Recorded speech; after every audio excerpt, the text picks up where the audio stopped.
Yeah, mic check, mic check. Check, check. Hello, hello. Here we are, beautiful Belmont Park. Mic check 1, 2, 3, 4, 5, 6, 7, 8, 9, 10. Michelle, can you hear me? Hello, hello. I hear you perfectly.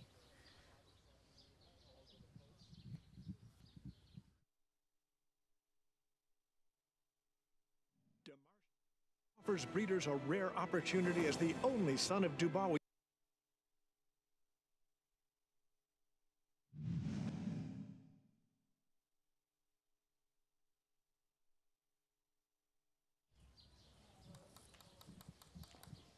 Lafitte. No.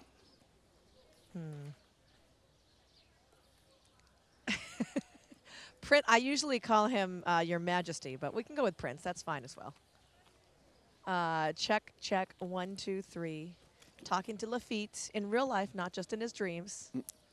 Now I can hear. Checkity I hear the stuff I want to hear. Yeah, you do want to hear. That is for sure. 1,000,000% you want to hear what's coming up.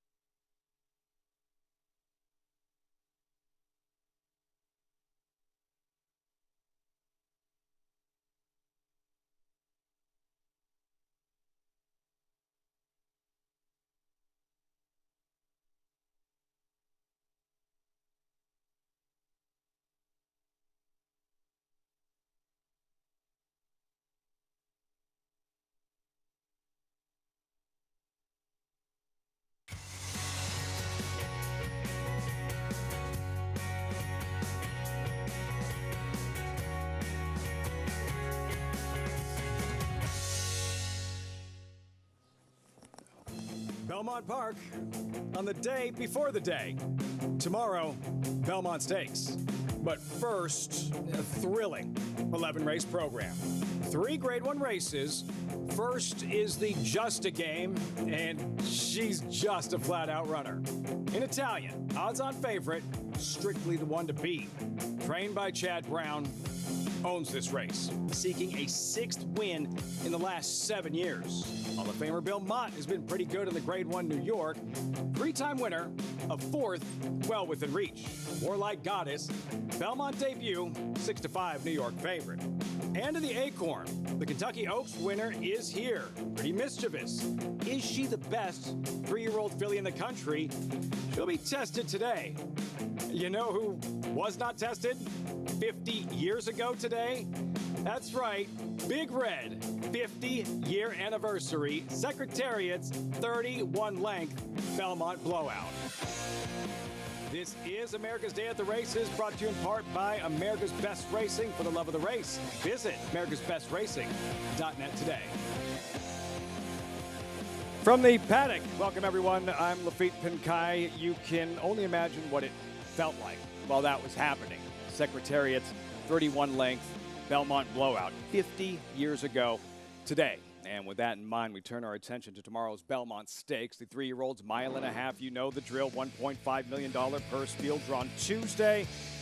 Just like the Kentucky Derby, Forte is the favorite, post 6, 5-2 on the morning line. So welcome in my co-host, champion jockey Richie Migliore. We'll have much more on what happened 50 years ago today, Secretariat and that 73 Belmont Stakes, Richie. But we wanted to start with tomorrow's Belmont and Forte. Many of our viewers who might only watch a handful of races a year, they remember him scratching the morning of the Kentucky Derby with a bruised foot. What has happened since?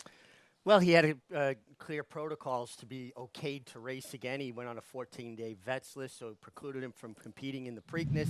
And he has passed all of those protocols with flying colors. He had to work for an examining veterinarian. He had to go through a full physical exam as well as blood tests.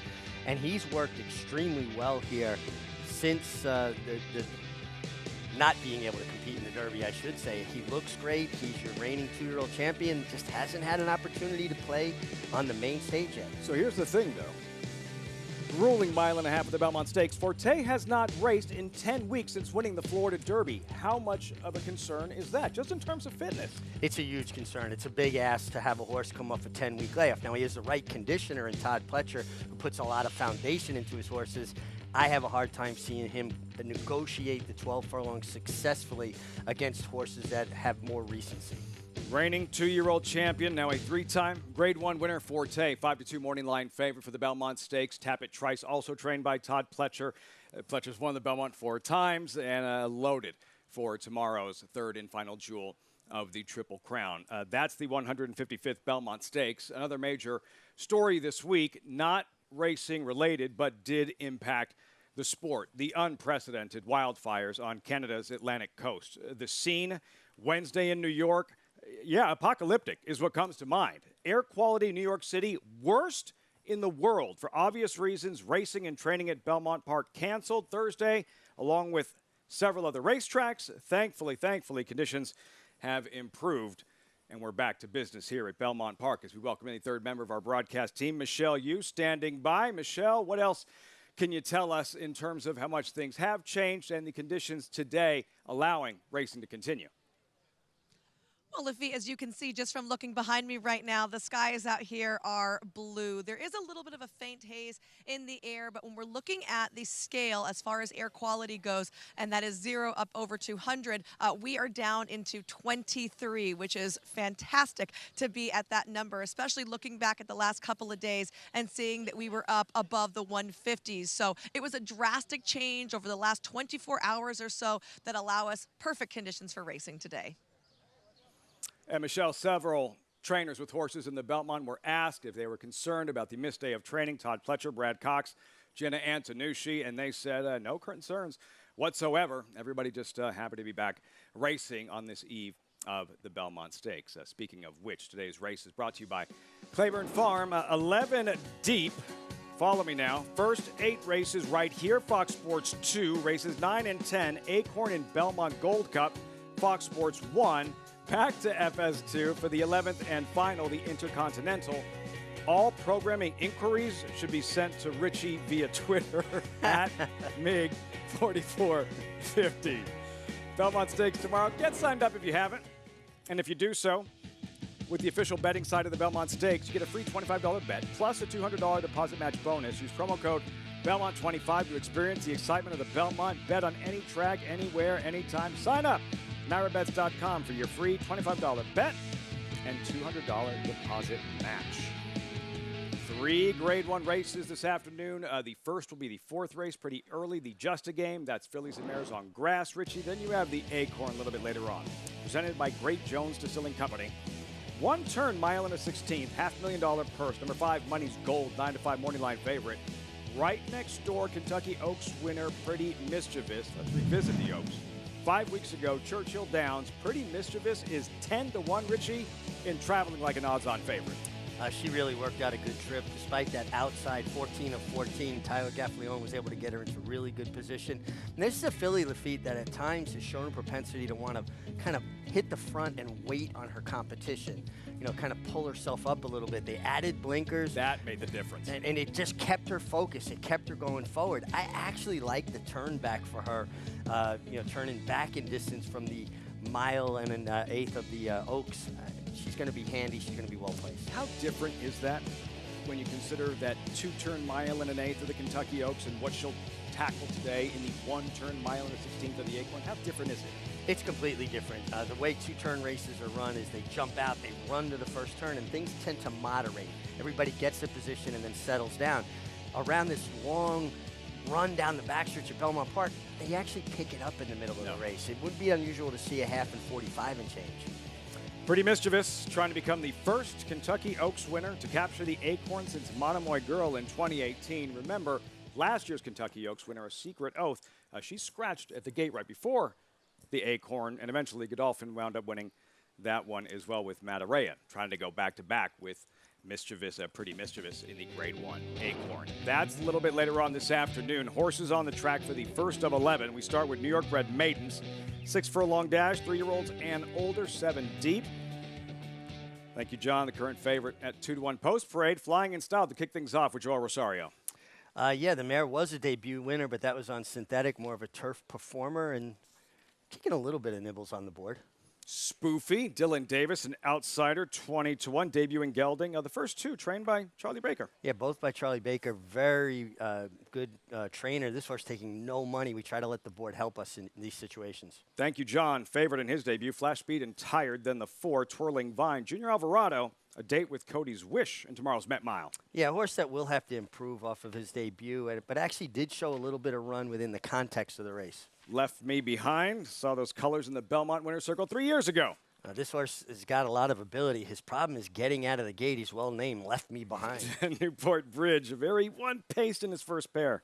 Yeah, and the horse taking a lot of money, and to me, he's going to have to improve off of his first two efforts. Fast Buck Freddy, currently 7-2, Arad Ortiz in the saddle. Yeah, this mare really has not produced, has had one winner from 5 starters at lower level, but this horse is taking money. Is it the works in the morning that are tipping this horse's hand, or the fact that Irad Ortiz Jr. is aboard? First of 11 in 6 minutes, kicking off the Belmont Stakes Racing Festival. When we come back, 50 years ago today, Secretariat cleaned my old man's clock on sham again in the Belmont Stakes. Big Red. Half century later, we still marvel.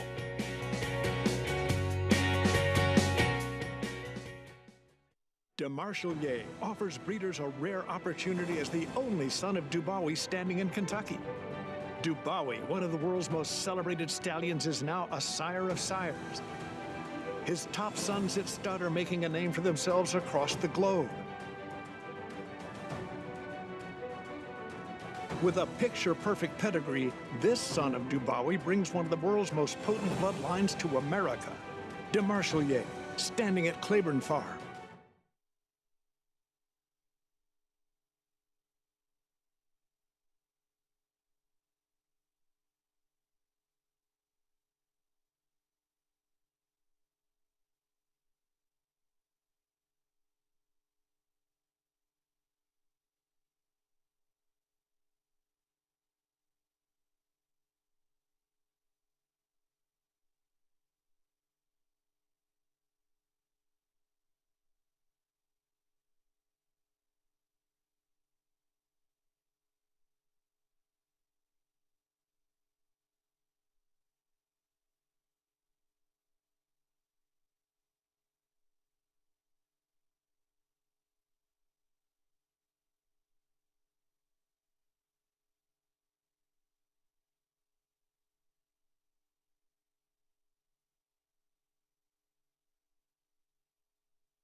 Welcome back. America's Day at the Races, as always, brought to you in part by Claiborne Farm. 100 years doing the usual, unusually well. Claiborne Farm, Secretariat's final resting place. The Belmont paddock, that gorgeous statue reminding everyone who the man was. Let's take you back. 1973, Big Red's Belmont. Richie still gets the blood pumping.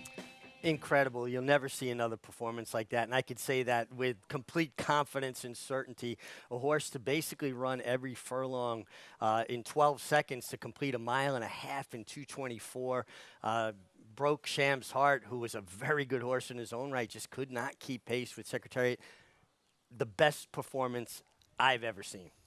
Do you remember, you were watching from where and what, like emotionally, how you felt watching that unfold? I was watching as an 8-year-old boy in Brooklyn, New York on a black and white TV. We didn't even have a color TV yet. And I remember thinking, wow, I just saw something really special, even though I didn't really understand how special until years later. 50 years ago today, Secretariat and his 31 length of Belmont. A blowout. 3-year-olds tomorrow in the Belmont Stakes here. Maidens, New York bred. And you see the jockey standings for the spring summer meet here at Belmont Park. And what do you know, Richie? The brothers Jose Arad slugging it out once again.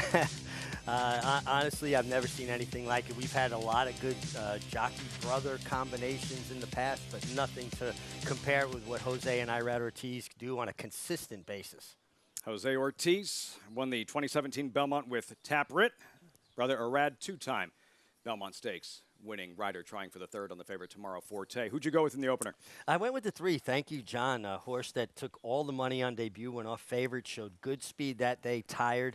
That was back as a 2-year-old late September at the Belmont at Aqueduct, or Belmont at Big A meeting.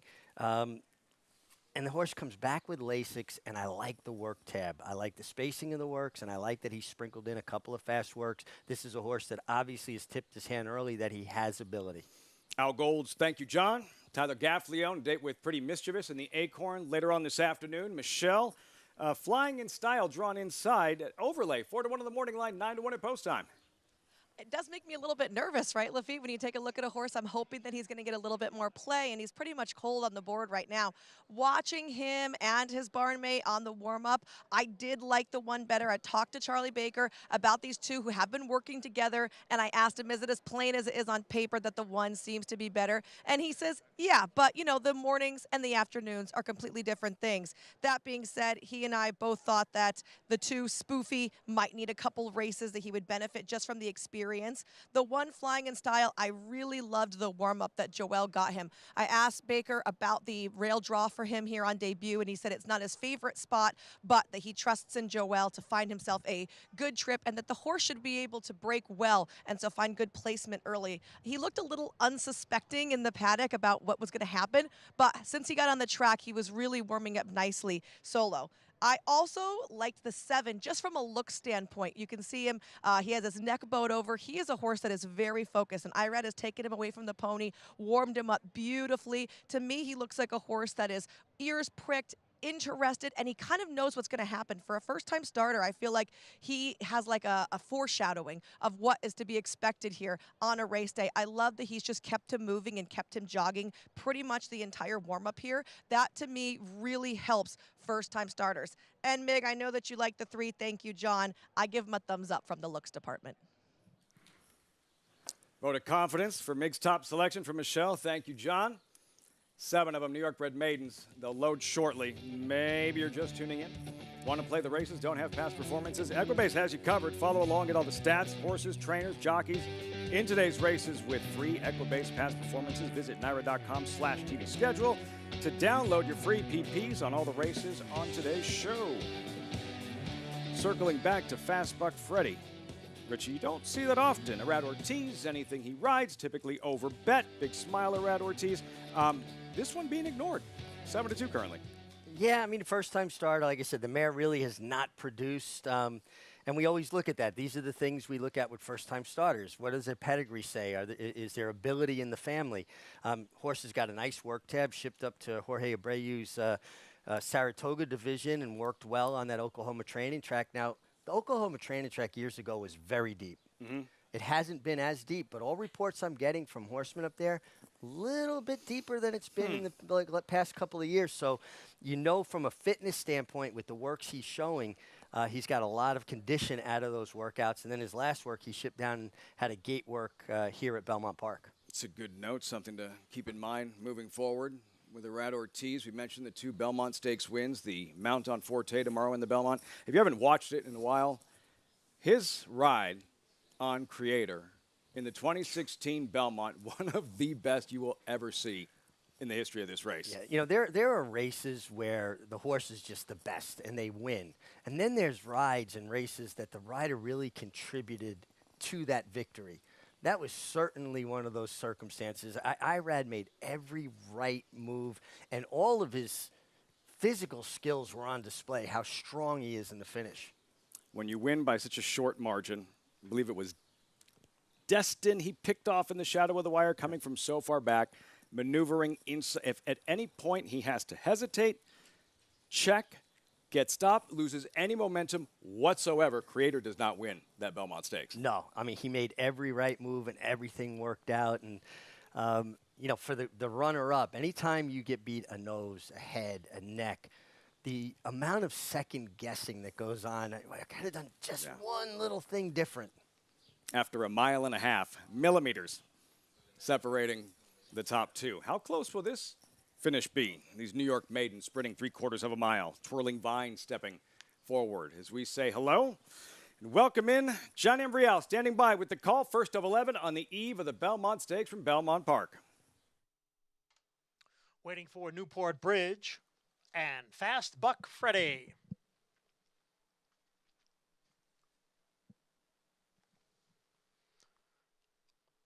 There in the gate. And they're off. Number 3, Thank You, John, had to steady shortly after the start and trails the field. Up front, Flying in Style at the rail, and right alongside is Newport Bridge, the two of them right together. Fast Buck Freddy not far behind in third. Twirling Vine is down at the rail in fourth. Left him behind on the outside in fifth.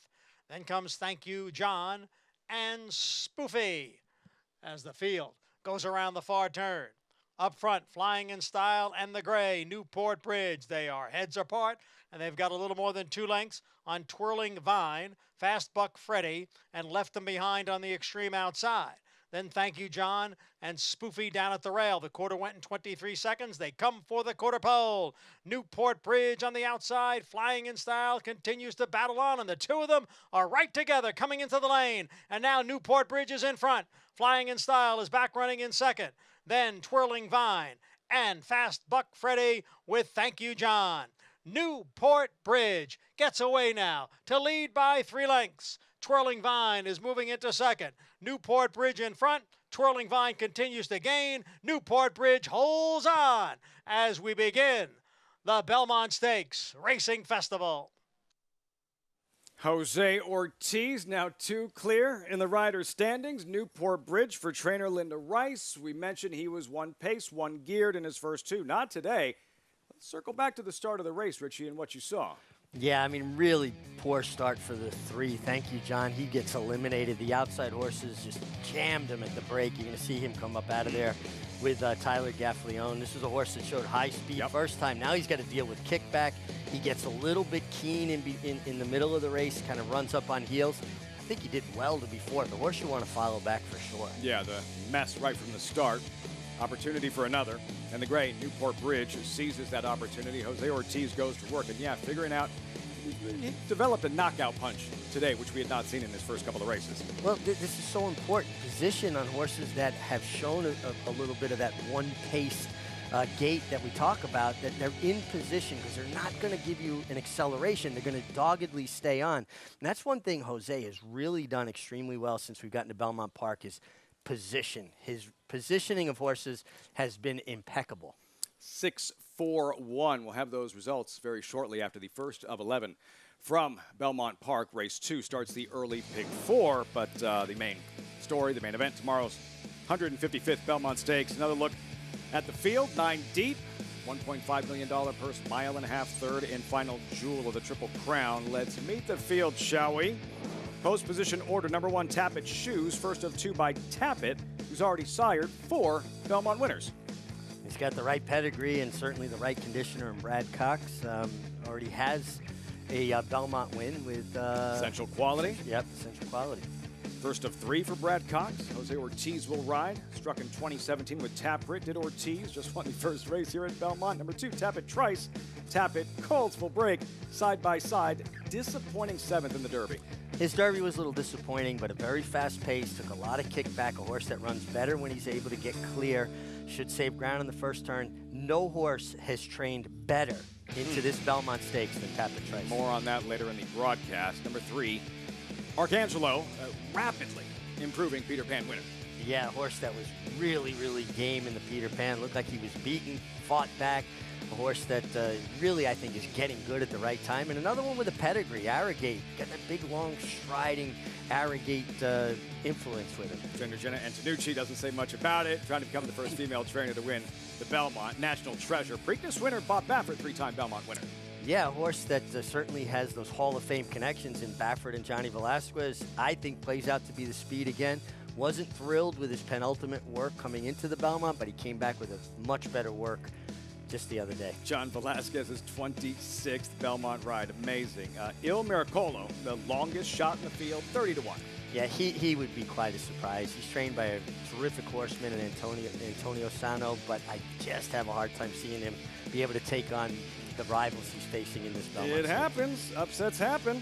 We see it. Sarava, Datara, Ruler on Ice, etc. Number 6, Forte, will not be 30-1. The Derby favorite, who scratched the morning of the race with a bruised foot. Well, honestly, I think at the end of the year, he could turn out to be your best 3-year-old. I just question his ability to get a mile and a half against Top Flight Company off of 10 weeks since the Florida Derby, particularly because his schedule was just so blown up. Todd Pletcher looking for a 5th Belmont win. Hit show, staring right through your soul. Ran well in the Derby, 5th at 24-1. I actually think he ran very well in the Derby, and I think he's a player here. He's a horse I would not leave off my ticket. He's a grinder, a stayer. I think he gets the mile and a half. How many grays do we have in this field? Manny Franco will ride. Won the pandemic Belmont. 'Tis the law. He's not gray. Is Angel of Empire. Arkansas Derby winner. 3rd in the Derby is the 4-1 favorite. Yeah, kind of loomed up in the Derby. I thought he flattened out a little bit late, but he had to, make up a lot of ground with a long grinding one. I expect him to be a little bit more forward with the blinkers on and his ability to stay. Finally, Red Route 1, a deep closer, right? Who stalked the leaders in the Preakness. Yeah, with a slow pace. Kind of tells you how slow the pace was in the Preakness, and he kind of stayed on, again, grinding. Didn't give ground, didn't gain ground. Joel Rosario to ride. If you haven't watched it in a while, go back and watch his ride aboard Sir Winston in the 2019 Belmont Stakes. Phenomenal, Richie. From a rider's perspective, what is the key to this Belmont Stakes? Well, position. Position's everything. And I know people say, well, it's a mile and a half. How important is it? You want to get your spot and then get your horse in a rhythm. Get them comfortable. You don't want to have to switch a horse on too much because then they can get keen and they're not going to use their energy efficiently. Get your position and put them to sleep. You got a long way to go. How much faster do you expect the pace to be, relatively speaking? Mile 3/16 Preakness, mile and a half Belmont, where National Treasure was able to crawl and go wire to wire in the Preakness. Well, but again, when you talk about Pimlico in a mile and 3/16, 48 and change is slow. In the Belmont, a mile and a half at Belmont Park, that's legitimate. So if they go 48 and change, I feel like that's a fair pace for a mile and a half. I think we kind of get caught up with the Triple Crown races that, 46 and change isn't fast for a mile and a quarter. It is, but we see that in the Derby. Dynamics of the race shape, test of the champion, much more on that conversation throughout the course of the broadcast as Jose Ortiz does strike in the opener. Newport Bridge for Linda Rice. 6-10, Twirling Vine at 17-1, completing the exacta 6-4-1. Winning pilot, Jose Ortiz, leading rider at Belmont, standing by with Michelle in the winner's circle. The winner's circle, where it's like a second home because, like you said, he is the leading rider right now at Belmont. Jose, this is the first time you've ridden this horse. What did Linda tell you about him? Just to try to break good, get a forward position. I've been getting on him on the mornings too. I braced him a couple of times, so I knew him very good. And, he ran a big race today. We're very happy with him. When you came down the lane, it was like you just shook your reins at him and he gave you a lot more. Was he just ready for today? Yeah, he was ready. He broke great, put me into a great position, and honestly, passing the 3-8 pole, I knew I was in a winning position, and I trust him. When we passed the quarter pole, I asked him to go, and he responded well. Congratulations. Thank you, I appreciate it. Another win here for Jose Ortiz. As a rider, Richie, want to get that momentum going, kicking off a big weekend like this. I love something Jose just said. He'd worked the horse in the morning. He trusted him. There's something to be said when a rider and a horse have that familiarity and they develop a rapport, and that's what you talk about trust. You know he's going to be there when you need him. And the synergy there, the relationship and success they've had together, Linda Rice and Jose Ortiz. Yeah, now, Jose is married to Taylor, or now Taylor Ortiz. Has something to do with it. But that's Linda Rice's niece. And it feels like there are certain people, when they go to certain riders, they really like the horse. And that's the case. When Linda uses Jose, it's usually because the horses are pretty live. Went to him today, and Jose Ortiz delivers. Newport Bridge in the first of 11. 5 stakes races still coming up. 3 Grade 1 events on this eve of the Belmont Stakes. Of course, tomorrow to the victor go the spoils, and who will hoist the hardware, the August Belmont Trophy, awaiting the winner, the winning connections of the 155th Belmont Stakes tomorrow evening. We'll be right back.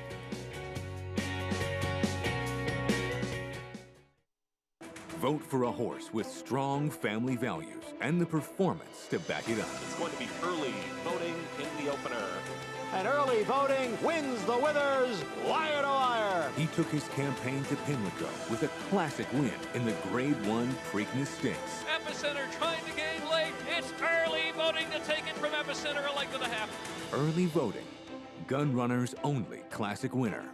New to Coolmore America. RaceLens is the most in-depth product in horse racing, with unique features found nowhere else. True odds, predictive analysis, and pace projection. RaceLens. It will change the way you follow horse racing and take your game to the next level. The Cross Country Pick 5 combines the best racing from New York with top races from around the country in one bet. Find it in your track menu and play this weekend. Races and free PPs posted at NYRA.com/crosscountry.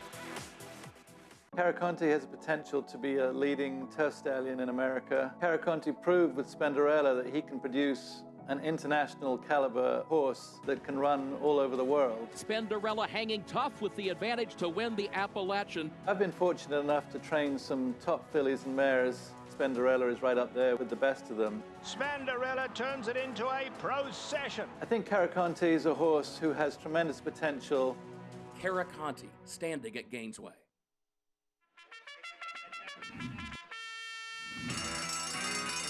Monmouth Park's newest featured race day is Haskell Preview Day, Saturday, June 17th. Wager on the TVG.com Pegasus for 3-year-olds, plus 3 graded stakes, all on the road to Haskell Day, Saturday, July 22nd. Play into big pools all day long, starting with a 12:40 first post.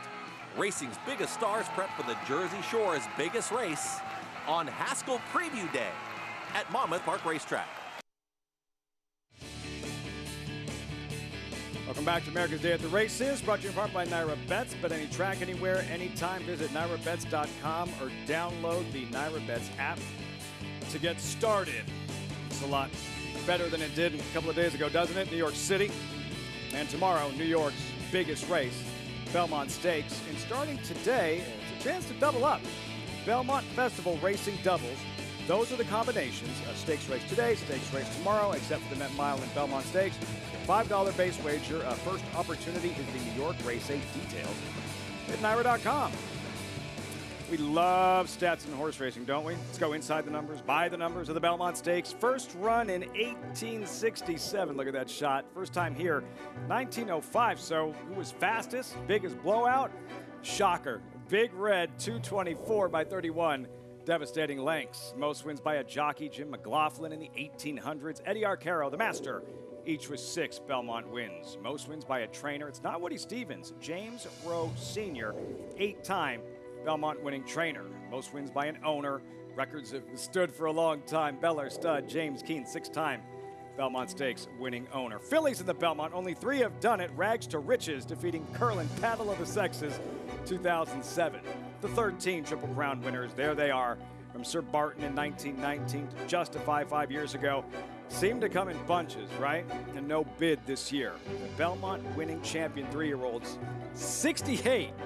No screen that big. Gary Stevens Point given essential quality in 2021. Numbers are staggering. Belmont winning horses of the year, 36 AP Indy in Eddie D in 1992.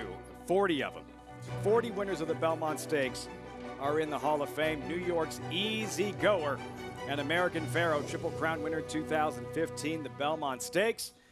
By the numbers, Richie, some of those numbers, they're hard to believe, but lends perspective to just how important the Belmont Stakes is to the history of thoroughbred racing. I think we get so tied up in potential Triple Crown runs that we lose sight of how individually important every leg of the Triple Crown is and how prestigious and the rich history of it. And the Belmont Stakes, certainly a race you'd want on your resume, particularly when you're talking about creating a stallion. Yeah, and look, I think you have to disqualify Secretariat's Belmont 50 years ago today in terms of like most memorable. So some other Belmonts that come to mind, and I have a feeling that he did this because we were working together this afternoon, going back to 1983, one of Woody Stevens' 5 Belmont Stakes. Some guy named Lafitte Pinkai Jr., Richie, trying to come through on the inside in the red colors. It's getting tight.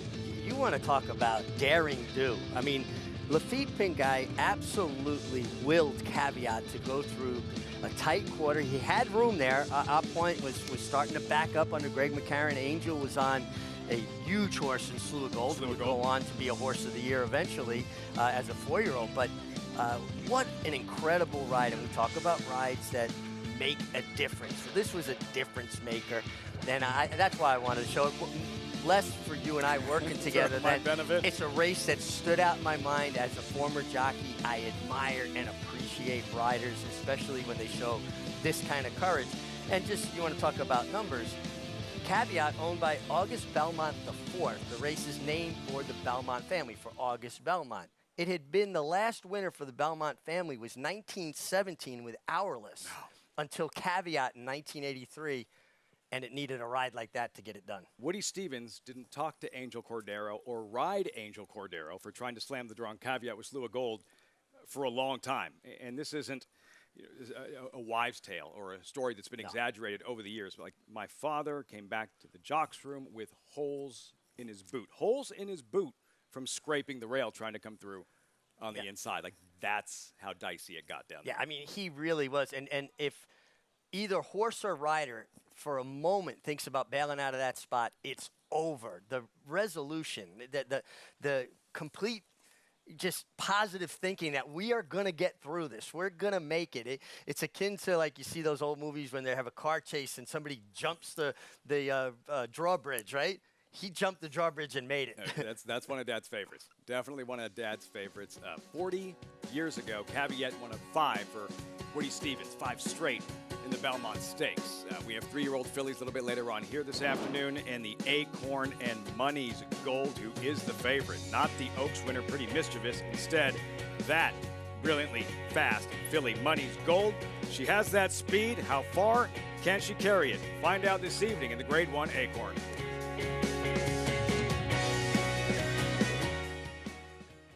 Good Magic was the co-leading freshman sire last year of Grade 1 winners, graded stakes winners, and stakes winners.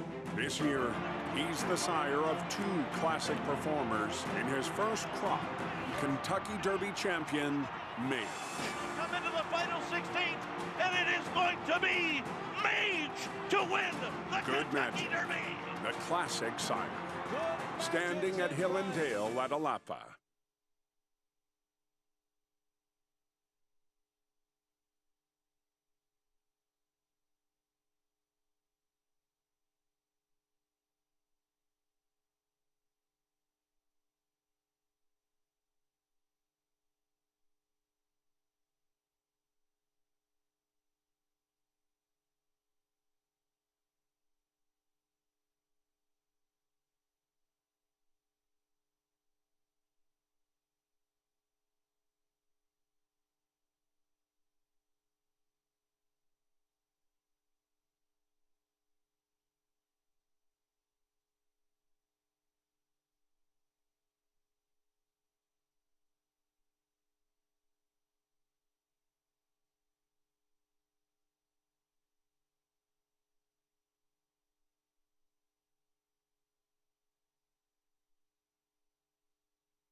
Great to have you with us on Fox Sports 2, America's Day at the Races, on the eve of the Belmont Stakes.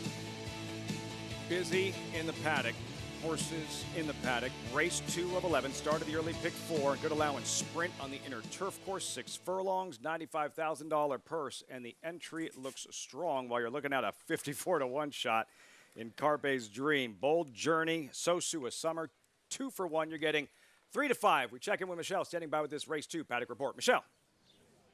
Thanks, Lafitte. Just watching all these horses here get saddled, and I kept coming back to the 6 Giants Fire time and time again for John Terranova. If you see him right here, he's your typical gun runner. He is a little bit more on the compact side, a plain chestnut horse here, but there was just something striking about him. I thought that he was very well turned out. He looks really fit. My biggest problem is I don't know about the turf form. I mean, he tried the grass last time to absolutely no avail. And at first, I just kind of chucked him out on paper, and I think that the morning line maker thought the same thing because he's 15-1. But you go back, and he's got a couple of sprint races under his belt that are really good, and I think could make him competitive here if he handles the turf. And that's still the big question for me because really, I don't love gun runners on the grass. So if this horse handles the grass the way he looks, I have to say I'd give him a shot. And then the one, there was nothing to dislike about him, Bold Journey for trainer Bill Mott, who does run a pair in here. He gets a turn back in distance, which is an angle that I absolutely love. I thought he looked really good going that 7 furlongs, and he's been impressive going 6 furlongs previously. He handled the grass just fine, obviously, and he's got a nice pedigree for turf as well. So I really liked Bold Journey from the second he stepped in here until he's leaving right now, and he was the horse I liked the best on paper as well. Wagering Public zeroing in on Bold Journey. Michelle, Bold Journey, Sosua Summer, trained by that Hall of Famer right there. And Bill Mott, amongst others, tomorrow. Cody's wishing the Met Mile and one of the really the heartwarming, more special stories in thoroughbred racing over the last 6-7 months or so. Going back farther. It really is. I mean, Cody's Wish, you think about Cody Dorman, and what stands out to me is the intuitiveness of horses and thoroughbreds in particular. They can be very hard to handle. They can be high-strung. They can be tough. She drops her head and, Cody's Wish, and just allows Cody Dorman, to have his energy. It's amazing. A horse that potentially could eat you alive, and he's that gentle with him. It's been an amazing story. He's trained by the Hall of Famer Bill Mott, standing by with Michelle. Guys, right now the paparazzi following Bill Mott is crazy. I think they're all preparing for tomorrow, for Cody's Wish. What's it like to have a celebrity like him around right now? Well, it's great. I mean, he's a really nice horse, and the story that goes along with him has been really good. And I mean, it's a heartwarming story and one that probably we need in racing every once in a while. Bill, looking at his form, he just excels around one turn, almost regardless of distance. What is it about him that makes him such a specialist at that challenging distance?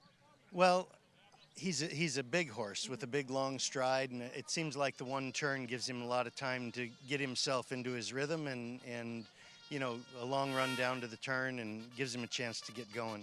If there is one horse that might be better than Cody's Wish, it might be Elite Power, and he's in your barn as well. What do you think about him tomorrow returning from Saudi? He's doing well. He's training much the same way that he was going into Saudi. He's a horse that doesn't put as much into his training, but what we see is what we've seen in the past, and it seems like, his works have been useful, and we think we've got enough in him to run back, and he seems like he's ready to go. You've been bringing horses to the Middle East for ages. How has it changed for you, just the progress of bringing them there and returning?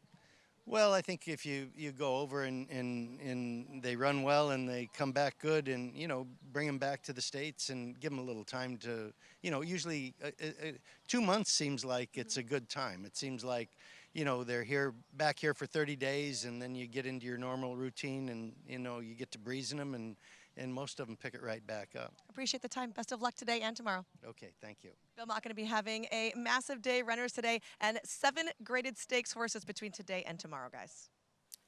Even by Mott standards, he has taken it to the next level. Star-studded stable and Elite Power. What we saw in his first few starts, the vast improvement, stakes win after stakes win, now a champion, a Breeders' Cup winner, and perhaps the best performance of his career in the Mideast, in Saudi Arabia. We'll see what he does tomorrow afternoon in the True North, top-ranked sprinter North America, Elite Power, Cody's Wish in the Met Mile for Bill Mott, who also has the favorite entry here, Bold Journey, Sosua Summer, odds on.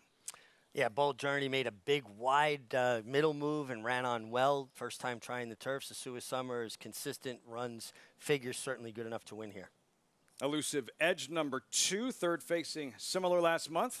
Yeah, comes out of the same race with Bold Journey. He did have to wait for room, but I actually think he had a better trip than Bold Journey because saving ground on turf, even if you have to pause in traffic, is better than being wide. 3-0 off the board in 3 starts this year. Cam Duke pictured, and just his second turf start. Yeah, and you could put a line through his one turf start. He ducked in, lost his rider. Half to Hush of a Storm, recent turf winner. Nice horse for Bill Murray. Winter Sun, Arad Ortiz aboard, trying to settle him down. This is who I like. This horse is third off the layoff, put a line through his dirt race, and goes to Irad. Giants Fire, you had a thought in his most recent effort. Yeah, he just absolutely had a perfect trip on the turf. Saved ground, got the pocket, and just had no response. I know it was going further, but he let go too soon. Michelle, like what you saw in the paddock. You saw famous Gent Contender, then the 8. Fredo, insert Godfather joke here. Yeah, and a horse that's turning back, stretched out in his last 2, but has been proficient turf sprinting as well. Who is the Fredo of our cast here on America's Day at the Races? Don't answer that. Carpe's Dream on the outside would be a big surprise, 50-1. Would be a big surprise, but this is too big a price for a horse that has shown ability, went to the bench. Obviously, there was something wrong physically. Comes back. You probably need a run to get to his best, but 50-1 is way too big a price for this horse. First look at grass racing this afternoon. Race number 2 in a few moments. Warm-up continuing. A look ahead tomorrow to the Hillendale Metropolitan Handicap, affectionately known as the Met Mile. Win and you're in. Breeders' Cup Challenge event for the Breeders' Cup Dirt Mile, where the defending champ will break from the rail. Last year's Dirt Mile winner in Cody's Wish, in the moment of the year in thoroughbred racing. If this didn't somehow touch your soul, I don't know what to tell you. Check your pulse. Yeah, exactly. It's just a really nice run from him. And listen, this was a 2-turn mile for him. I agree with Bill Mott. I think he's better around 1 turn where he can build into his rhythm. Now, he's got to overcome the inside post, but he's so talented, and it is just such a heartwarming story. Flightline won from the rail. So it can be done. So it can be done. It really doesn't matter with his running style, though, where he breaks from coming from off the pace. I wouldn't think. No, I don't think so either. But like for me as a former rider, when I get post 1 with any kind of a runner, despite their style, whether they're a closer or a speed horse, you've got to be prepared because there's a lot of empty space to your inside. And listen, these are older, experienced, accomplished horses, so it's less prevalent. But a lot of times you'll get horses that'll run to empty space. They flow like water to empty space. And when you have all that empty space, you got to be on guard that they don't duck in and lose ground at the break. Oh, Flightline did have he's Flightline, but he did have a funky start last year. He Other did. horses, that would have led to their demise. Yeah, and Junior Alvarado, Cody's Wish rider, put him in a tough and precarious position that he had to extricate himself from it, and he kind of showed me that day more because he overcame adversity. Really looking forward to that Met Mile as always. Cody's Wish from the inside post for trainer Bill Mott, who trains the favorite entry here, Bold Journey, Sosua Summer. Bold Journey, most recent, right here, May 13th. Bold Journey is far back, while Elusive Edge is bottled up on the inside. Well, again, this is what I'm talking about. You see one horse having to kind of, hit the brakes a little bit in traffic, but it's turf racing. Horses find their footing or their stride again more quickly, where Bold Journey made this more extended, wide run. That's not a recipe for success on turf. And, he gets drawn inside, so he's probably going to be stuck inside, but if you have one criticism of Eric Cancel as a rider, he has a tendency to make that move, and it's just not the right move for the turf. Be more disciplined. Stay inside. Save ground. You're going to win more turf races that way. Hear that, Eric? Take your time.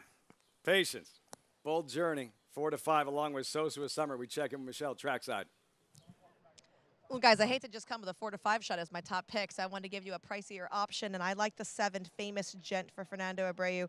Last time out, we'll just draw a big fat line through that. I'm not sure if he was entirely in love with the surface, and his head was turned at the beginning, which put him at a natural disadvantage. He's a horse that does come from behind, but I feel like he still likes to be relatively in touch with the field, and he just wasn't able to deliver anything. So I'm going to say we'll chuck that race out. He is going to be stretching out here. He's actually never gone 6 furlongs. He's gone 5, 5.5, and then he's gone to the 2-turn mile. But I think looking at him, if he can suit with this level, I know it's always hard when you're switching jurisdictions. his running style should be fine. I like his draw here, and I love the fact that he got a local work. Obviously, he's running on the grass, so it doesn't really matter how he handles the main track, but to me, that just shows a horse that's been here. He's had time to acclimate, and he's gotten to experience everything that you see at the track. So I always like that for a horse. He warmed up relatively nicely for Javier Castellano. I didn't get to see him for a very long time. He isn't in love with his pony from what I did get to see. He keeps kind of pulling away from him, but when he was by himself, he looked just fine. So if you're looking for a horse whose recent form is pretty good with the exception of one race, and you want a better price at 4 to 5, you're looking for something to play with it, maybe take a look at that one. All right, so he doesn't like ponies. We won't hold that against him. Famous Gent. Michelle mentioned she wanted to see him perhaps closer to the pace. You hear position rider. 2 names come to mind: John Velasquez, Javier Castellano. Castellano there trying to win his first Belmont Stakes and his 5th Belmont ride tomorrow. Famous Gent's last 2 wins, both with Castellano in the saddle. This horse is a major player here. Last time his head was turned at the break, watching the head on, he literally was looking in the infield when the start came. Look at the fractions of 5 furlong races at Gulfstream. 20-4. That's a sub-21 quarter. After getting left, you're basically eliminated. You're out of the race. Going 6 furlongs, he could probably be a little bit more placed, well placed, not as far back. And if he breaks cleanly, which last time was an anomaly, normally he breaks pretty well. His just was unprepared. And honestly, it seemed like the start took everybody by surprise. The rider, the assistant starter, everybody, and the horse, obviously. His head was turned. So Famous Gent is a major player. He's also trained by Fernando Abreu, brother to Jorge Abreu. Fernando Abreu worked for the late, great Alan Jerkins for many years. A very good horseman in his own right. Ivy League education. Your top selection, Winter Sun and Arad Ortiz. Yeah, I went with the 5 Winter Sun. And Jason Wayas rode this horse last time. And no knock on Jason Wayas, who's a talented apprentice. Apprentice jockeys don't have as much experience on the turf. And the turf is harder to ride. It becomes more of a thinking man's game.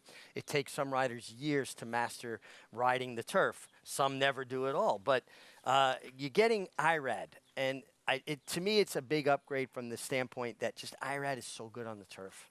And again, no knock at all on Jason Wayas, who I think is a very talented young man. Arad Ortiz riding in 10-11 this afternoon. 4 of the 5 stakes races, 2 favorites, including the first stakes race. Ortiz to ride in Italian, odds-on favorite for trainer Chad Brown in the Just a Game. It's early. That's race number 4. This is race number 2 and start of the early Pick 4 with Bill Mott's entry, heavily favored, Bold Journey, Sosua Summer, odds on at post time. Johnny I standing by.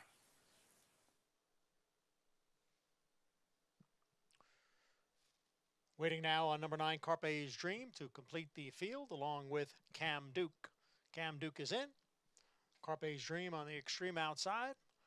Field of 10, going 6 furlongs on the firm inner turf. And we're all set. And they're off. Here's Elusive Edge coming on through. Cam Duke is right there. And in between horses, it is 3-0. 3 of them across. 3-0 in between. Cam Duke on the outside, and Elusive Edge is down at the rail. Then Sosua Summer, who is racing in 4th. Winter Sun is alongside in 5th. Famous Gent is 3 wide, and Fredo is widest of all. Then it's a 2.5 length break. Back to Carpe's Dream, followed by Giants Fire, and Bold Journey, part of the favorite entry, is 10th and last through an opening quarter mile in 21 3/5 seconds. Elusive Edge on the inside and 3-0 on the outside. Just in behind, Sosua Summer down towards the hedge and running in 3rd. And then on the outside, it is Winter Sun in 4th, followed by the gray Famous Gent and Fredo on the extreme outside. The half in 44 2. It is Elusive Edge and 3-0. And now both parts of the entry are gaining ground. Bold Journey at the rail. Sosua Summer on the outside. Bold Journey comes on through, and it'll be a last to first win for Bold Journey. Entry mate, Sosua Summer runs 2nd. I think he was listening.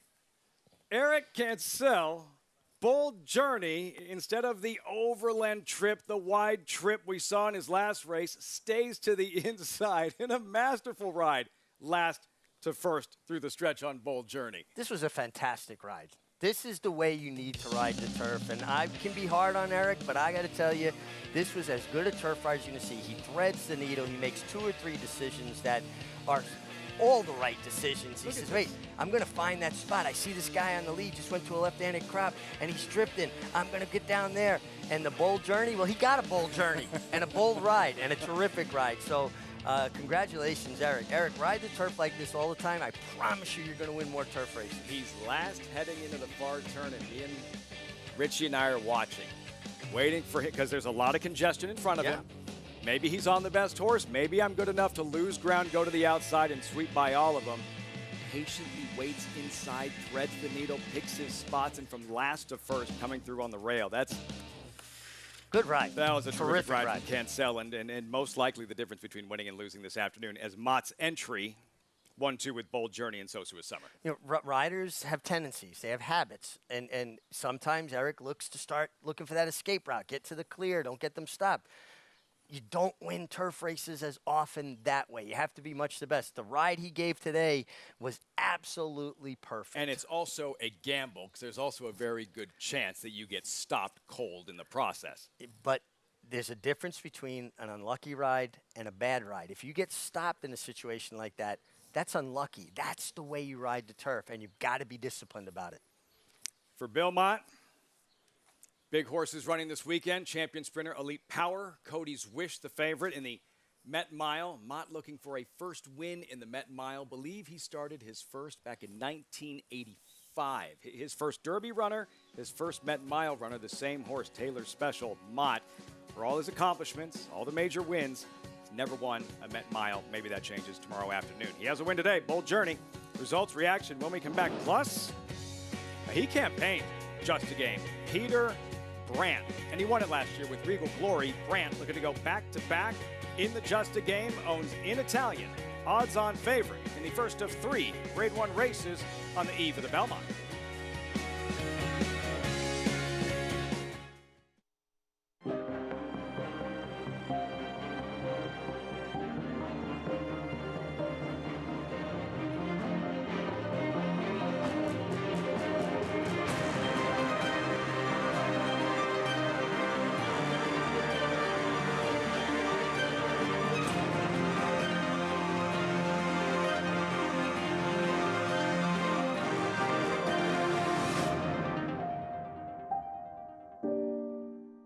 Experience the adrenaline-pumping, suspense-filled action of the Sport of Kings no matter where you are with NYRA Bets. It's fast, easy, and secure.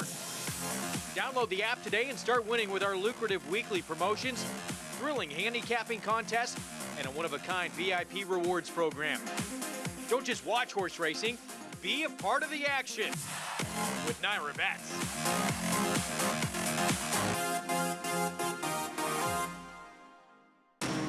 Every hair, every muscle, every contour, every pulse.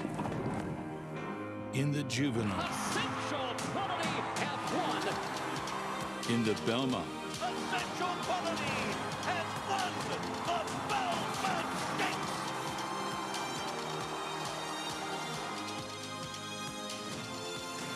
well named. Racetrack Television Network brings you every race, from every track, on every screen, every day.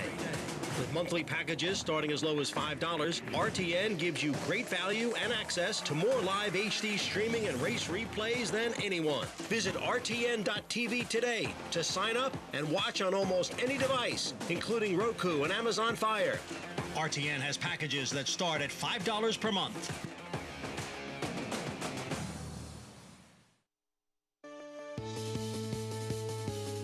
Just getting started on the Belmont Stakes Racing Festival. Welcome back. America's Day at the Races, as always, brought to you in part by America's Best Racing. For the love of the race, visit americasbestracing.net today. On the 50-year anniversary, Secretariat's 31 length blowout in the Belmont Stakes. Eric Cancel with a big smile and a well-deserved trip to the winner's circle after that terrific ride on Bold Journey, the favorite in the first leg of the early pick 4. Mott, the entry. Bold Journey, Sosua Summer. Bold Journey, winning rider Eric Cancel with Michelle in the winner's circle. Thanks so much, Lafitte. And Eric, I think Bold Journey was aptly named for this particular ride. From my standpoint, your hole looked about this big. How big was it? I mean, the hole wasn't really that big. I just felt that I had a ton of horse. And if I could get him there before they closed up a little bit, I was going to be good. And it worked out well. Why opt to go up the inside? At the top of the lane he was last. You could have swung out. I mean, it lost ground, but that was a brave choice. I mean, I had a few horses in front of me, and I knew they were going to kind of tip out a little bit. And once I saw the two horses on the inside started getting away from the rail, I just tried to take advantage, you know. Like I said, my horse was all the way on a game mode, and he just took me there. Congratulations. Great ride. Thank you very much. Eric Hensel was aboard Bold Journey for the win. I was half waiting for him to say, hey, Mig, put that in your pipe and smoke it. Well, he would have every right to, but I tell you what, that's the way you ride the Turbine. That was a terrific ride.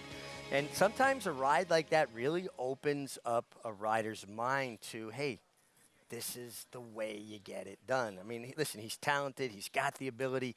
I go back to this. Some riders fall into certain habits, you know, and nobody's immune to it. And jockeys are different than other athletes. You don't have a coach. You don't have someone telling you, hey, you know, you're doing this now, your tendencies that. I mean, you think in baseball, you got a hitting coach, a throwing coach, a fielding coach. Jockeys don't have a coach. And, you know, sometimes things I say will come off critical, but if you pay attention to what I'm saying, you might actually say, wow, I got to approach this a little different. Well, hey, that's your job as you sit here. Sure. And you were absolutely right. If you look at Bold Journey's last two races, couldn't have been any more different. The last race of which swings to the outside, comes with a late run, and he comes up short. Yeah. The difference today, the ride staying to the inside. And again, I always think it is tricky, though, trying to decipher whether that inside move, closer, big field traffic, whether you're gambling or it's a calculated risk. It worked out beautifully today. Most of the time it does work out, though. 19 out of 20 times, horses drift. And you got to know your riders, too. It's habits, right? Some riders, when they get in a drive, forget where they're at. They just ride, right? So they tend to drift. They'll go to a left-handed crop and go right. As a rider, you have to know those other riders' habits as well as the horse's habits. And know, okay, well, I know at the 8th pole, this guy, he forgets about guarding the rail. I can slip through there. Good stuff. Exciting race. Fun start to the Friday program here on the day before the Belmont Stakes. For stakes race coming up, race number 4, Grade 1, Just a Game, and that gorgeous shot of the paddock. Going to be busy here tomorrow at Belmont Park. Around 50,000 expected for the 155th running of the Belmont Stakes. We turn our attention to race 3. More maidens, New York breds, 1 mile, 3-year-olds and older. Meteorite odds on 3 to 5. Much more on this field when we come back. Plus, owner Mike Poling, a success at the highest level. Last few weeks, rather daunting. Co-owner of Forte, the 2-year-old champ, missed the Derby. How will the champion, that colt, Forte, how will he respond in the Belmont Stakes? He's listening.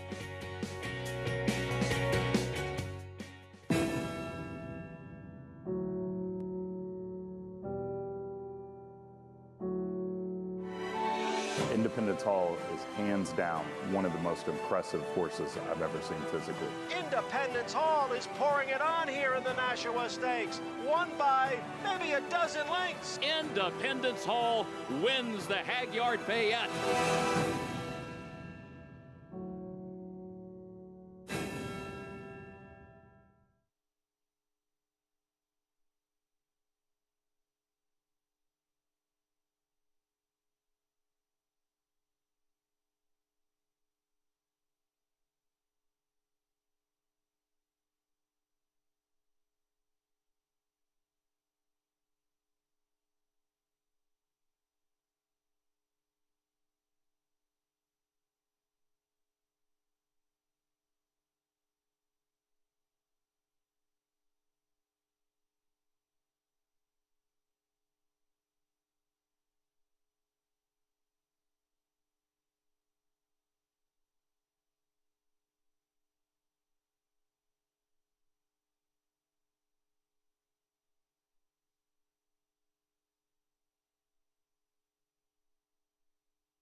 Riches is coming with a four-wide sweep, and Tiago is in behind them. And at the top of the stretch, a filly is in front of the Belmont, but Curlin is right there with her. These two in a battle of the sexes in the Belmont Stakes.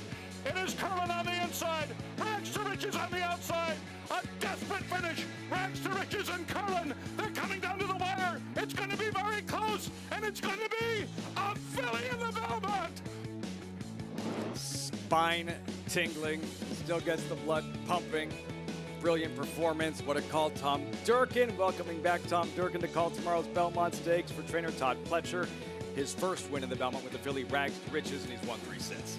Incredible, you know, and to identify that Rags to Riches was up to that task and beating the likes of Curlin, and Curlin was still lightly raced, yet to become the We Curlin. didn't know who Curlin was just yet. Yeah, he started to give us shades of Curlin, and then we saw him really more as a 4-year-old. But Rags to Riches, what an incredible performance, because she also stumbled at the start. A badly. real stumble. A Like a real legit stumble. Yeah, and picked herself up, had a wide journey, was able to gut it out. And I always got a kick out of it because the mare, Better Than Honor, her dam, was trained by John Kimmel. I won the Demoiselle on her, just beaten in the Acorn on her. She was a very good filly, but a much better broodmare. And for trainer Todd Pletcher, the 4 wins in the Belmont Stakes, 7 other second-place finishes, I believe is so good in the Belmont and trying for a 5th win tomorrow afternoon with the favorite in Forte. Another look at the field for Belmont Stakes 1, 5, 5, 9 deep. You know the drill, 3-year-olds, mile and a half, $1.5 million purse. Pletcher training the top 2 in terms of morning line odds in Tapit Trice number 2, 3-1, and Forte. 5-2 favorite, just like he was in the Kentucky Derby. 3-1 a morning line favorite in the Derby. The bruised foot. He didn't race, so it's been 10 weeks. This was his last race, the Florida Derby, and took the worst of it right from the start with the outside box. I thought this Florida Derby was very good. Some people panned it, you know, well, he wasn't impressive. He was basically caught wide in between horses. That's no man's land. It's a terrible position for a horse to be in. Then it looked like he started climbing from the kickback, wasn't handling it. I don't know if it was different at Gulfstream. What price would you have given for him around the far turn? It looked like he was running in place. He was more workmanlike, but all he does is win. And oh, by the way, how about the horse he winds up running down on the stretch? Turns out he's a little bit better than we thought. He went from looking like he couldn't win to picking up the Kentucky Derby winner in a matter of strides and then finishing with his ears up. Listen, Forte is extremely talented, a very good colt, your reigning 2-year-old champion. Thing is, can he win the Belmont Stakes even with Todd Pletcher as his captain, if you will? To an extent, I think Pletcher, though, somewhat neutralizes that concern. It's still a tall task, but Todd Pletcher in the ability to have horses run a little bit farther, a little bit faster for him when horses do stretch out, and now trying to win a Belmont Stakes. Look, AP Indy was a favorite for the Kentucky Derby. He scratched the morning of the race, came back to win the Belmont, but he ran in between. He ran in the Peter Pan. Forte trying to win the Belmont off 2.5 months off. But this speaks to the foundation that Todd Pletcher puts into his horses, starting his 2-year-olds. This doesn't happen in a matter of months. This is over the lifespan of training from the time they're 2-year-olds. So I still think it's a tall order. I think at the end of the day on Saturday, Todd Pletcher will have his 5th Belmont winner, but I think it's with Tapit Trice. And we'll get to Tapit Trice, the way he's trained. I know you've been impressed with what you've seen from Forte in the morning, in his breezing, his training. How impressive you've been. No, he's trained well. He's been impressive. Not more impressive than Tapit Trice, though. And if I've got to go with more recency, he had the run in the Derby, and I just think that it wasn't a race for him. And he's a horse that doesn't run through kickback well.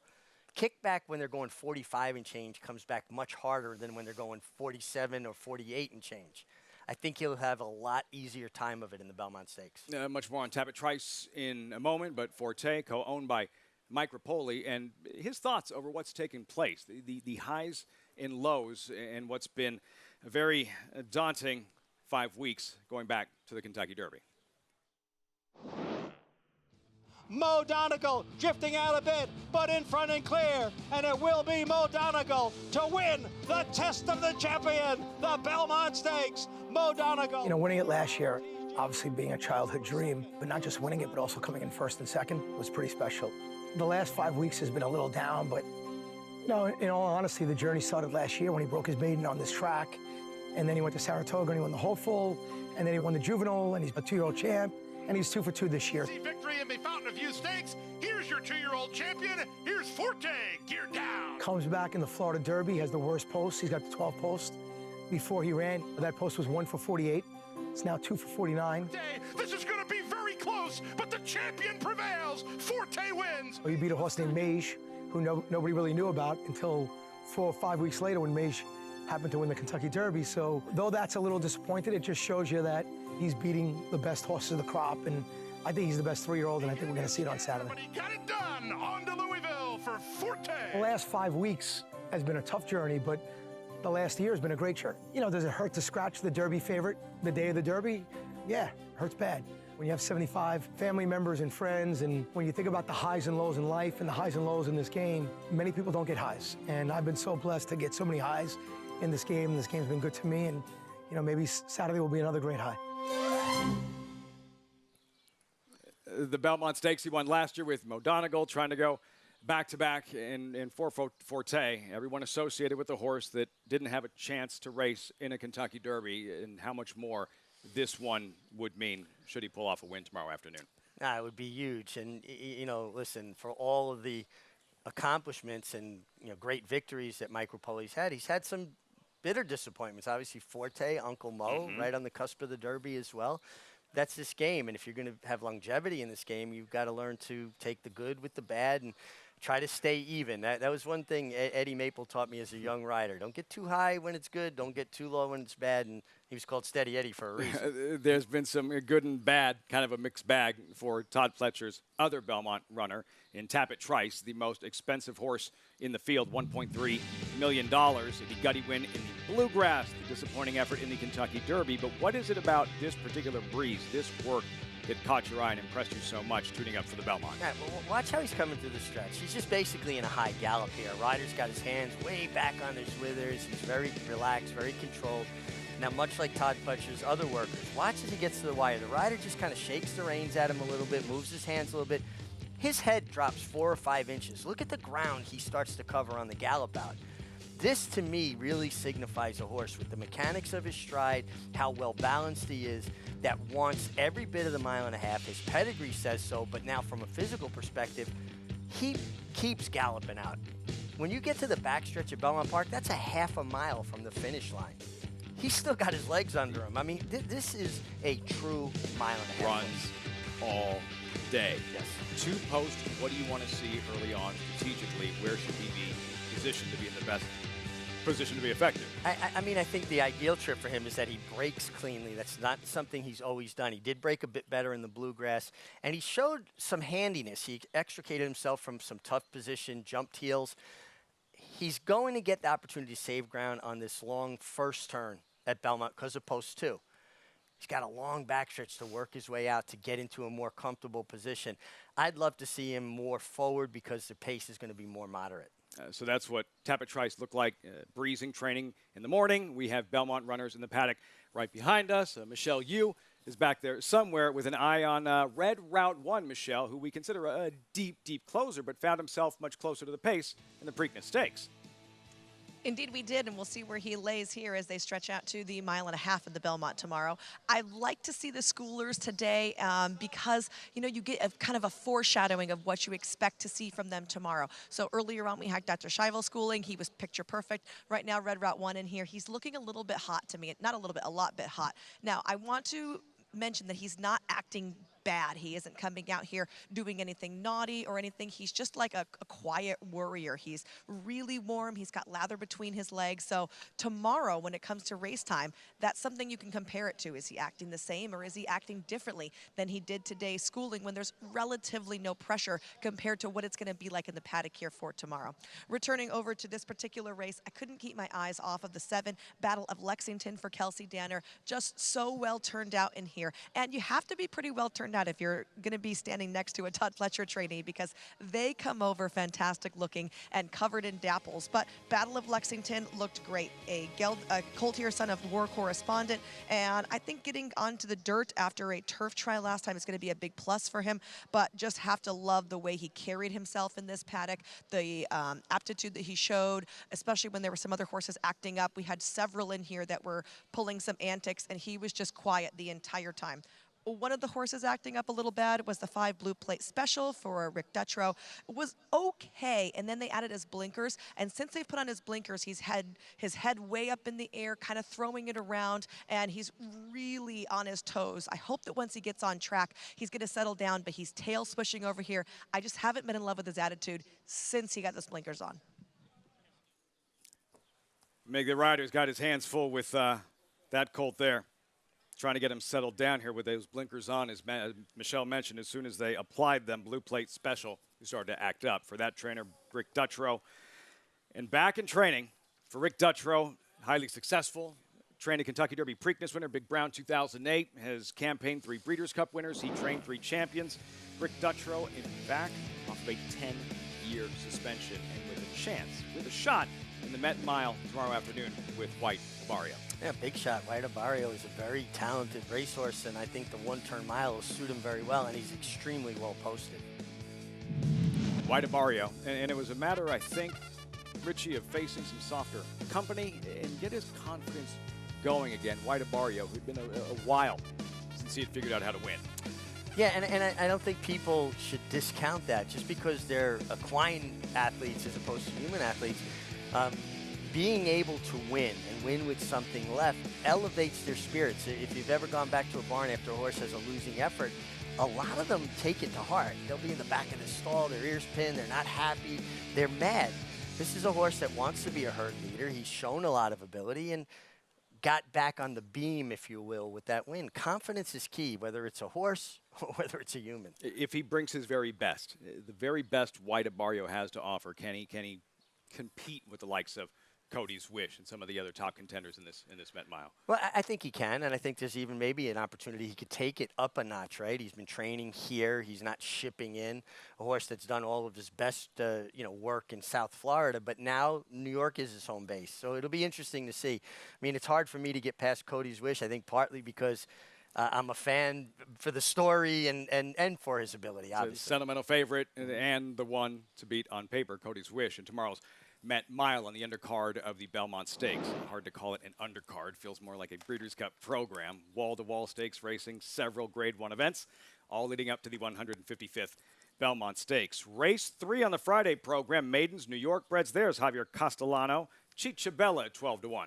Cicciobello. It's a horse ran actually pretty well. First time showed good speed. They turned him back. Then he went to turf. I think he kind of muddies up his form. He's liver than that, and then 12-1 here. Refua will revisit his win that wasn't in a moment. Number 3, Woodside Warrior, blinkers on, stretching out. Yeah, third start. Maybe he's going to improve, but he's going to need to. Muggsy Fury, debuting 4-year-old.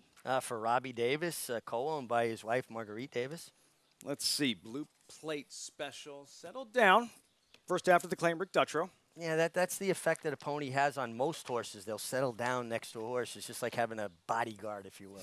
Meteorite, odds on 3-5 with Arad Ortiz in the Centennial colors. Yeah, it took all the money first time when he ran for Jimmy Jerkins. Jimmy now moved on to Saudi Arabia to take a private training job, moves over to Todd Pletcher.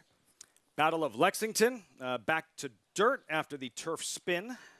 Yeah, his dirt races are good. I think the turf race is muddy. This horse is form up. He's well posted. I think he's a major player. 7-1 is generous here. Big number. Junior Alvarado, date with Cody's Wish in tomorrow's Grade 1 Metropolitan Handicap. 3 minutes out, race 3. A heads up, a reminder, get involved. Sign up, Naira Bets, the official betting site of the Belmont Stakes. You get a $25 free bet plus a $200 deposit match bonus. Use promo code Belmont25 to experience the excitement of the Belmont Stakes and bet on any track, anywhere, anytime. Sign up, NairaBets.com for your free $25 bet and $200 deposit match. Horses warming up, these New York bred maidens. That was the favorite, Meteorite. All right, so there's Refua, who's still in a maiden race, 14-race maiden. Second in 8 of those races, Richie, and 2 starts back. He did cross the wire in front, but disqualified. What happens? Yeah, he drifts out and interferes, impedes a rival. And this is a horse that has shown a tendency to want to pull up when he makes the lead or wait on horses when he makes the lead, hence the amount of seconds that he's had. So Trevor McCarthy wants him to engage with the horse coming to his outside. You see him take a look back. He goes to a left-handed crop. Horse kind of gave him an indication there that he was going to wander from it. And the second time he went at him, that's when he came out and cause the interference. And you got to pay attention when horses give you that body language, that step, that the next step's going to be more dramatic. Now, this is a horse now that has 8 seconds. He's earned $131,000. So he's a terrific owner's horse, but frustrating because he has the ability to get there, but Refua kind of refuses to get his picture taken. Yeah, I imagine there are controversial disqualifications. I imagine that was not one of them. No, it was not. Pretty easy call. I mean, honestly, you can make the case the runner-up was never going to go by, but he did come out and take the runner-up's ground, and it warranted a disqualification. Refua, maybe today will be the day. 14-race maiden trying to break through. Currently 7-2. Michelle, your top selection, Blue Plate Special. Do you lose any confidence, seeing as how he was acting up a little bit earlier, but seems like he has settled down now as we get closer to post time? I did lose a little bit of confidence, Lafitte, not just from the way he was acting up, but seeing him, I was expecting more of a Cantharos type body from him, so a little bit shorter, a little bit more compact, and he's got a lot more midnight loot. He's a big, tall, leggy gelding. I caught up with Richard Dutrow, asked him, why did you guys claim him? And he told me, my owner made me claim him. And lucky for me, owner standing by, I asked, what did you like? He said, you know what? Brad Cox's guys have great eyes. They picked up this horse and, you know, they ran him just the one time for maiden special weight. He said he's a New York bred. He's got all his conditions. And he said it was a no-lose scenario to try to claim him because if he won, they've still got conditions and they can keep on going. If they liked him, they could do something like this. They could move him up. And if they didn't like him, they could always just drop him down for the bottom level maiden claiming. So they felt they had a lot of directions to go with him. I also asked if the attitude once the blinkers got on were normal for him, and Dutrow said kind of. In the nicest way, this is his attitude, but he said he's not being mean with it. He's just kind of a on-the-muscle type of horse. So I still like Blue Plate Special because Dutrow has been always, to me, so good off the claim. I think that him and his team have a great eye for what horse, and the fact that they opted to move this horse back up and made a special weight and protect him, I thought was super intriguing. You're getting a good price right now, so I'd like that horse. And you guys were talking about the 2 Refua for Peter Walder. I don't know what happened last time. I wanted to say at first it was because it was in the slop, but previously he had really solid efforts in the slop. I know Namig said that he was warranted for the disqualification. And generally when horses win a race and are disqualified, they don't come back their very next race and win. So I'm kind of hoping that that plays true here as well. And we'll see him move back forward in this particular spot with another race on the belt and see if he can't get that W cleanly this time. Any rhyme or reason to that? Well, you know, Michelle makes a good point about slop. He did run well at Aqueduct in the slop. Slop's different from track to track. And also, when he ran in the slop, it was a mile, and maybe he was able to get in a better rhythm. We're going 7/8, maybe getting rushed in the slop. He couldn't find his best stride, if you will. He's talented. You know, those kind of horses, Lafitte, that seem to have a tendency not to want to pass, or when they hit the front, pull up. Those are the kind of horses I used to love to put on the lead from the start because you can ride them hard, put them on the lead, and they won't get rank with you. Then they'll come back to you because they're waiting on their competition, but they've already broken through that plane. The problem is you've got a horse like Meteorite who has a lot of natural speed, broke extremely well first time, and flashed that speed. I was talking with Jimmy Jerkins before he ran because he had back-to-back gate works. And I know Jimmy a long time. I said, why the back-to-back? He says, you know, there's mornings he just wasn't very handy away from there. I really had to put a lot more schooling into him. Sometimes when horses are like that, that shows up again.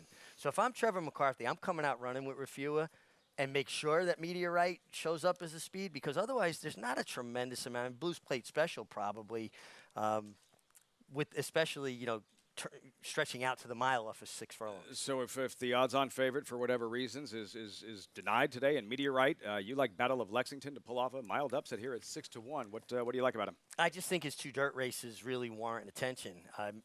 They're basically pretty much as good as anybody else's dirt races. Those 2 turf tries, I think, throw people off the scent a little. They look at that, well, last time he was beaten 10 1/4. That was on the turf. The start before that, he was beaten, you know, about a half a length to Meteorite, who's a much shorter price at 3 to 5. So I think Battle of Lexington is a horse that you're getting value with. Intriguing, though, as you look at Cicciabella and Javier Castellano, Derby-winning jockey Javier Castellano. Your point on Meteorite. Now we have something to really look for right from the start with an odds-on favorite based on your conversation with Jimmy Jerkins and how he gets out of the blocks? Yeah, I mean, he did it very well first time, but there's always a concern when a horse has shown a little bit of a propensity to have trouble leaving the gate in the morning. Sometimes it comes back around and it will rear its head occasionally. I'm not saying all the time. Red Ortiz aboard the favorite. He'll be in the favorite in the Grade 1 Justa game in race number 4, first of 5 stakes races, first of 3 Grade 1 events in about 35 minutes. In Italian, 1-2 in the Justa game. Ortiz here teaming up with Todd Pletcher, just like they'll do tomorrow in the Belmont Stakes Forte. Meteorite, odds on, post time for the third at Belmont. Johnny I, standing by. Blue Plate Special about to move into line.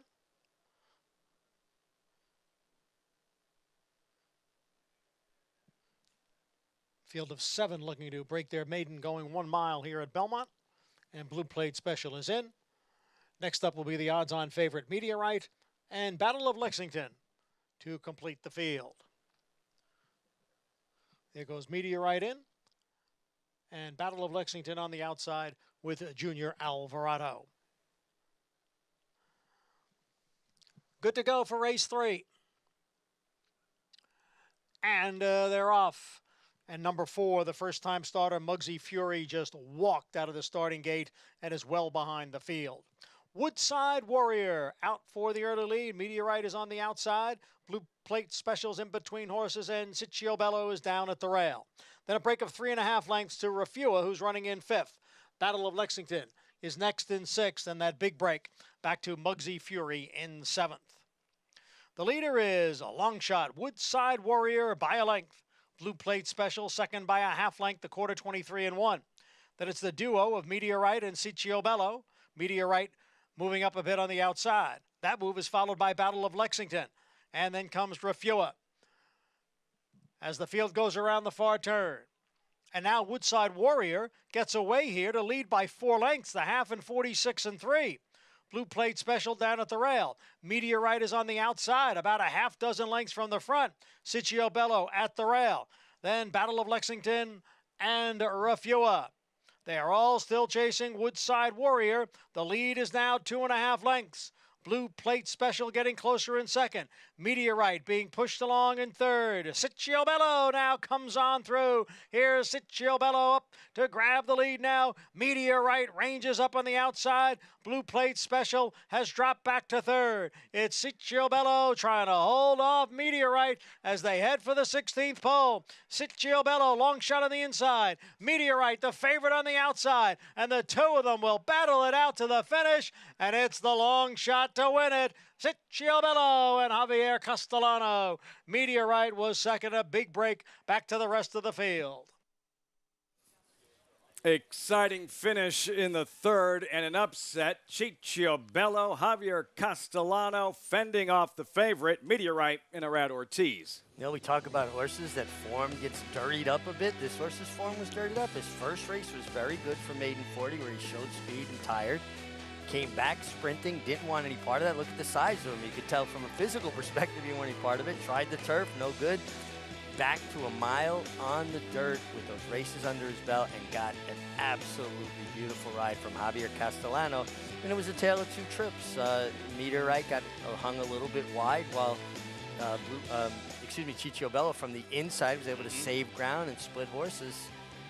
Good run from Meteorite, but Ciccio Bello got the better trip. And Meteorite, you could tell it was going to be a little bit of a struggle with Red Ortiz really having to encourage him, asking him to pick up his feet, rounding the far turn. And he like one of those bicycle horses, he did keep coming, but in the end, falls a little bit short. 17-1 on Ciccio Bello. Yeah, too big a price for a horse that actually, again, if you look a little deeper, dig a little deeper, his form was dirtied up. 1-6-7-2. Derby winning jockey Javier Castellano strikes Ciccio Bello in an upset in race 3. When we come back, trainer Chad Brown has won 5 of the last 6 editions of the Grade 1 Justa game. Absolute domination. Will in Italian dominate this afternoon. Odds-on favorite owned by Peter Brandt, as is the French filly Speak of the Devil. Brandt, Chad Brown looking for yet another Grade 1 Justa game.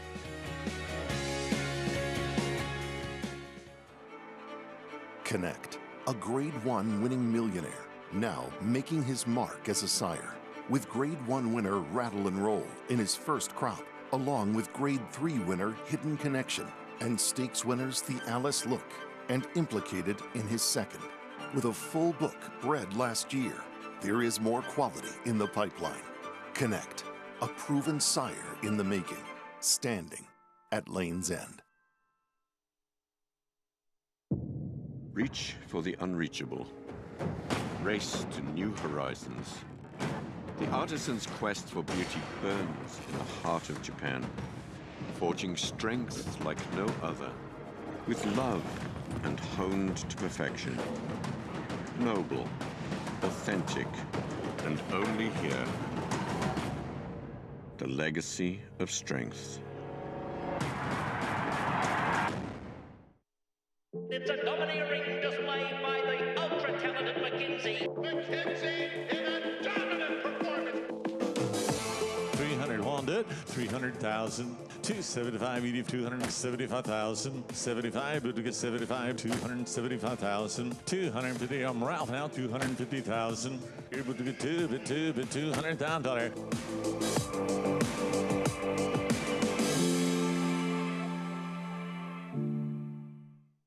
There's a big, bold, beautiful world waiting to be explored by you and your friends, of course. But not just any friends, the best of friends. The kind of friends who let you do you. Because in this world, it's positive vibes only. And when you get in the zone here, you stay a while. These aren't just good times, they're the best of times. And your time is now. So come explore. Resorts World.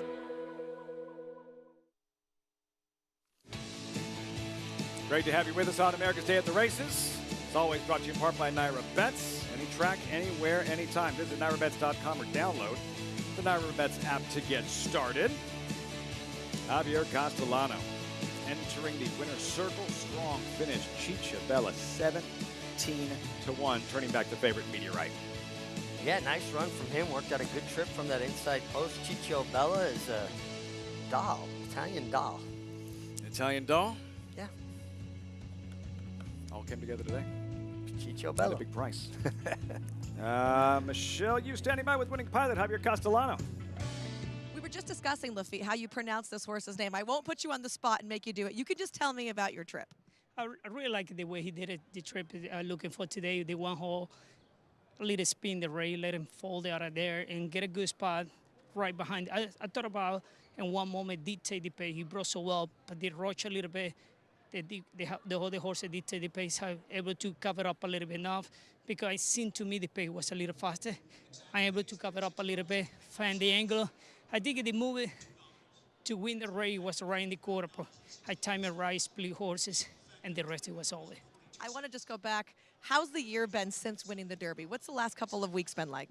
Oh my God, dream come true. You know, it's been amazing. You know, it's like a regroup again. Javier Castellano's 21-year-old.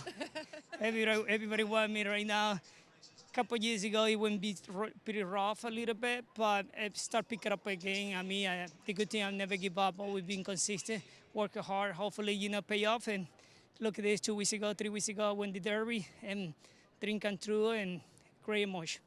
Well, we're very happy for you. I'm emotional now. We're going to let Javi run, but congratulations on this win. Thanks a lot. Guys. It was such a popular win with Mage. Castellano here, 36-40, Ciccio Bella, a Hall of Fame rider, so well respected, and there was that glaring omission on his resume. All those rides in the Kentucky Derby, and very few good finishes, maybe one in the money finish. I think Audible had been third behind Justified back 2018, and now gets his moment at Churchill Downs celebrating a Kentucky Derby win. But it is interesting how things have come full circle for Javier, right? He went through a bit of a rough patch. I don't think physically was as healthy, had surgery. Then he comes back, and now people want him. And it's like he said, rolling back the clock. But how many great riders never won a Derby or won one out of many tries? It's very difficult to get a Derby win. And he's never won a Belmont Stakes. And a chance tomorrow. What do you make of his chances with Arcangelo? I think he's got a big chance with Arcangelo, a horse that has a stride and a demeanor, a very calm, kind of tractable horse, Arcangelo, that can get the 1.5 miles. I think he's a major player there. He's in my top 3.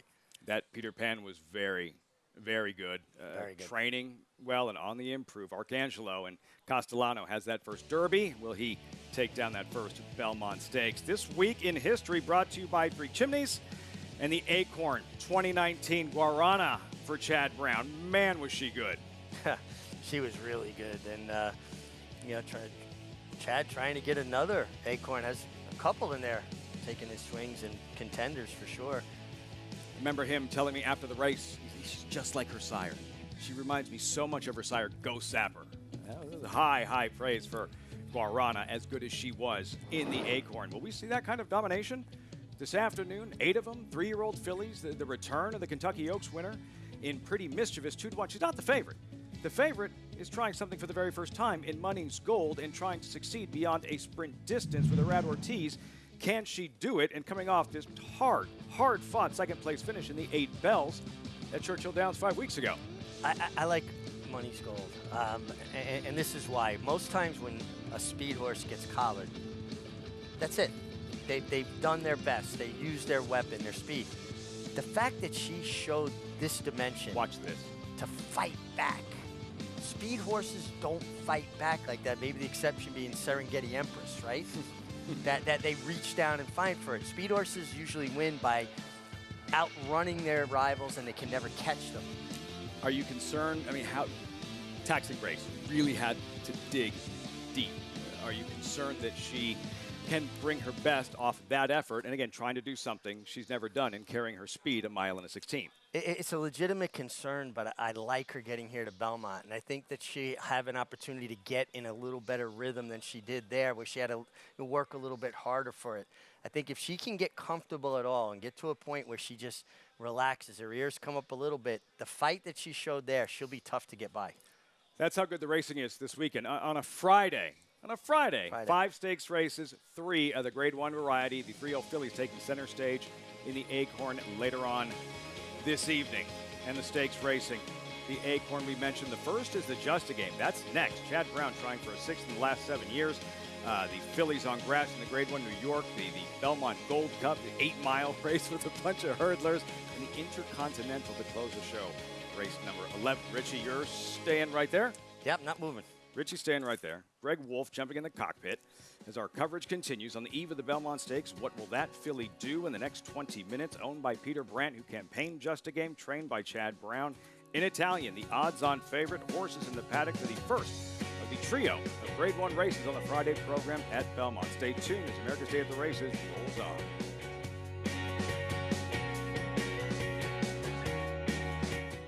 Undefeated Grade 1 winner Mastery was a multiple graded stakes winner at 2, including this victory in the Grade 1 Los Alamitos Cash Call Futurity.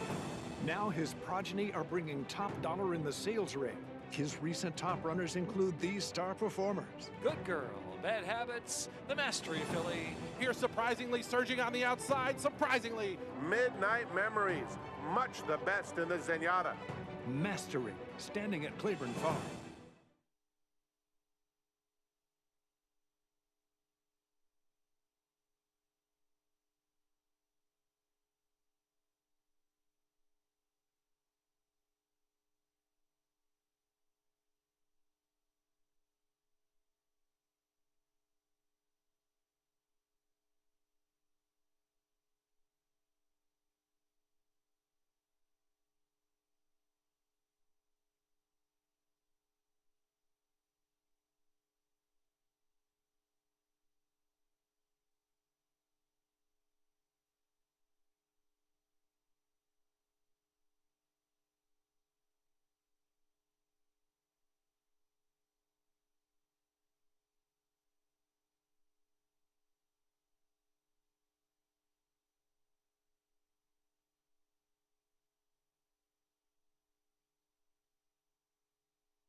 Just a Game on the rail has the lead by a length.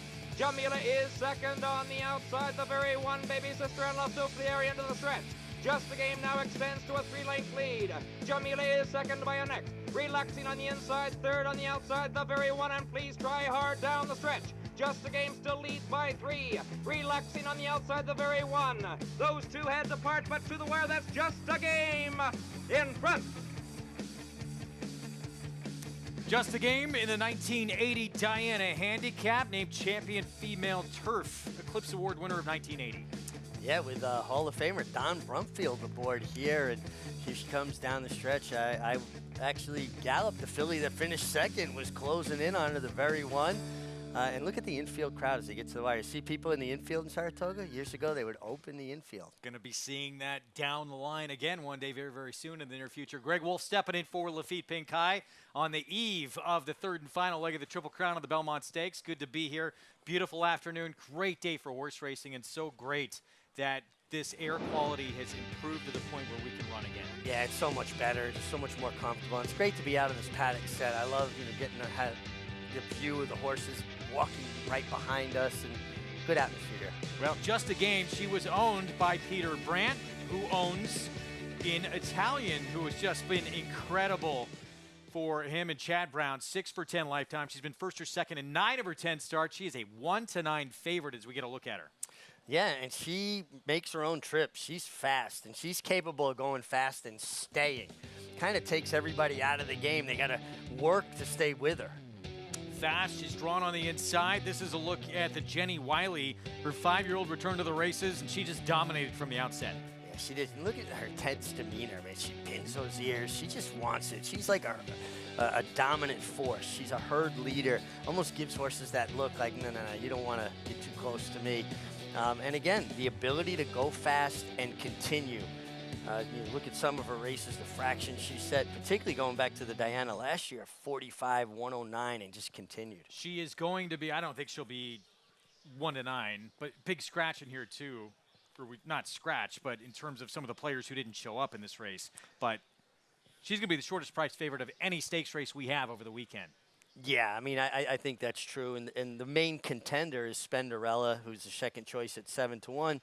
And she's cast into that unenviable position of having to keep in Italian, or in Italiano, honest. And now she gets relegated to a chase mode. Spenderella is the reigning New York Breeders' champion, by the way. But got to deal with an incredible talent here. And the man saddling her, he's won 5 of the last 6 runnings of this race. Chad Brown, including last year with Regal Glory. Grade 1, Just a Game with the odds-on favorite in Italian. Trying to win for the 7th time in 11 starts is next.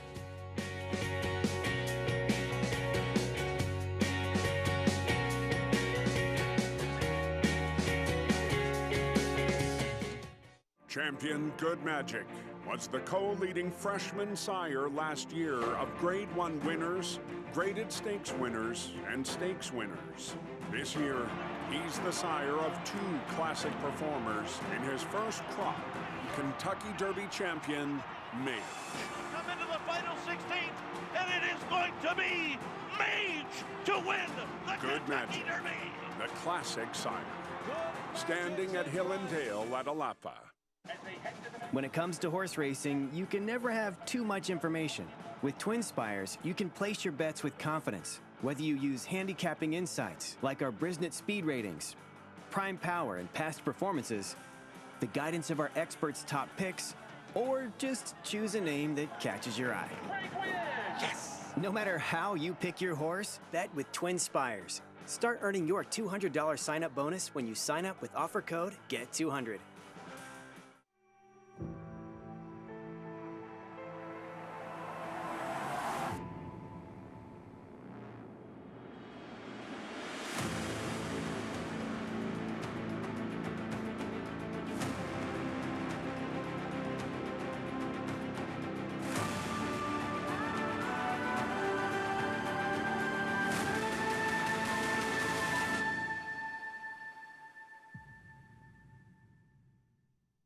Racetrack Television Network brings you every race, from every track, on every screen, every day. With monthly packages starting as low as $5, RTN gives you great value and access to more live HD streaming and race replays than anyone. Visit RTN.tv today to sign up and watch on almost any device, including Roku and Amazon Fire. RTN has packages that start at $5 per month.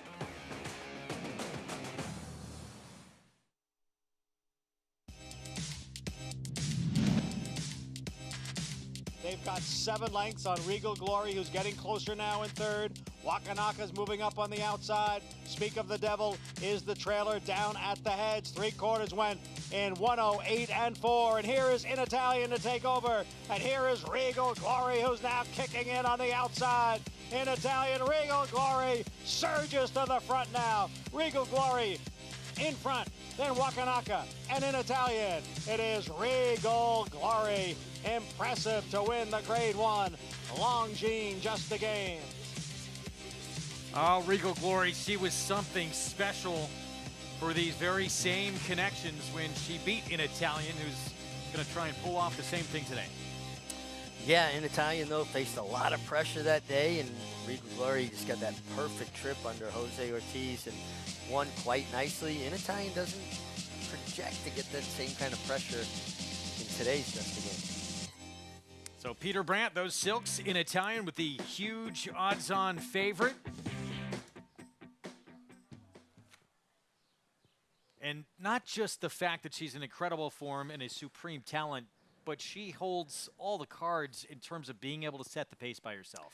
Yeah, she just has a big pace advantage. She's naturally fast, and you know the art of riding a speed horse or a front runner, if you will, is not to jump out and go as slow as you can, but mete out that speed in a way that it puts everybody else at a disadvantage. Well, what does that mean for Spenderella and Tyler Gaffalione? What can you do? Well, he's got to stay within calling distance. If he wants to win, he's got to be close to In Italian. Let's go to Michelle for more. Thanks, Greg. I'm joined by Graham Motion, who trains the 3 Spenderella, the globetrotting New York bred. Graham, were you happy with her return to the races? I was a little disappointed. I thought she was ready to go. I thought she was fit. So obviously, you know, you hope to come out winning. But still, having said that, she ran her best number she's ever run in lifetime. So it was a good effort. And then coming in here with In Italian, drawn to the inside with some speed. What's the game plan? Yeah, it's a tricky race. I mean, I don't see anyone that's going to go with her, but we're not going to be too far behind her. And do you think, like you said, she was ready last time, do you think that you've seen progression from her since that race? Look, as long as she was off, she'd been off since August, so I think there's nothing quite like a race to move you to the next step. So I think the race will have helped her. She's trained great. Appreciate the time. Thank you, Michelle. Grab Motion has the 3 Spenderella. Who, thank you, Michelle, is incredibly talented in her own right. It just seems like in this race, everyone, not just Spenderella, is up against it with In Italian in her pace advantage. Yeah, if I'm Tyler Gaffalione, I'm going to try to come out running, like break really sharp, not with the intention of going, but maybe riling In Italian up, making her grab the bit and do more than maybe they want to do early. Here they come through the tunnel, approaching the 5-minute mark to post for the Grade 1 just a game. Mandatory pick 5 begins here as well, mandatory payout. And here's the 1-9 favorite, In Italian. Yeah, I mean, she's fast, she's talented, she looks like she's supposed to control the race, just the main and lone speed here. 3-time Grade 1 winner here in the States as well. New Year's Eve, Brandon Walsh, Luis Saez team up. Closing type that would love to see things heat up on the front end, at least come get a piece. It enhances their value if they hit the board here in a Grade 1. Here is Spenderella. Her comeback race as a 4-year-old for the man you just heard from. Wound up second, beat a length. Yeah, reigning New York bred horse of the year, well-traveled, and has never run a bad race. Wakanaka, Bill Mott, he's won this race 5 times as well. Yeah, another one, deep closer, gets Joel Rosario. She was just in front of In Italian when In Italian faced a lot of pace pressure. And stablemate to the heavy favorite for Chad Brown. He was hoping with her, she likes a little bit softer ground. Yeah, I mean, she's not going to get the give in the ground that he was probably looking for, but she's a closer, so she's definitely got a complementary style to her uncoupled stablemate in Italian. And again, just hitting the board in a Grade 1 enhances these mares' value for their prospective breeding careers. So many special wagers going on during this Belmont Stakes Racing Festival, and one of them begins in this race coming up. Triple Play All Turf Graded Stakes, just a game here. Belmont Gold Cup, which we'll have for you later today, 2 miles, and the Intercontinental. So getting close to that, we have a 2-day pick 6 that begins with the Acorn and Belmont Gold Cup and all turf graded stakes triple play as well. Coming up tomorrow. Something for everybody, right? We talked about it earlier in the week, how it's like an early season Breeders' Cup. Pretty much every category is covered. All the big names, the stars coming out. We're going to see the Kentucky Oaks winner later this evening.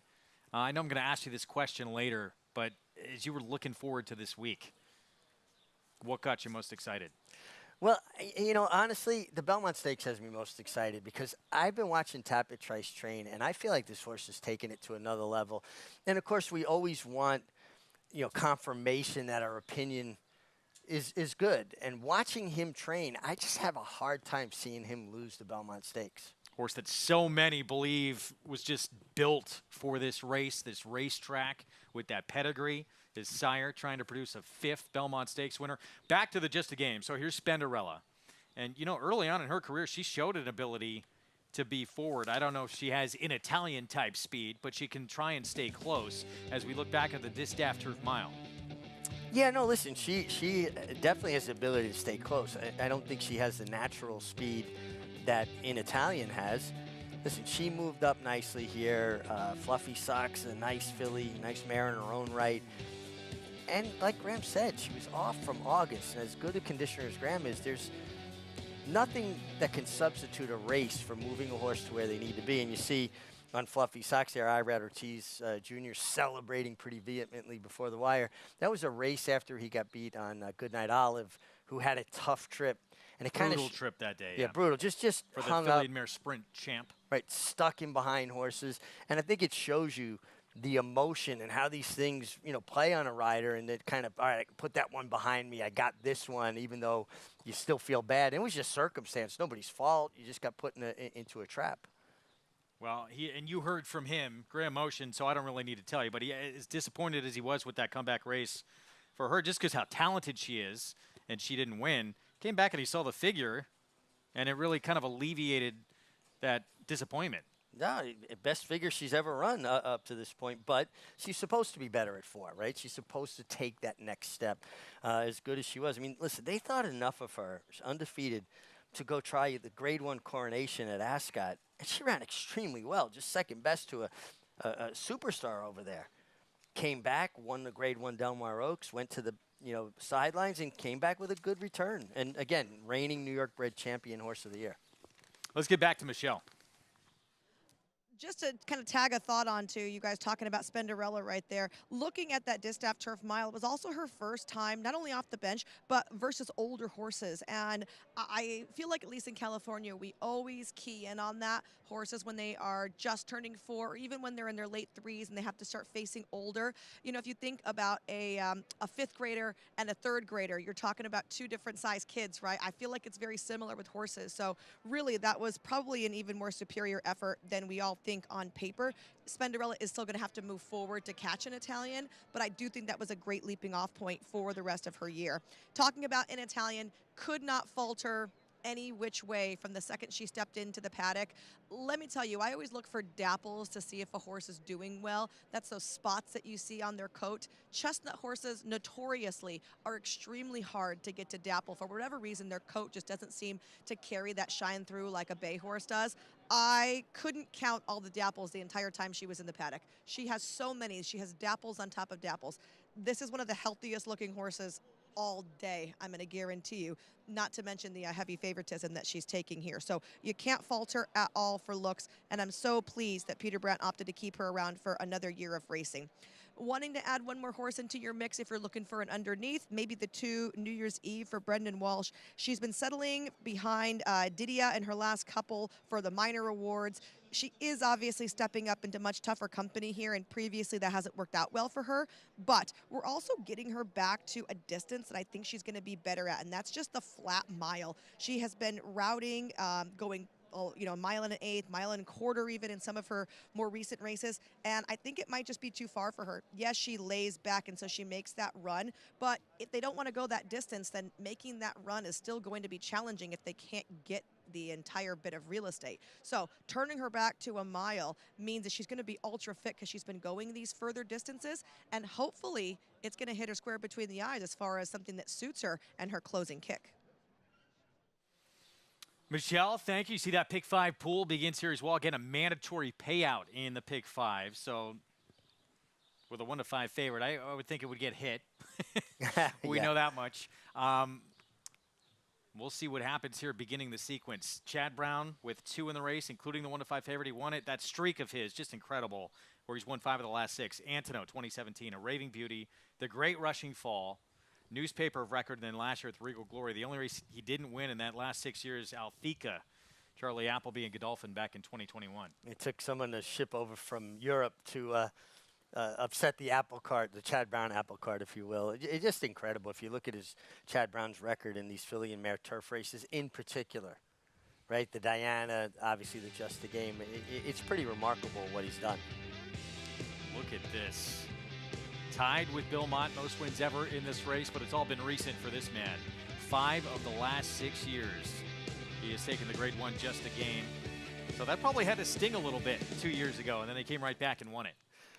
You know, anybody that's competitive, and obviously Chad Brown's very competitive, the losses sting more than the wins make you happy. You know, it's just an interesting kind of personality trait, but that's one of the things that makes you successful is you hate losing almost more than you like winning. And how about in terms of what Arad Ortiz Jr. does here within Italian? All the pressure's on him. He's on a 1-5 favorite. He's going to be in front.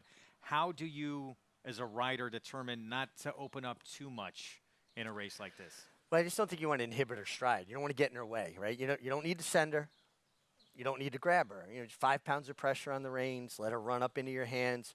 Because if you slow her down too much, you're letting everybody into the race, right? Now you're allowing yourself to play their game. When you have a horse that has a high natural cruising speed, like in Italian, you don't want to fly, but you don't want to go so slow that it makes it easier on everybody else. Make them work to stay with you. It starches their kick a little bit.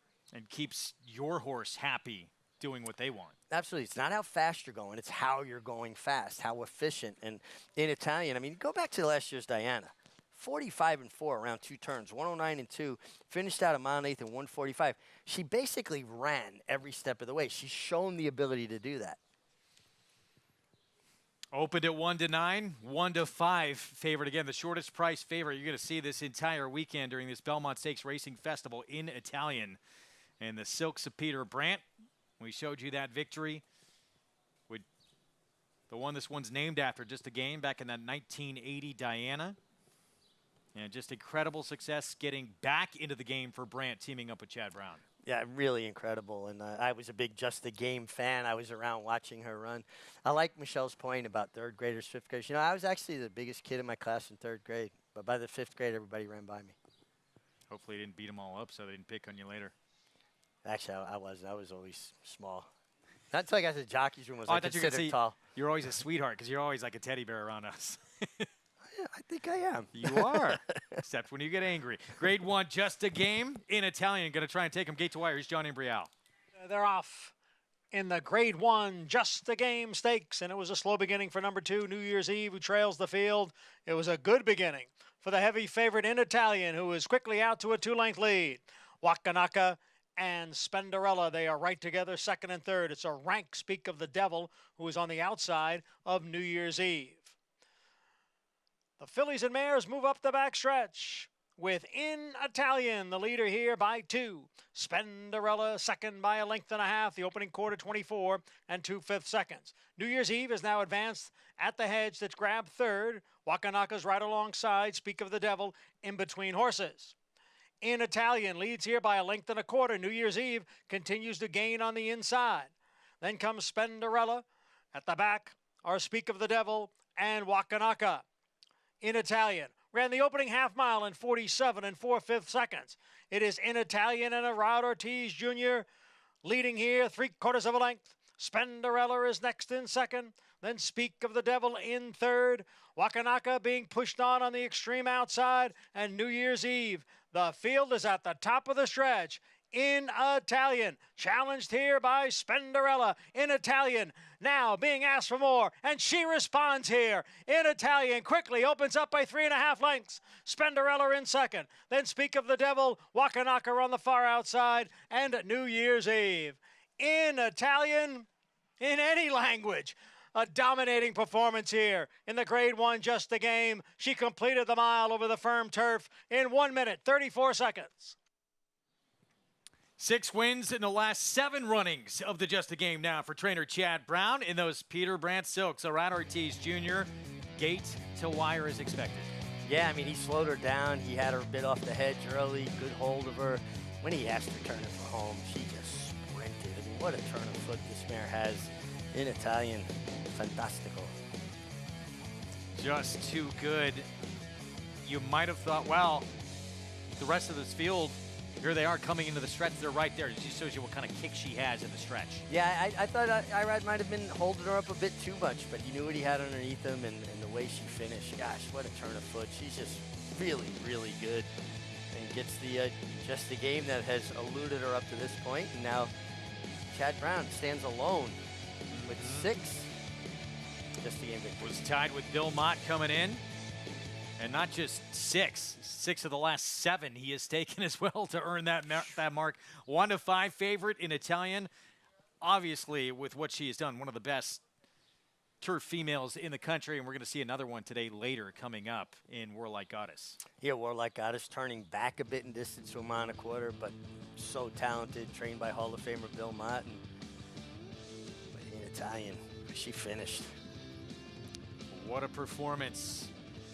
An Italian 5-year-old mare, and she's now won 4 of her last 5 starts 4 times. Grade 1 winner. Let's go to Michelle, you standing by with the winning trainer. Chad is shaking hands and taking names right now. That was a remarkable performance for an Italian. What are your thoughts? Yeah, and Irad just rode her great. I loved how she broke well and he got her off the rail. And from that point, he was really in control of the race, and that was the plan. Were you surprised to get such easy fractions to begin with? I was. I thought we would take on a little pressure early, but I think Irad getting up and out early probably intimidated most of the field. That's 5 Grade 1s in a row for her. I mean, how is it possible we're going to get a better year than we got last year? I'll tell you, she's one of the best I've trained. And ironically, she hasn't won a Breeders' Cup and she hasn't won a Eclipse Award, so for me to say that. But for a horse with this much speed that can finish, and some of her defeats were just due to she ran just insane fractions and nearly won those races. She's one of the best I've had. Congratulations here. Thank you. Chad Brown, now the leading trainer in the Just a Game with 6 victories, guys. Just incredible. And do we see her potential? I know we're a long ways off from that. Is she have a date with the boys in the Breeders' Cup this year? Tell you, the way she can get a mile, I think she deserves a chance. And fillies and mares have done well in the Breeders' Cup Mile over the years against their male counterparts. I don't think they should shy away from anybody. She's just very talented. 1-5 favorite in Italian, leads them every step of the way. And Irad Ortiz Jr. knew exactly what he was sitting aboard when he asked for more. It was just good night. And it was instant. I mean, that turn of foot, she didn't have to build into it. As soon as he asked her, she dropped and gave him an eighth in 11 seconds. I mean, this was a scintillating performance. 7 wins, 11 career starts from this 5-year-old mare by Dubawi, trained by Chad Brown, and this is when it's over. And listen, she's facing good horses here. Spenderella is a very accomplished mare in her own right. She just didn't have a response to that devastating turn of foot. When we say turn of foot, we're talking about that instant acceleration that in Italiano possesses. Yes, she does. She can move when called upon. Silks of Peter Brandt with the Grade 1 Just a Game. Our Winner Circle lead-in brought to you by the Fasig-Tipton July sales of selected yearlings and horses of racing age, July 10th and 11th in Lexington, Kentucky. Where will you be? Easy as could be. We're going to see some Grade 1s to come later on this weekend. I think might have a little sterner challenge. Yeah, I mean, I don't think there's kind of an open and shut book as this race was, particularly when you have the best horse and such a huge pace advantage. And in Italian, made 240 look fairly generous. She is special, and big campaign to come. I would expect we're going to see her in some big races to come this summer in Saratoga. Yeah, it'll be interesting, too. I like the idea of her taking on the boys going a mile. I think she's as good a miler as we have in North America.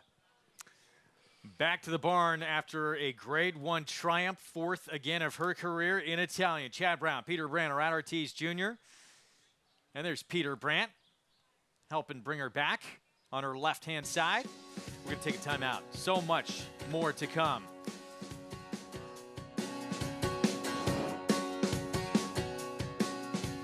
Mike Rapoli got the one he really, really wanted with a Belmont win last year with Mo Donegal.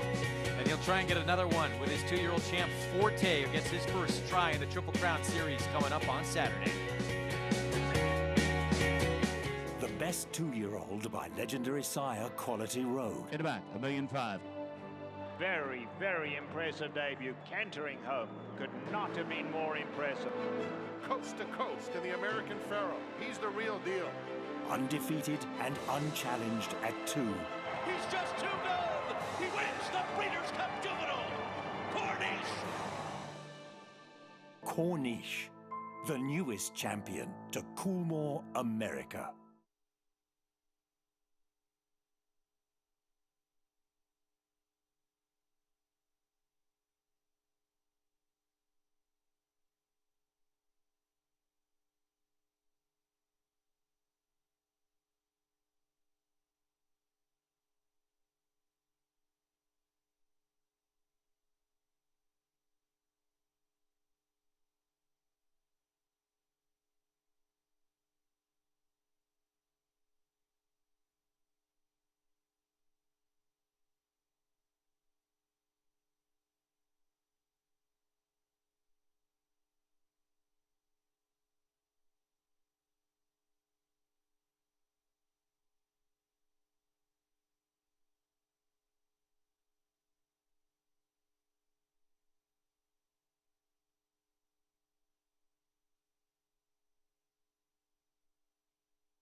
Cornell Ruffian Equine Specialist is a full-service equine hospital located directly across the street from Belmont Racetrack. We provide 24/7 emergency coverage.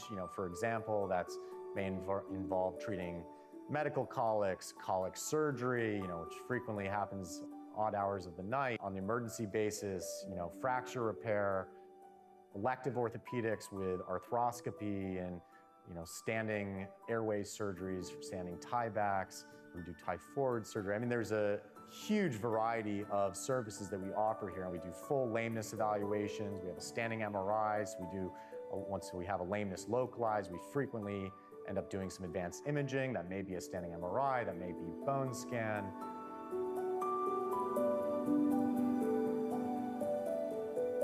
We try to target every aspect of the equine need as much as possible, both from a surgical and a medical standpoint. So having that kind of access in this caliber of facility in that kind of proximity to the track is incredibly important. Having fast access to advanced veterinary care is paramount to making sure that these horses get the treatment they need quickly so we can get them on the road to recovery. We have a high-speed treadmill at Ruffian. On the treadmill, we can exercise a horse at speed in their regular gait. It allows us to put a dynamic scope up their nose and actually evaluate the function of their airway while they're moving. And there are a lot of issues that only manifest at speed. You know, one of the research focuses at Cornell Ruffian is looking at different ways that we can promote equine safety, thoroughbred safety, and prevention of more significant injuries or breakdown injuries in thoroughbreds. Cornell Ruffian is part of Cornell University. The mission that we are trying to achieve is clinical excellence, you know, day in and day out, providing, you know, the most top-level care to our local patients every single day. And we're constantly looking at newer imaging modalities too, to make sure that we continue to offer the most cutting-edge and innovative ways to diagnose equine and thoroughbred ailments.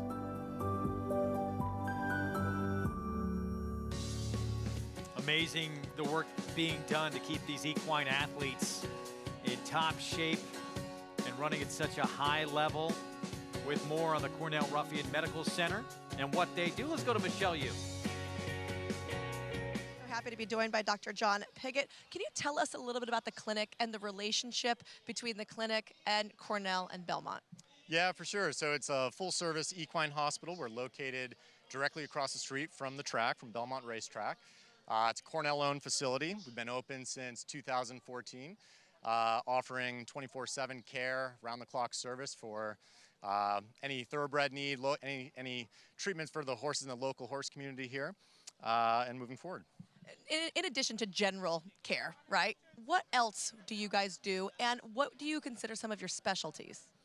Yeah, like I said, it's a full-service hospital, so we offer, you know, full complementary orthopedic surgery, soft tissue surgery, colic surgeries, upper airway surgeries, performance evaluations, advanced imaging, you know, looking at bone scans, MRIs, you know, full lameness evaluations, you know, in addition to around-the-clock emergency coverage. So, you know, 24/7, you know, around the clock in the year, we're open and available to treat any ailment that the horse faces. Well, it sounds like you guys have a lot of tools at your disposal. And right now, I feel like a lot of our focus is on the safety of our equine athletes. Is there anything that the clinic is doing that is helping part of a research foundation or anything like that that is going towards the more safety of our animals? Yeah, so Cornell Ruffian has two ongoing research projects right now, both focused on thoroughbred safety, breakdown prevention. One of them is looking at new imaging modalities that can provide additional information about hopefully giving some early signs of changes in the skeleton that may be able to give owners, trainers, veterinarians more information about some early detectors before things happen. We're also looking at some different blood biomarker changes and some bone density analysis on thoroughbreds of different age groups. So the research is critical. We have to get the information out there first to provide just an accurate idea about what's going on. As a vet in the field, how do you feel like it's been to be able to see the progress that we've made in veterinary medicine? Oh, it's incredible. It's incredible, especially, you know, in looking and being part of Cornell with the history of Cornell. It's so rich in the veterinary field. It's been absolutely impressive, and especially in recent years. I mean, every single year, the innovation that comes across is just mind-blowing, and it's going to continue with all this cutting-edge research that goes on year after year. I appreciate the time. Thank you so much. Dr. John Piggott from the Cornell Ruffian Equine Specialists. Michelle, thank you. And, you know, right across the street here from the racetrack, and it truly is incredible, all the strides that have been made in a relatively short time. It's incredible, the technology involved and how the advancements have been able to give veterinarians the opportunity to predict problems before they become problems, see them out in front. And the fact that we have this facility in the proximity right across the street from Belmont Park. There's a gate that goes from the backstretch directly across the street to the Ruffian Clinic, where years ago horses might have to ship all the way to, you know, New Bolton and different places to get care. We've got it right here now, so obviously great strides. We're going to take a timeout. We will be back. Going to jump into a starter allowance when we return. Of course, all week long, commemorating the incredible achievements 50 years ago of the great Secretariat who completed that Triple Crown sweep here in the Test of the Champion. We'll go behind the scenes with the legend, Secretariat, when we come back. Stay with us.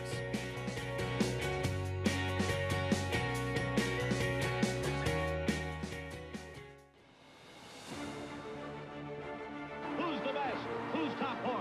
Football gods, the most valuable trophy in American sports, The dream lives within all of us.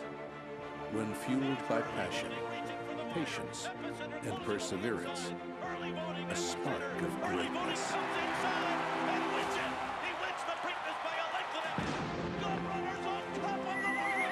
Come, dream with us at Three Chimneys.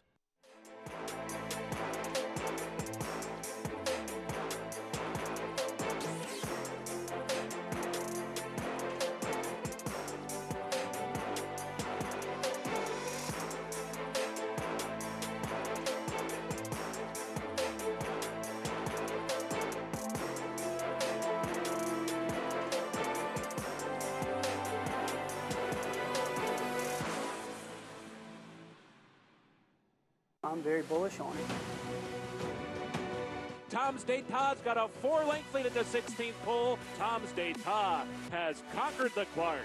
Your best horses of the last 10 or 15 years are not consistently as fast as this horse. It's total domination for Tom's Dayta. He's a beautifully balanced horse and a really good mover, and he's just full of class.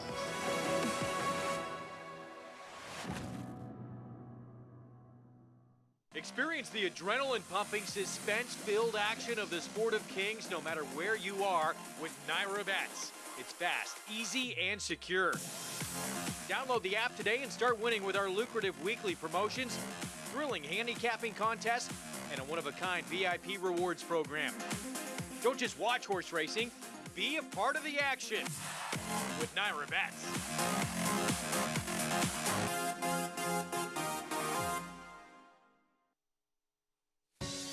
Back on America's Day of the Races in the great Secretariat 50 years ago. We'll be commemorating his accomplishments throughout the week. What a performer. He's not just one of the greatest thoroughbreds of all time. He'll be regarded and is as one of the greatest athletes in any sport of all time. And he saved his absolute best for last. And the test of the champion, of course, that sublime performance, 31 lengths dominating the competition.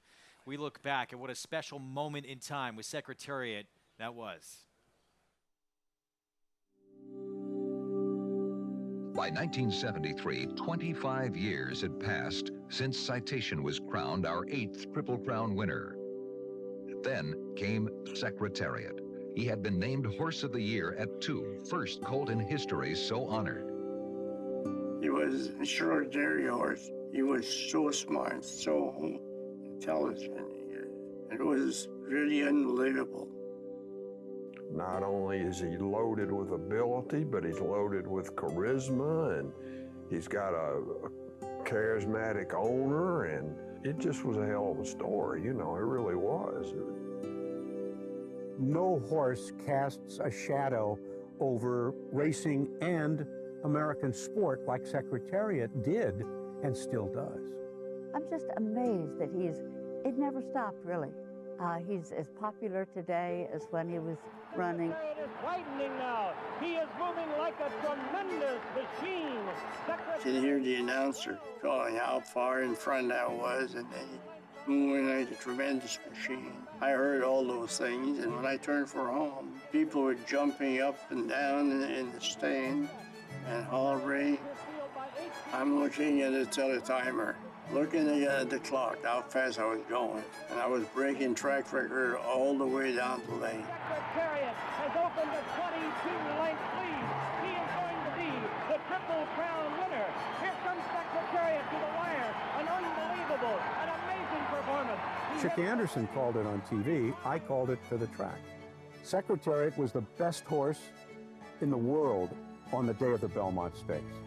The chestnut marched into history in the most emphatic way possible. A winner 31 incredible lengths in front of the next horse, establishing a new American record for the 1.5 miles. It was just incredible. I mean, you never saw a horse win by that amount. Secretariat was a real rock star. He was on the cover of so many national magazines. I think it's only coming once in a lifetime. But I'm hoping that World Run-Up will when it happens. And I'll never forget him as long as I live. When we took him back to Claiborne and retired him, I was just very, very hurt to have to give him up. And that surprised me. I didn't know that I felt so strongly about him. Me, I thought it was the saddest thing in the world someday when them men come over there to take him away because, like I said before, I don't believe you'll never see a horse like him in many, many years to come. People know Claiborne because of Secretariat. For whatever reason, he came along and captivated the nation, and everyone knows who Secretariat is. Even if you weren't alive during that era, you know who he is. He was just the most incredible athlete that day that we've ever seen, and we won't see it again. They'll never beat Secretariat's record in the Belmont, ever. Every day I get lots of letters, and it's amazing, and that's just throughout the world. It's not only America. Besides my family, he's my first love.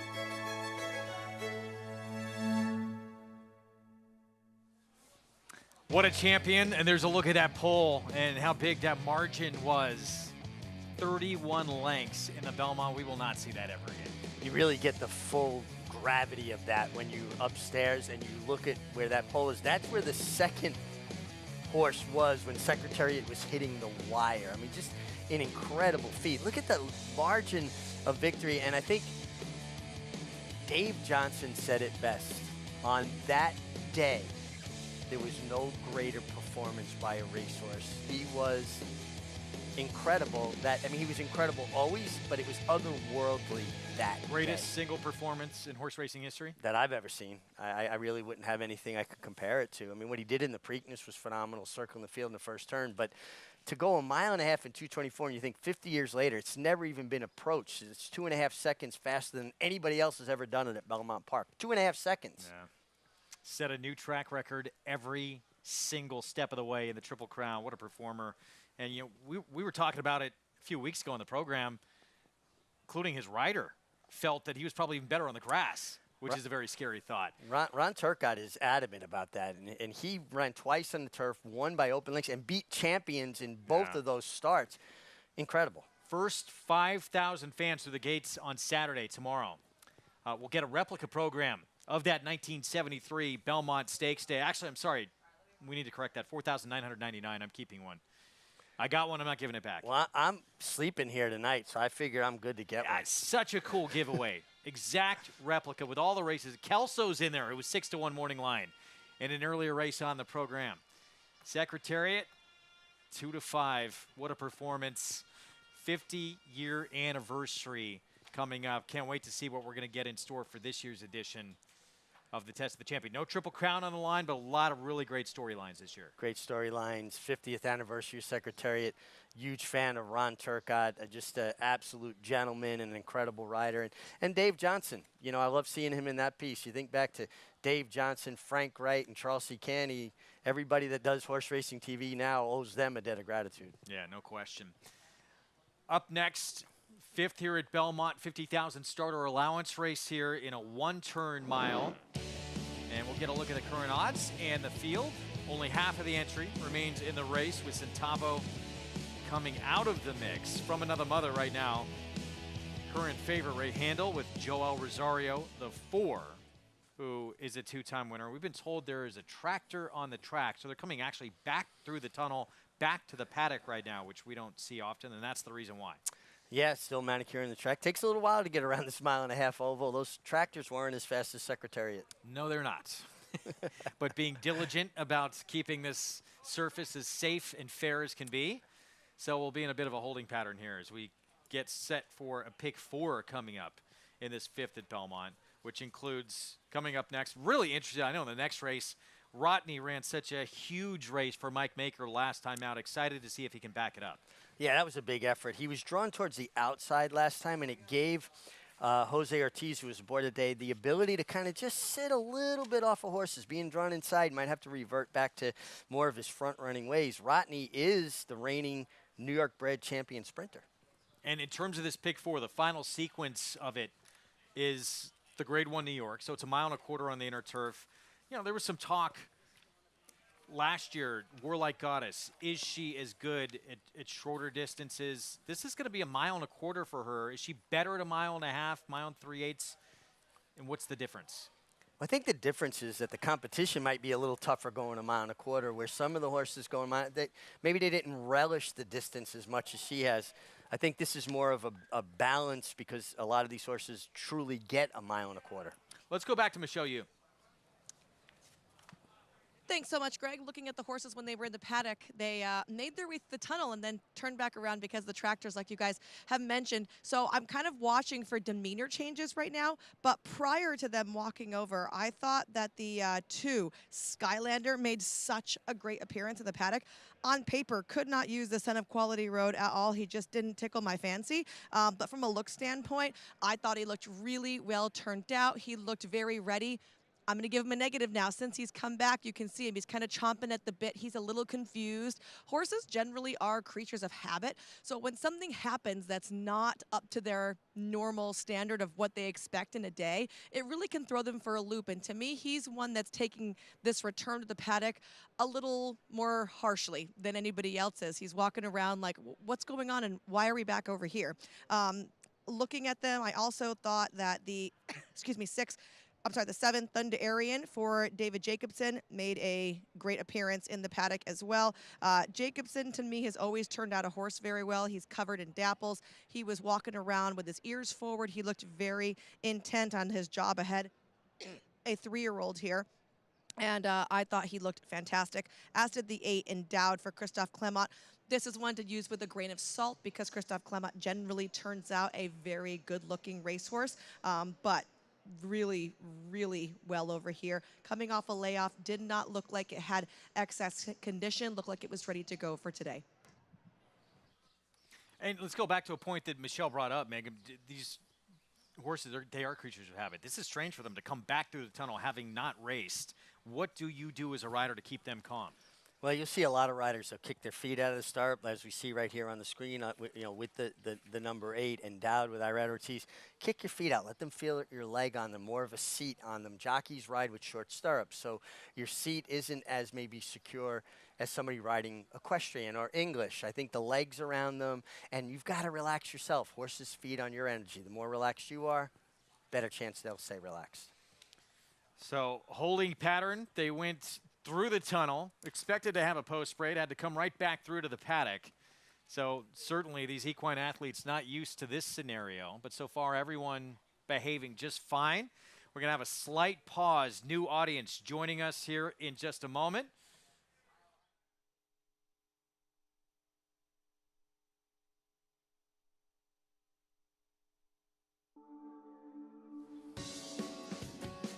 Back with you on America's Day at the Races. And welcome to a new audience joining us. Bally Sports SoCal in San Diego now with us. Those already with us on FS2. Thanks for sticking around.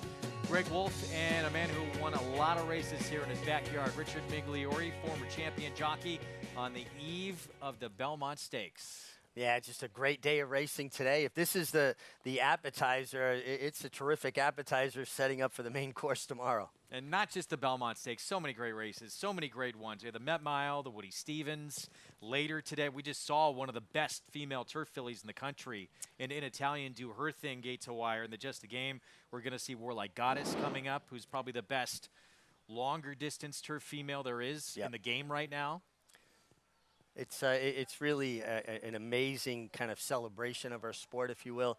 And we're seeing champions rolled out here. I mean, these are the top horses that we have, and pretty much every category is covered. And a lot of these races could be standalone events on their own, but the fact that we have them, stacked up on days like this certainly captures the attention and makes it fun handicapping. You're handicapping quality. Yes, you are. For those that are just joining us right now, the horses had gone through the tunnel. And usually the post parade happens after that. They actually had to come back to the paddock through the tunnel again because of some work being done on the main track with some tractors who were a little slow getting around there. So now we're going to get back to our post parade coming up. Slight delay in this 5th race that will start a pick 4. And the favorite continues to be Mig the 4 in here. That's From Another Mother for Ray Handel, who young trainer we talk about a lot on our program, who up and coming. He's really arrived. He was in the Kentucky Oaks this year. Yeah, I think that's a good way to put it. He's arrived, and he's winning with regularity and consistency. The one, Arabado, comes out of the Bayshore. It just feels like he'd have to improve to take on some seasoned older runners. Here's the one who gets the rail. This is Skylander jockey, or Kentucky Derby winning jockey, Javier Castellano. Yeah, one feels like he has to improve from the Bacon Barn. Sanford Bacon campaigned such horses as Safe Florida Sandy and Dancing Renee, some good horses. Long term, Silks that won the Belmont last year for Mike Rapoli. Todd Pletcher trains, Tyler Gaffalione aboard. Yeah, long term, long striding son of Curlin. Certainly a major player here. The aforementioned Ray Handel. So here's the favorite, From Another Mother, with Joel Rosario. I mean, this is who I liked when I handicapped the race. I just feel like he's going to make the lead or potentially be forward here and get a really good trip. Here is the 5 Ice Road, who is getting on dirt for just the 3rd time in the career. Yeah, was 3rd on the dirt, albeit in the mud, in the Prince of Wales Stakes at Fort Erie. Still feels like he has to improve. Yeah, it's part of that Canadian Triple Crown sequence. Here is the 6 Maker. Michelle Giangiulio just claimed this runner, went gate to wire last start on a wet track. Yeah, broke his maiden for 40 last time. Could take a step forward, but it's going to need to. Jose Ortiz for David Jacobson, this Thunderian. I thought he was very interesting, considering, too, how David Jacobson has been running at this meet, better than 37%. And endowed, the outside post, Arad Ortiz Jr. for Christophe Clement. Well, he's well posted. He's coming off a layoff. Christophe's a terrific conditioner, but I think that layoff could be a bit problematic. So the favorite, a lot of reasons to like this horse, but a 2 for 15 record coming in. There's no superstars certainly in this race, but you feel can control in the front end?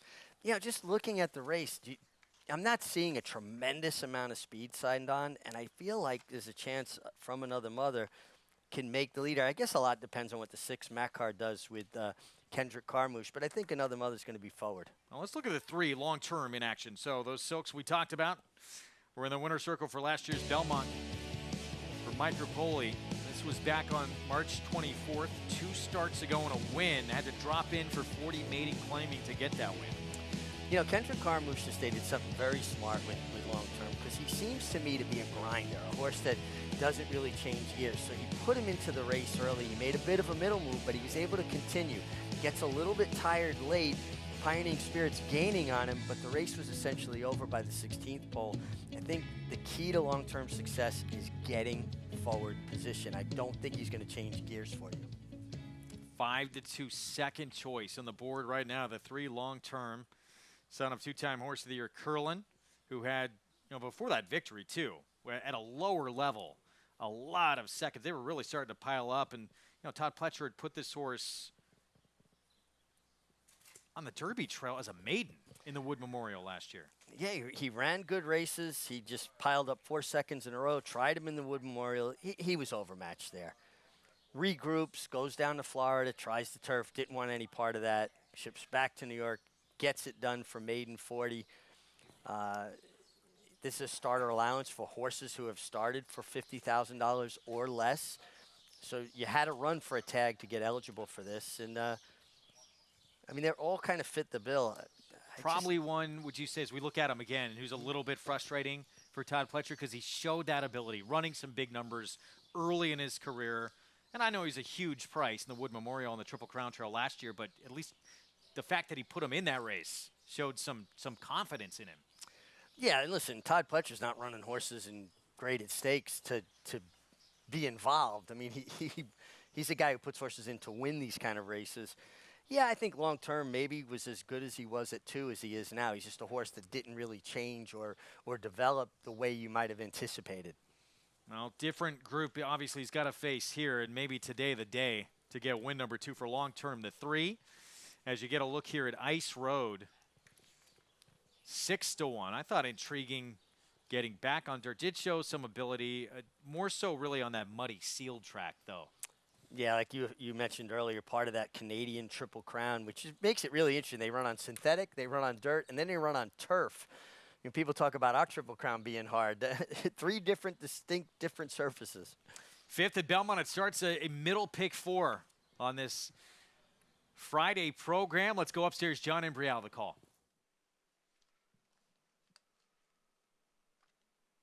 They're in the gate.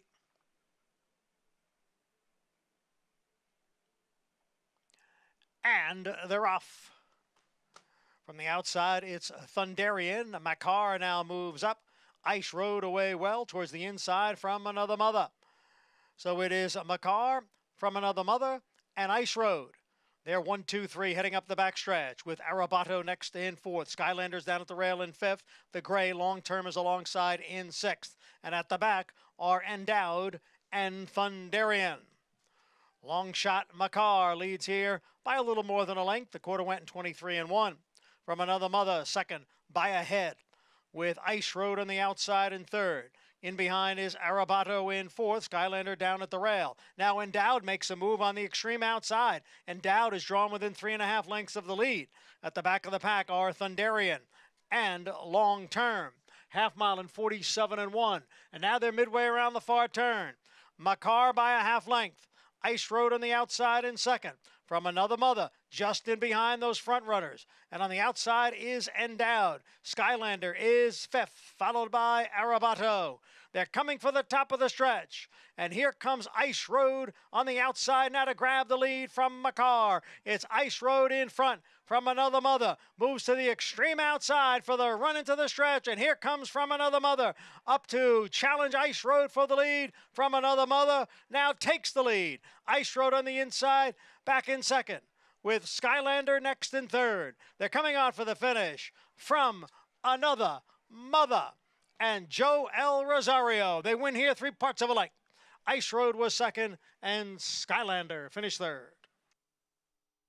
Clips Award-winning rider from 2 years ago, Joel Rosario, From Another Mother for trainer Ray Handel, and his 4-year-old gets a third win of his career. What a nice ride from Joel. He rode this horse out of the gate hard to get position, to make sure he secured that position.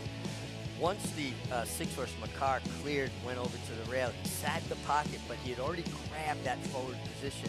Waited patiently, Ice Road made his run, was able to tip out to the clear and get it done. Very game performance from the 5 Ice Road under Luis Saez. He's kept on game all the way to the wire. Tried From Another Mother, who just got a perfect trip to get it done.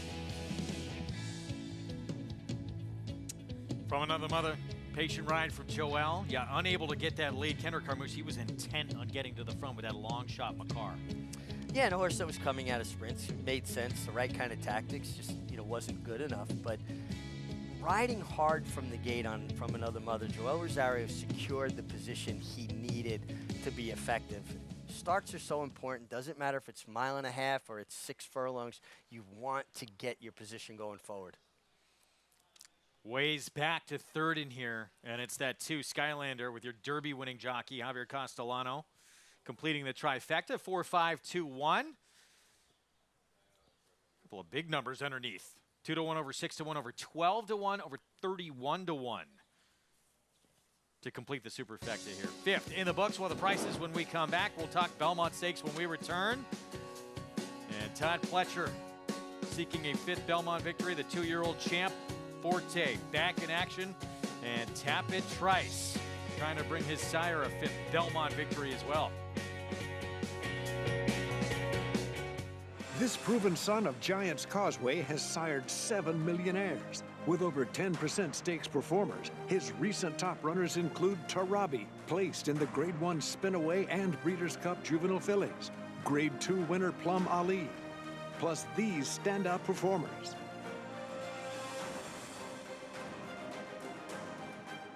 A proven value sire, First Samurai, standing at Claiborne Farm.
Back with you on America's Day at the Races. Thanks for watching on FS2, regional networks out in Southern California. It's brought to you in part where you can play it all at NYRA Bets. Bet any track, anywhere, anytime. Go to NYRABets.com. Get a free $25 play on Saturday's Belmont Stakes, plus that $200 sign-up bonus. New members punch in Belmont25. That's the code to unlock those offers. Again, at NYRABets.com. Fifth in the books here at Belmont, and from another mother. 3 runner-up finishes, 3 prior tries here at Belmont. Now it's picture time for this 4-year-old son of Unified with Joel Rosario. For Ray Handel, let's go to Michelle for more. Thanks, Greg. Now, the MIG was very complimentary of the ride you gave this horse today. Can you tell me how your tactics changed from the last race to this race? Yeah, I mean, Randall told me just come out of there a bit more aggressive with him. And last time it was a little more speed in the race. And I did exactly what he told me. There's another horse outside. He showed me a little more speed than I did. And, you know, I just kind of just keep him a little bit in the race there. He did great. He did great hanging in inside for a little while. And then I come out and then he did the work. It's amazing how some horses will kind of give you that on-off switch where you could use him and then not. Did you have faith in him that he would be able to turn on and off? Yeah, well, it was inside there. He looked like, you know, he backed off a little bit and he just have a long, big horse with a long stride. And looked like the whole time, you know, have him and he looked like he was responding, that it doesn't matter for him to be inside there. And yeah, I just trying to keep him in there. And it was the right time to come on, you know, inside or outside. But it looked like at one point just I had to come out a little bit, and yeah, he did it work. Congratulations. Thank you. Joel Rosario aboard for the ride here, and don't forget he'll be aboard Or Like Goddess later on. And he'll be aboard Red Route 1 in the Grade 1 Belmont Stakes as well. We know how good he is coming from off the pace.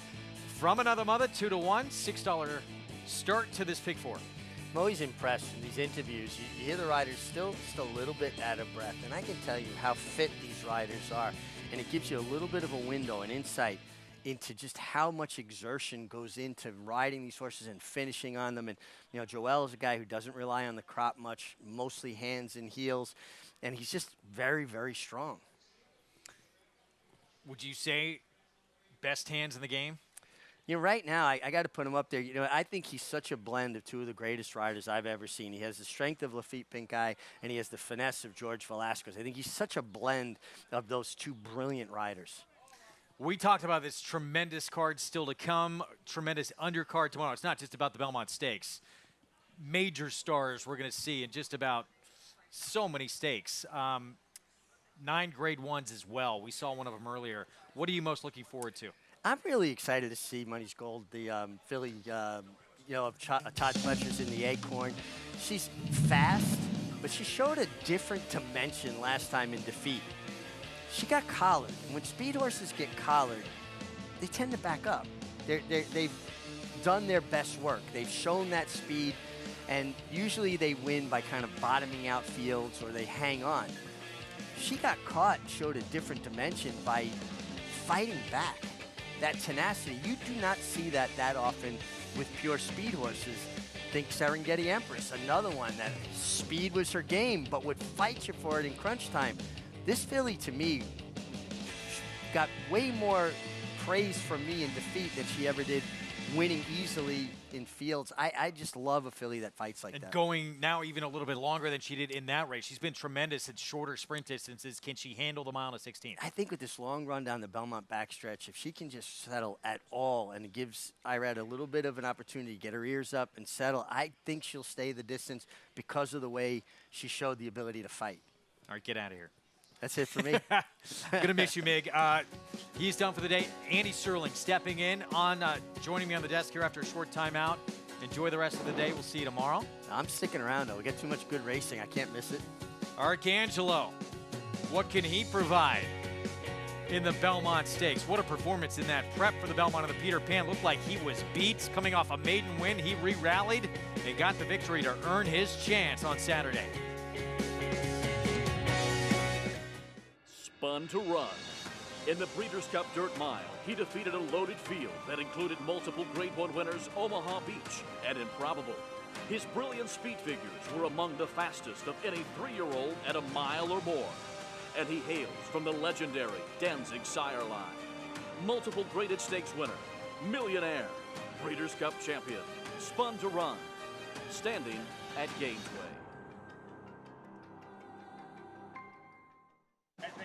When it comes to horse racing, you can never have too much information. With TwinSpires, you can place your bets with confidence, whether you use handicapping insights like our Brisnet speed ratings, prime power and past performances, the guidance of our experts' top picks, or just choose a name that catches your eye.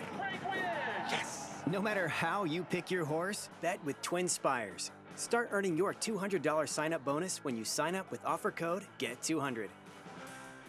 The momentum continues for War Dancer as Ms. Big Bucks goes wire to wire. Ms. Big Bucks will pull off the upset in the nightcap. Her full brother Bucker 2 and Brennan's War score a War Dancer exacta. Bucker 2 in front, Brennan's War on the outside. The two of them come on for the finish, and it is Bucker 2. And New York Anthem kicks off the year going a perfect 2 for 2. New York Anthem not going down without a fight. Shouldn't you have a War Dancer? War Dancer, proud to stand in New York. Racetrack Television Network brings you every race, from every track, on every screen, every day. With monthly packages starting as low as $5, RTN gives you great value and access to more live HD streaming and race replays than anyone. Visit RTN.tv today to sign up and watch on almost any device, including Roku and Amazon Fire. RTN has packages that start at $5 per month.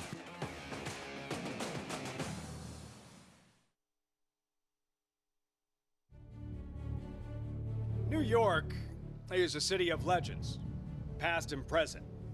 From the pinstripes to the blue shirts and the star-studded stages of Broadway, the Big Apple has had its share of icons. Big Sandy is no different. From Affirmed to Slew to the Pharaoh and Justified, all have etched their names in Belmont lore. But one name rings louder than them all. Secretariat has opened a 22-length lead. He is going to be the Triple Crown winner. Here comes Secretariat to the wire. An unbelievable, an amazing performance. 50 years, and the record still stands. No horse will don the crown this year. That doesn't mean we won't see something special. The daunting trip still awaits the chosen few. All eyes set on the test of the champion.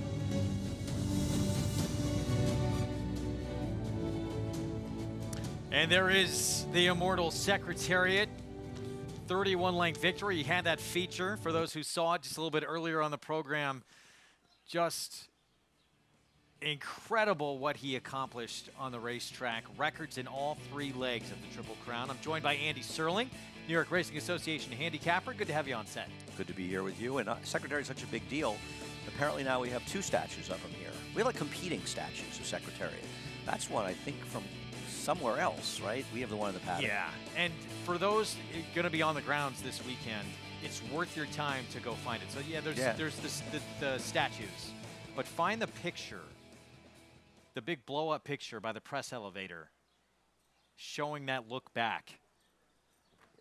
It's my favorite picture in all of horse racing. Oh, it's a great picture, and Secretariat was an amazing, amazing horse. Arguably one of the single greatest horses that ever lived. There's a lot of sort of overblown accolades for horses, but he was certainly the real deal. For the first time ever, Belmont Stakes on the 50th-year anniversary of Secretariat's victory will be seen on Fox tomorrow. And let's take a look at the field that is going to line up for the test of the champion. It's the ABR race of the week. Of course it is. Mile and a half, and no Triple Crown on the line, but a lot of intriguing names showing up, including the horse who wired the field in the Preakness, National Treasure for Bob Baffert, two, including the 2-year-old champ for Hall of Famer Todd Pletcher, trying to win a 5th Belmont Stakes. He's got to deal with Brad Cox as well, who's going to have 3 lining up. Tapit Shoes, narrow beat in the Bathhouse Row. Yeah, I mean, I think in some ways he's a bit of a pace setter, and I imagine being a Tapit, they thought it was worth taking a shot, and his Bathhouse Road was a very good effort. But his speed is not a good thing for National Treasure, if nothing else. Jose Ortiz will ride from the rail. Tapit Trice, the son of Tapit, trying to bring that sire a 5th Belmont. And he could vie for favoritism with Forte, and I get all the hype for him. Todd Pletcher's amazing record, the Belmont Stakes. He's a Tapit, his style of running. But still, at a short price, his effort in the Derby bothers me. Finished 7th, beat more than 9 lengths that day after having done just about nothing wrong in his career. Arcangelo, that battle-back effort in the Peter Pan. No, this is a very good horse. The light went off 2 starts ago in the maiden race, and he continued to improve with a very, very strong effort last time. And Javier Castellano, he wins his first Derby. Now he's trying to win a Belmont Stakes for the first time. Jen Antonucci, 30 years after Julie Crone won the Belmont Stakes. Is there really other speed that can keep up with National Treasure in here? This is West Coast speed, sprint speed. Right, but whether he could keep up with him or not, he was allowed to get away with a ridiculously slow pace, the Preakness, that dropped an easier race in his lap. I got to imagine Tapit Shoes is going, at the very least, to keep him honest. Il Miracolo, Antonio Sano trains, Marcos Meneses rides, 30-1.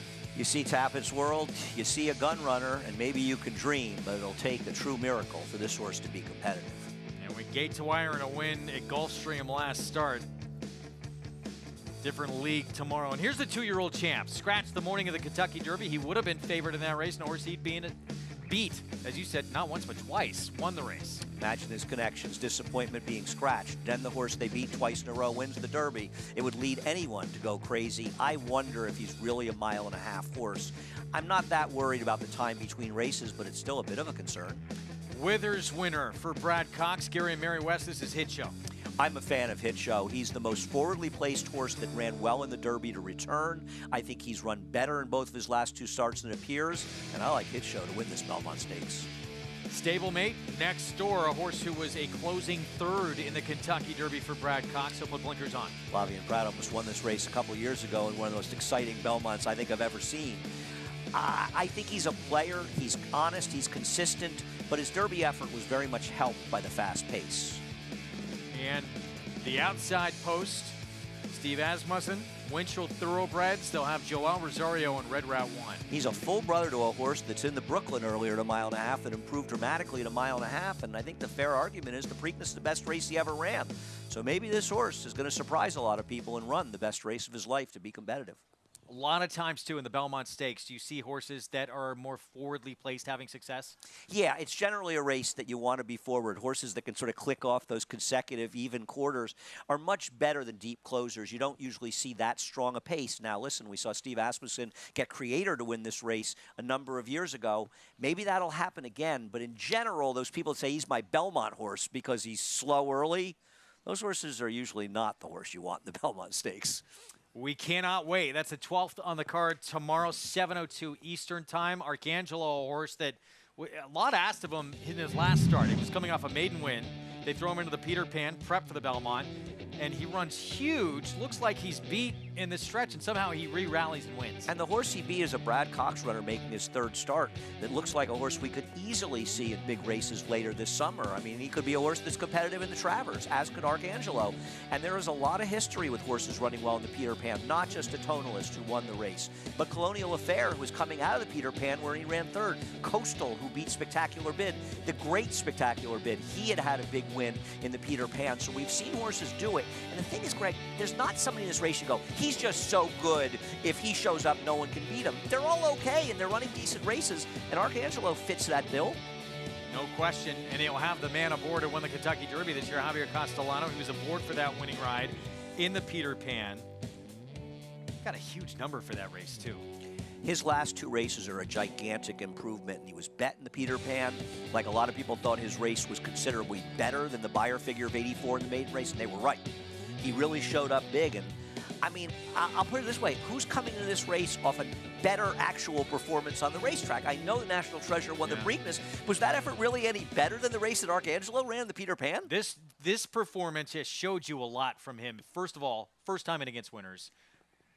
Getting past in the stretch, re-rallying, coming back to win. And the the numbers I look at, fastest number matching what Tapit Trice did in the Bluegrass.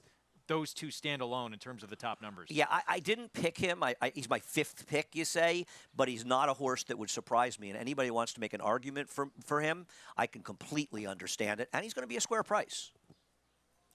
He probably won't be 8-1, though, right? I don't know. You know, I think it's a question of how much they go for Forte.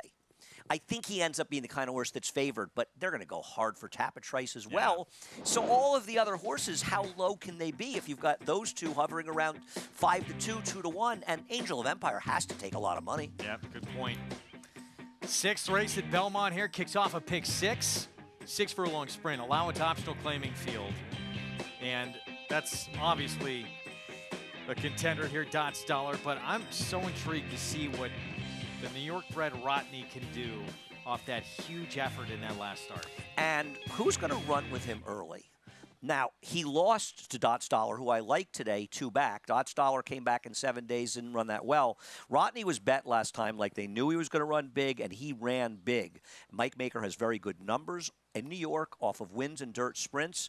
And at the end of the day, if Rotney runs the same race he ran last time, he's probably shorter than 7-5 to win this race. That's a good point. Can he back it up again, though? I mean, that was just light years better than anything he'd produced before. But a 4-year-old who's progressing, son of Run Happy, by the way. 3rd start of his 4-year-old campaign where he produced that effort, and he did it here at Belmont, which you like to see. Yeah, and it's not like he didn't have good races in the past. It's not some sort of fluky effort. This horse had always had talent, and maybe it just took him a couple of starts to get his act together coming off the layoff. I don't see a knock on him, assuming he breaks, and you have to assume any horse is going to break. He's supposed to be the controlling speed. This is an interesting race, though, because it's not just him. I mean, you've got Listen to My Heart, To Your Heart, I'm sorry, that's been running terrific races recently, but you've also got 2 horses coming off layoffs, long layoffs. Dream Shake off over a year, and High Connection coming back in about 8+ months.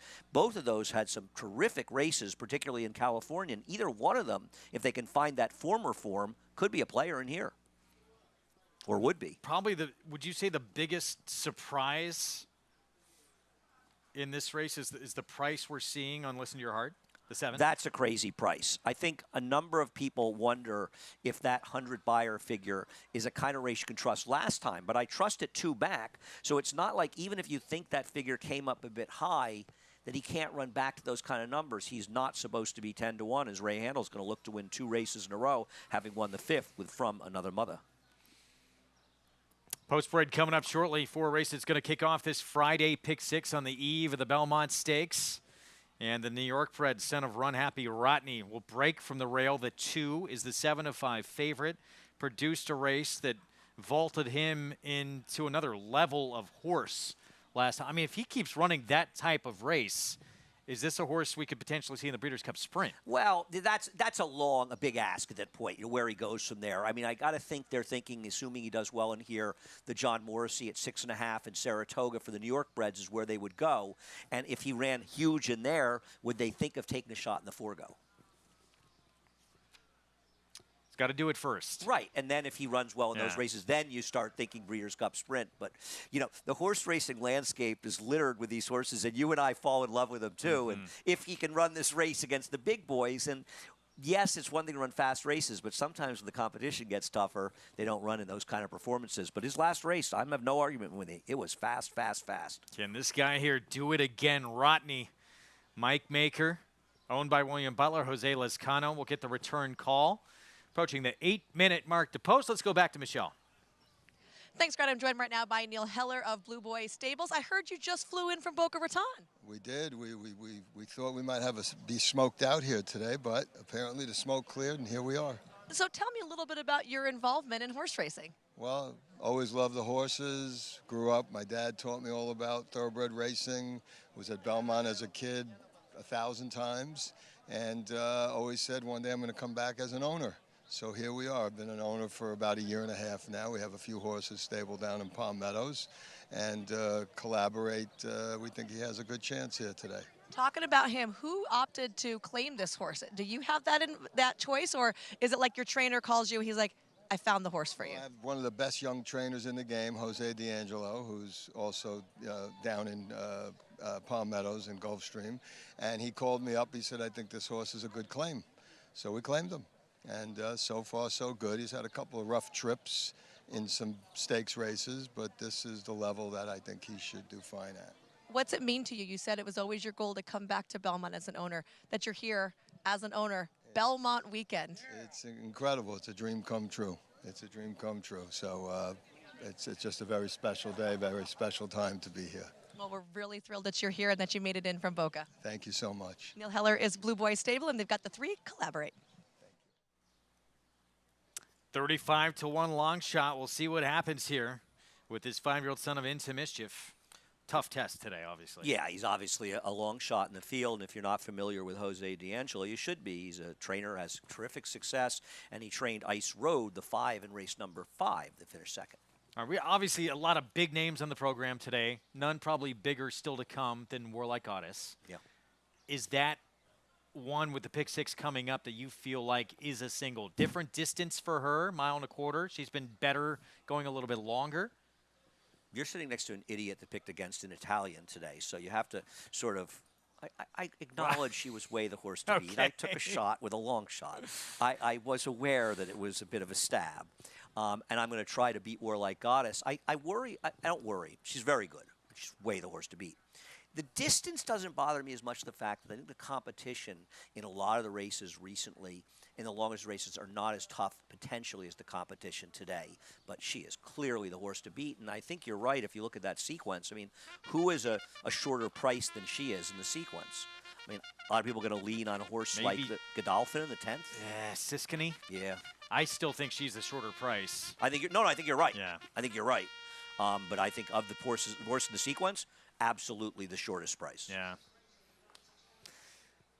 Post parade coming up, and this race will kick off this pick 6, so still time to put your tickets together. We'll see the remaining half of the entry first. That is Safa's Day, who's going to break from post 4 in here. David Jacobson, second off the claim, is going to make an equipment change. Blinkers on. Safa's Day is coming off that second being another Jacobson horse in Seas Get Degrees down at Pimlico and ran okay in there. And Jacobson's barn has been pretty hot lately. It does feel, though, and I wonder if you've noticed this, that the David Jacobson horses have been winning have mostly been ones ridden by Irad Ortiz. That's something to keep our eyes on. But this horse is a huge price if you like him. So, last thing we'd ever do is talk somebody off. But this is a very competitive field. It's not just the race that Rodney ran last time. There's so many tertiary players that can run big races. Not being bet like that, though, right now. All that money on Rodney. So there's the one we were just talking about, the big long shot, remaining half of the entry. Safa's Day.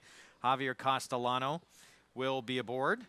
Break middle of this field. We'll see the one who has the rail. Here's the favorite, Rodney, next. If he breaks sharply and runs his last race, even though I'm trying to beat him, they're probably all running for second. Next door, Michelle talked with the ownership group. Collaborate for Jose D'Angelo. I mean, to be fair, this horse has some pretty big figures for a horse that right now is hovering around 31. But he's never run against this kind of competition. Was claimed 5 back for 35,000. Such high aspirations for this horse here. High Oak is a 2-year-old, won the Saratoga Special last summer. Hasn't been able to move forward. It's very clear that he has no interest in racing anymore. He never seems to have mentally gotten over what happened in the Fountain of Youth. Dream Shake, this horse talented. He's been off since May of last year. But his debut was probably one of the best races he ever ran, so maybe the layoff isn't as big a concern as he switches barns, but still owned partly by Peter Urton, who trained him before. Narrow miss against Jackie's Warrior in that Pat Day Mile back when he was a 3-year-old. Here's Amundsen, Rob Atras, New York bred. Wonder if Irad will look to show more speed with this horse. He's a talented horse, and on his day, he can at least be competitive. Wow, and this horse still not taking any money. Listen to your heart. 4-1 morning line, 10-1 right now. The public is betting him like he's not even a contender in here. It's sort of amazing that he's a bigger price than Amundsen. Not to say Amundsen can't win, but they're just acting like he's not competitive, and his last 2 races belie that notion. Dots Dollar, Dylan Davis rides for Linda Rice. Thought he ran a huge race 2 back that could win here. Then Linda Rice came back 7 days later. Ran a little bit under the race before that, but now with 6 weeks since the last race, I'm hoping he can bounce back and upset the favorite. 41-1, biggest price on the board, Scott Chattore. I tried him last time. He was horrible. He didn't handle the slop. He actually ran well 3 races back, but even that good effort, probably not good enough here. Huge And price. Former Bob Baffert horse, now with Todd Pletcher, 4-year-old debut for High Connection. Even if he's in peak form, they could well be using this for a race to go longer. But remember, this horse won his debut with a 90 buyer, the biggest figure he ever earned, going 6.5 furlongs, and he's 8-1. It's that kind of field, Greg. There are some very good horses that are big prices. They've had some big plans with this horse. The last time we saw him in a Grade 1 for older horses, did awesome. Again, obviously didn't go well that day. But had shown some real ability against 3-year-olds prior to that. Oh, this horse has run some fast races. He's got races. Once again, there are a lot of horses in there that if somebody wanted to make a case for you that are bigger prices, I don't think you want to argue with them because they've run well enough at times to be competitive. So listen to your heart. Ray Handel, Katie Davis will team up, trying to make it 3 wins in a row and a 3-time winner here at Belmont. Katie Davis, for the people not familiar, had an exceptional meet at Aqueduct this winter. She is the sister of both Jackie Davis and Dylan Davis, and the daughter of rider Robbie Davis, who I hear is making an appearance on our show over the weekend. Listen to Your Heart got in great form, and I'll tell you something else about this horse. I mean, ABC doesn't always work out in racing, but the horse that he's beating by a nose here, Harrodsburg, is a lightly raced horse for Rob Atras that's a very interesting player in tomorrow's Woody Stevens. And I think a big performance by Listen to Your Heart, maybe you move him up. A subpar performance, maybe you move him down. But I think it's a race you want to pay attention to for that reason alone. That Woody Stevens is quite a race tomorrow, huh? Oh, loaded greatest with talent. wars I've ever seen. We're going to be previewing that, a little bit later to come, including General Jim, Pat Damile winner. He's going to get his first test in a Grade 1 coming up. High Connection, so outside post for this 4-year-old. It's his 4-year-old debut coming up. We mentioned used to be with Bob Baffert, and very first time out. He broke his maiden, he won by 10 lengths. And the reason I wanted to show this race was because I think some people will look and say, well, he's been running in routes primarily in his career. This is just a prep. Now, it may very well be a starting off point. And people don't mind winning in preps. But you see in this race that he's capable of running very fast in sprints. And third-place finisher improved 26 fire points out of this race. So maybe he's a horse that they ran the longer races because they were more prestigious. Maybe he should have been sprinting all along, Greg. Could be.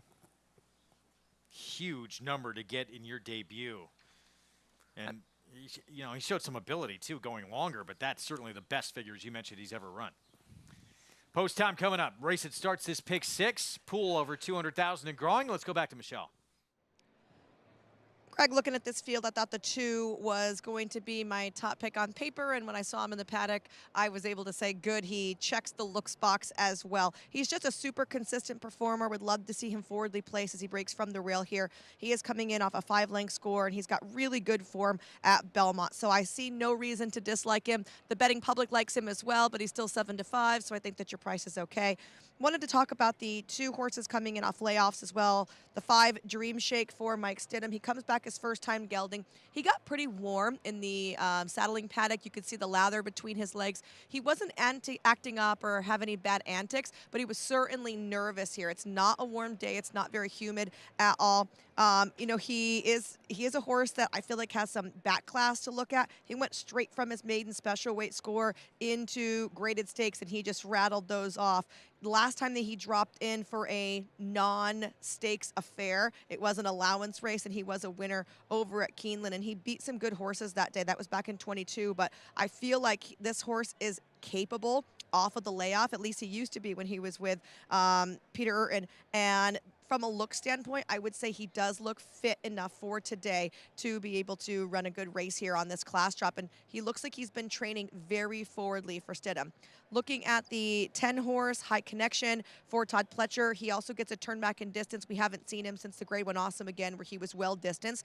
That was the only mar on his record. Prior to that, he was a pretty consistent performer against lower level stakes type horses. That was also his first try versus older horses since breaking his maiden. He comes in here now as a 4-year-old, but he looked very heavy over here. He looked like he had some excess condition. I did see Flavien Prat take him away from the pony and give him a little bit more of an aggressive warm-up, which is not something that at home anyways Prat has been known to do. I feel like a lot more East Coast riders do it than West Coast riders, so I'm not sure if that's just Flavien kind of getting into the motion of what you do over here at Belmont, or if it was a distinct instruction, but I liked the warm-up from him. However, he does look like another, or a race in general, might do him a little good from the fitness standpoint. Michelle, thank you. And there's Flavien. And the 4-year-old return for that horse, High Connection. Now with Todd Pletcher. Flavien Prat has really been riding in top form lately. And one of the things that has impressed me since he came over here a year ago from California is that he is not afraid to be aggressive, and not afraid to be aggressive with horses that don't normally show speed. He puts his horses in the races, and that's one of the many reasons he does as well as he does. It was interesting. I mean, the horse who had been going longer, a lot of times that will dull your speed when you cut back. But, I mean, this horse being fresh, That maybe means you're going to go, too. And this horse, that first race we showed you, I mean, he was fast early. Yeah, no, I won't be surprised if he's forward. I imagine, and you're always assuming a clean break, that Rotney will go. I think Dots Dollar will be in close attendance as well, as he was 2 races back. And I'm hoping he can beat him like he beat him 2 starts back. He's taking a lot of money to be 3-1 in here, though. Meanwhile, your 3-2 favorite, this guy right here, the Center Run Happy, Rotney.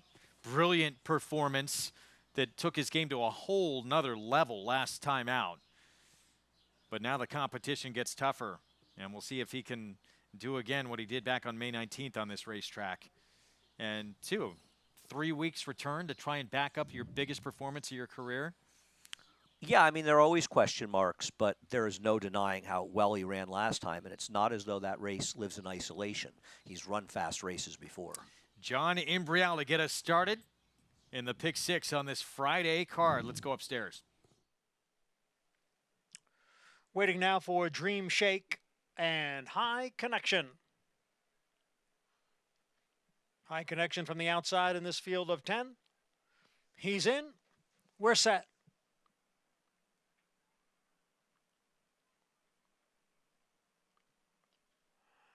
And they're off.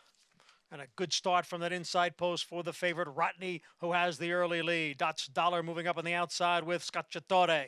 Then it's Amundsen, who is next in 4th. High Oak down on the rail in 5th. Dream Shake steadying there in 6th. Listen to Your Heart now moves up from 7th. Then it's High Connection in 8th. At the back are Safa's Day and Collaborate. Rotney gets away here to lead by 2 lengths. The quarter in 22 and 3/5 seconds as they go around the far turn. Rotney is the leader. Dots Dollar at the rail. Scacciatore on the outside. A break of 3. Back to Amundsen and Listen to Your Heart. And then another 4.5 lengths to High Oak. Far outside, Safa's Day. Rotney continues to lead as the field comes off the turn and enters the stretch. Rotney ran the half in 45-1. Leads by 4 lengths now. Dots Dollar and Scacciatore remain 2nd and 3rd. Farther back, Listen to Your Heart and Amundsen. Rotney in front as they come on for the finish, and it will be Rotney. Much the best winner here at odds of 3-2. Turned out to be a 3-way finish for 2nd among Collaborate, Dots Dollar, and Scacciatore. A little pat on the back from Jose Lezcano. Rotney did his thing from the outset. Now back-to-back very impressive performances. Yeah, once he got away with a 22.79 first quarter, virtually 22 4/5, the race was really over. And there was never a point watching it where you felt he wasn't going to win. He backed up his last performance, and I think we'll see him in stakes, whether the New York Breds or even Open at some point going forward. Might have been a very prescient interview in the paddock as the number 3 horse, Collaborate, making a late run, appears to have gotten 2nd. Wow. So sometimes you see connections say, I'm never doing that interview again, you were bad luck. Apparently, Michelle was very good luck for that connection. 27-1. That's how you create value in this game. 3-2 favorite with the third biggest price on the board. And I was bemoaning to you that I didn't take the chalk exact at 2-8 to save a little bit. I was alive in the double with the 8, and then I found out I would have taken a beat for no excuse. Collaborate ran well to get 2nd here. As you look at how slow the early pace was, right, Greg? I mean, they came home in 46-4. Very tough to close into that slow a first quarter relative to the final time. So glad you didn't make that wager. I want you in a good mood the rest of the show. Greg, when I'm with you, I'm always in a good mood. 2, 3, 8, 9. It's an exciting New York Bred to keep our eyes on now in this 4-year-old season. No, I agree, and I'm not exactly sure in the calendar where the John Morrissey falls in Saratoga. I think it's earliest in the meet, and I'm guessing that's where we'll see Rotney next. But is it possible the connections will say, should we look at a race like the John Nehru in early July here at 7 furlongs to take a shot? It's not like Mike Maker's not afraid. He's not afraid to take a shot. Rotney's looking pretty darn good right now. 2, 3, 8, 9 finish. 3-2 favorite Rotney. Back-to-back victories for the Maker Barn. Well, the prices when we come back. We'll talk that throwdown we have coming up in the Grade 1 Woody Stevens on Saturday. And General Jim, your Pat Day Mile winner, ready for his first test in Grade 1 company.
Back with you on America's Day at the Races on the eve of the Belmont Stakes, third and final leg of the Triple Crown, which this year will be seen live on Fox.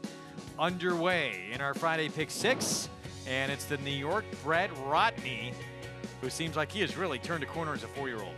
Yeah, he's found that consistency, and it's good to see. His first 2 starts seemed to take him a while to get revved up, but he's just able to get away. When you've got a horse that's the best horse in the race, and then he gets away with a very tepid first quarter and a sprint in the front end, things are going to have to go badly wrong for the horse not to win. They didn't go badly wrong. They went badly wrong for everybody else in here, and he was a very, very fast winner of this race. Jose Lezcano aboard for each of the last 2 victories, and again, that big price underneath it was Collaborate, just up in time to get second at 27-1. So dollar exact at 23.30 with the favorite on top. Yeah, Collaborate, as we pointed out, it had some relatively fast races, and he ran back to one of them. Here we go. Late pick 5 is next. Try and put together the final 5 winners on the card, and as usual, you will get rewarded here in New York. 7 furlongs on the turf to kick things off in a New York-bred race for first-level allowance runners.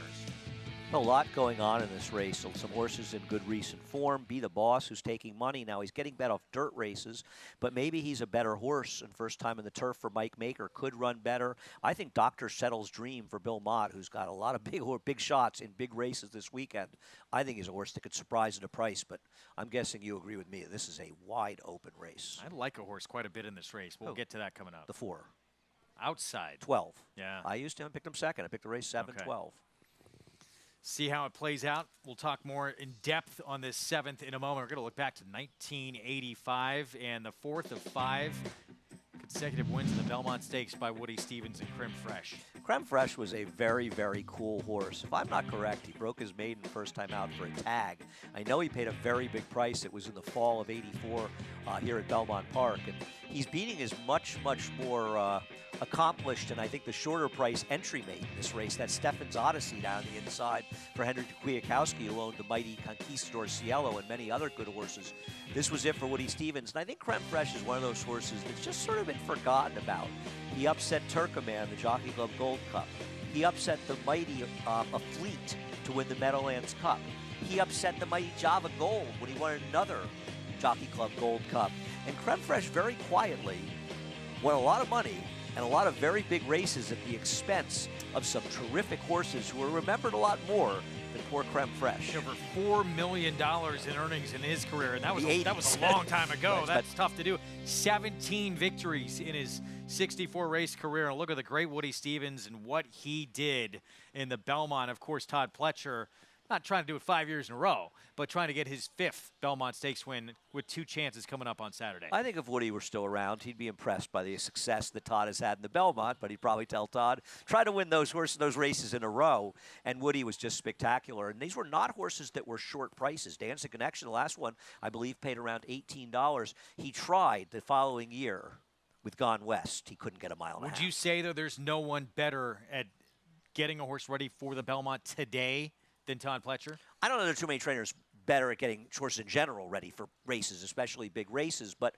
Todd has seemed to really figure out who the right horses are to run at a mile and a half, and it's not just the 4 wins. It's Commissioner, a narrowly beaten second at 30-1. It's Destin, beaten a nose at 11-1. It's Dunkirk finishing second at about 9-2 to 7-1, somewhere in that price. So Todd has had horses that not only have won the race, but he's had a number of horses overachieve to run well in it also. He seems to know the right horses to bring here and how to get them to run well. Meanwhile, race I know you're so much looking forward to. Just you've said this is going to be an absolute war. Named after the man who won 5 Belmonts in a row, Woody Stevens, Grade 1, 7/8 of a mile for 3-year-olds. Saturday, 8th at Belmont, and General Jim comes in off a victory in the Grade 2 Pat Day Mile. He just got up to win over a neck over 2. He's going to see again in Fort Bragg and Gilmore.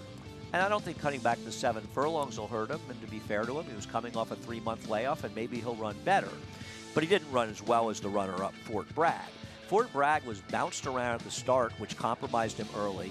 He rushed up into what was a fast pace that fell apart a bit for the others involved in the pace, and he battled right to the wire with General Jim. Not taking anything away from General Jim, and I'm sure he has his supporters, but I think that Fort Bragg ran the better race. And the other thing about Gilmore, who finished 3rd, he might be the one of all of them that can take advantage if this pace gets particularly hot. So I think all three of these horses are players, but I do prefer Fort Bragg, who's one of two players for Bob Baffert. Some other horses, yeah, he's got Arabian Lion in here as well, who's the dominant winner of the Sir Barton. Some horses who were on the Triple Crown Trail kind of fell off that path, like Victory Formation. And then a horse, too, we're going to see Arabian Lion, so Drew's Gold, tough outside post, but he is undefeated coming in for Jimmy Chapman. Here's Arabian Lion, so Bob Baffert runner, who was on the Triple Crown Trail for a little while this year, and then just dominant performance in Pimlico. I can understand why people like him here. I picked him third. He could win a big figure last time, actually setting a faster pace to 1 mile and 16. The National Treasure did at 1 mile and 3/16 in winning the Preakness. I don't know, though. He might be better going longer. Bob Baffert is 6 for 16, cutting a horse back from a route to a sprint off a win in a graded stake. But he's got big numbers all around the place, but he's definitely a player, Arabian Lion. I won't be shocked if he's favored. Again, that's the 8th on the card on Belmont Stakes, Day 3:42 Eastern Time. A horse who just continues to roll for Jimmy Chapman. I alluded to earlier, Drew's Gold. He's now a perfect 4 for 4. Gold Fever brought it to another level, but he's got to deal with post 13. I like the outside post. I think it allows him to find the position that he wants, and he's fast enough that he can get himself in that position, but he's not going to get forced by being outside. I think a lot of people will look at this $25,000 yearling purchase, who doesn't have the sexy connections and the big names of some other people as far as the rider and the trainer, and they're going to overlook a horse whose last race makes him one of the horses to beat it here. And I think probably the best horse that'll also be an overlay is going to be Drew's Gold. I picked him second, Greg, and I think he has a major chance to win this race. A young man getting an opportunity on this horse who was last year's Eclipse Award winner as Outstanding Apprentice, now moving into that journeyman role and trying to survive on this circuit, but very talented young rider with a bright future, Jose Gomez, and this is a big mount for him. This is a huge mount for him, and I look back when this race was named the Riva Ridge, and a rider in a race that I know our friend Richard Migliori liked a lot was when Put It Back won for Alan Jerkins, and Noel Winter rode him. So we've seen some lesser-known riders have success in this race in the past, and Jose Gomez has ridden this horse perfectly, and he's got an awfully big price for a horse that ran as well as he did last time. That's going to kick off a mandatory payout in a pick 5 as well, 8th on the card tomorrow. We're going to take a timeout. When we return, we'll talk that man on the left, Manny Franco. He kicked off the Triple Crown in that COVID year of 2020 with Tiz Law when the Belmont Stakes began this sequence. He'd love to win it again with an actual crowd on hand. We'll preview his mount's chances next.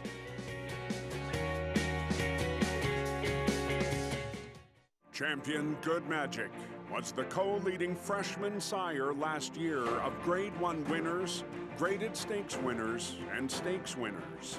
This year, he's the sire of 2 classic performers in his first crop, Kentucky Derby champion, Mage. Come into the final 16th, and it is going to be Mage to win the Good Kentucky Magic, Derby. the classic sire, standing at Hill and Dale at Alapa. Experience the adrenaline-pumping, suspense-filled action of the Sport of Kings no matter where you are with NYRA Bets. It's fast, easy, and secure. Download the app today and start winning with our lucrative weekly promotions, thrilling handicapping contests, and a one-of-a-kind VIP rewards program. Don't just watch horse racing, be a part of the action with NYRA Bets.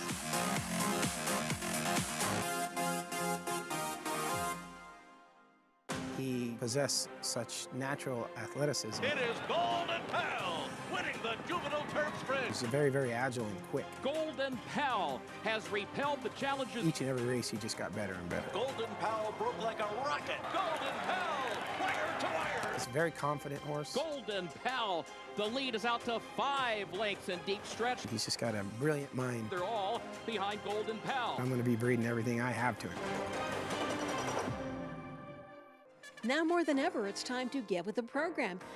When shopping for your next race prospect, consider that New York breds start with an advantage. Our New York breds run for serious green.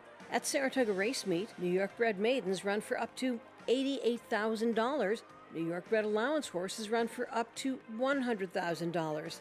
And New York bred owners can collect awards of up to $20,000 per horse, per race. So get back with the program. Seriously.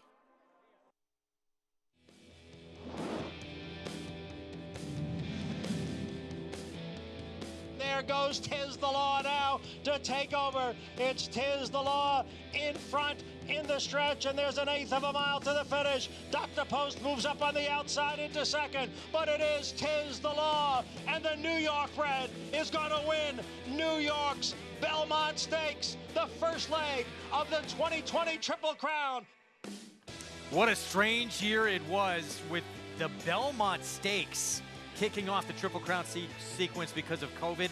No fans on hand for the first leg of the Triple Crown, and Manny Franco and Tiz the Law beginning the sequence. You know, you wouldn't know it from watching this footage, and he looked terrific, just absolutely crushing the field, and his Travers was even a better performance that day. You see him coming back with Robin Smullen, Barclay Tagg as well, and Barclay winning a Belmont, of course, for these connections, who lost the Triple Crown bid with Funnyside.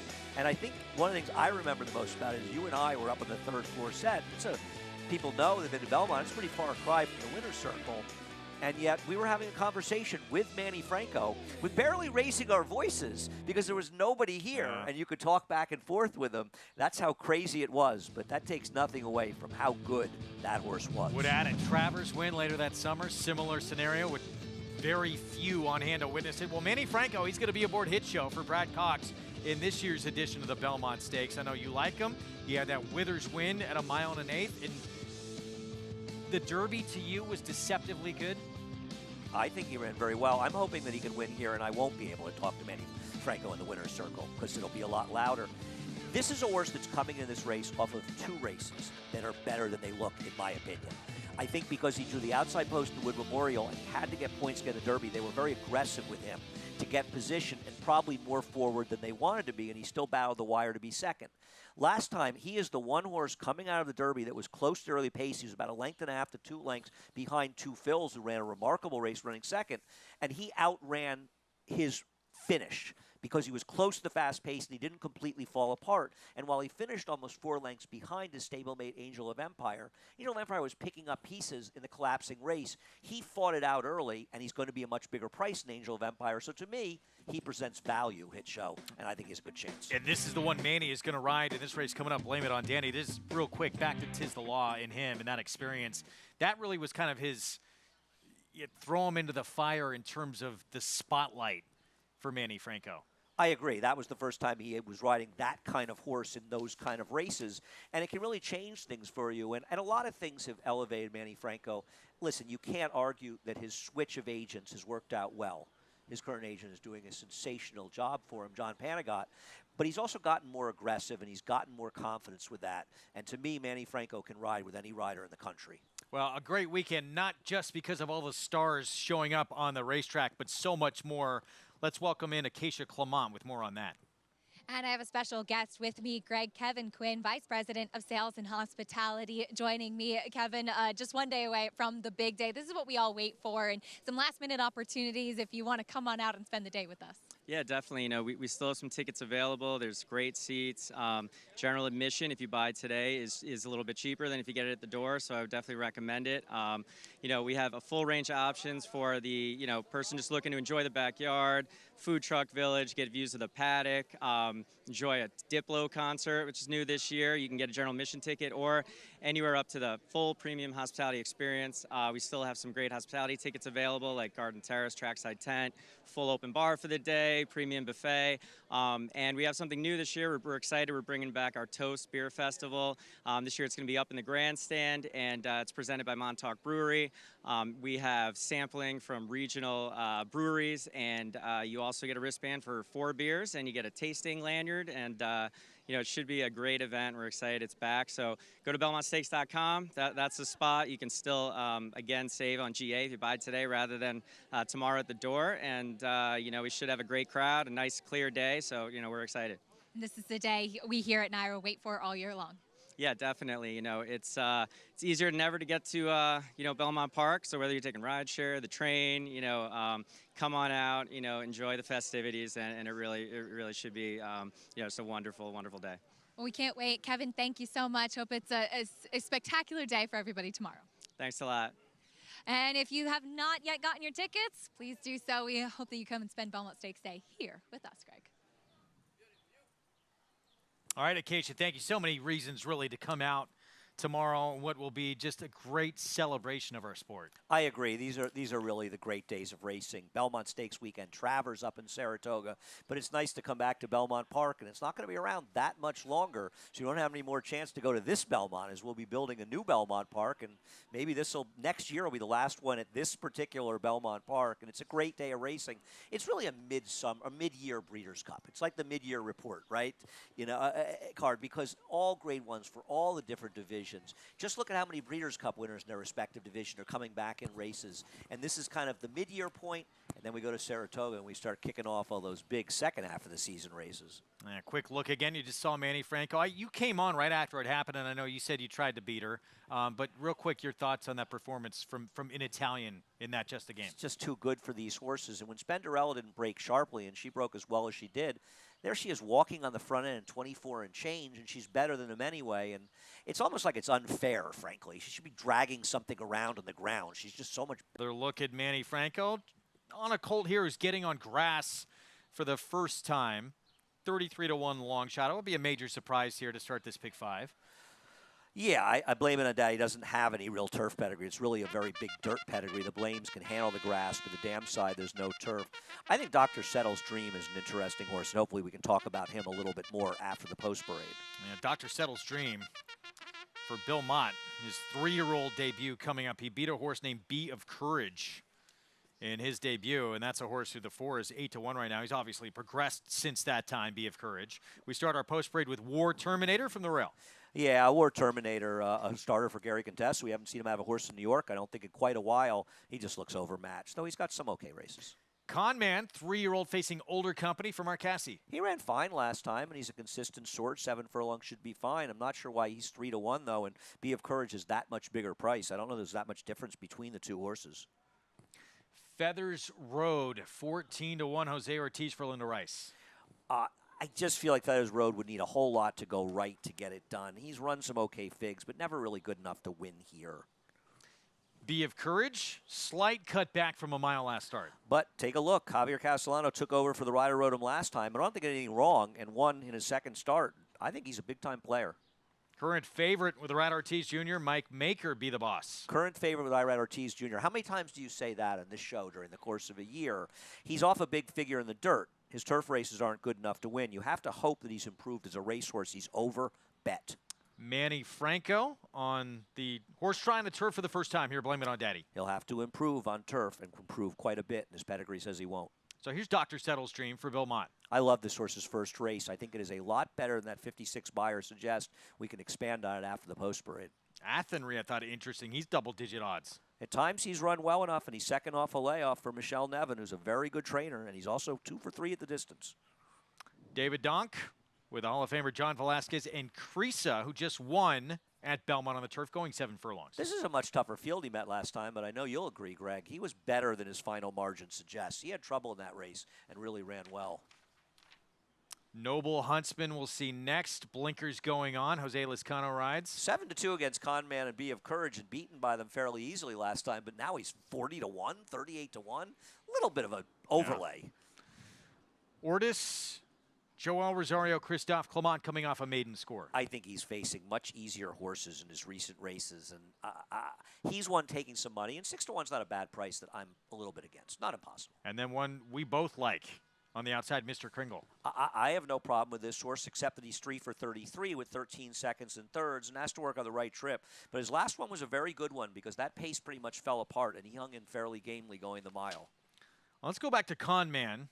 3-year-old for Marcassi. Dylan Davis will be aboard. Coming off back-to-back runner-up finishes last time out at a mile here at Belmont. Yeah, I mean, I think you could say... this is a question, Greg.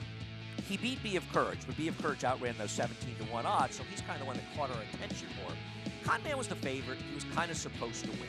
Now, the horse he lost to was the second choice, and, but I just felt like Con Man was supposed to win, and now he's in 2 straight races where he finished a close second, at 3-2, at 8-5, and it just feels like he keeps getting bet and failing to get it done at a short price, and the competition is getting tougher, and he's not winning when he's supposed to.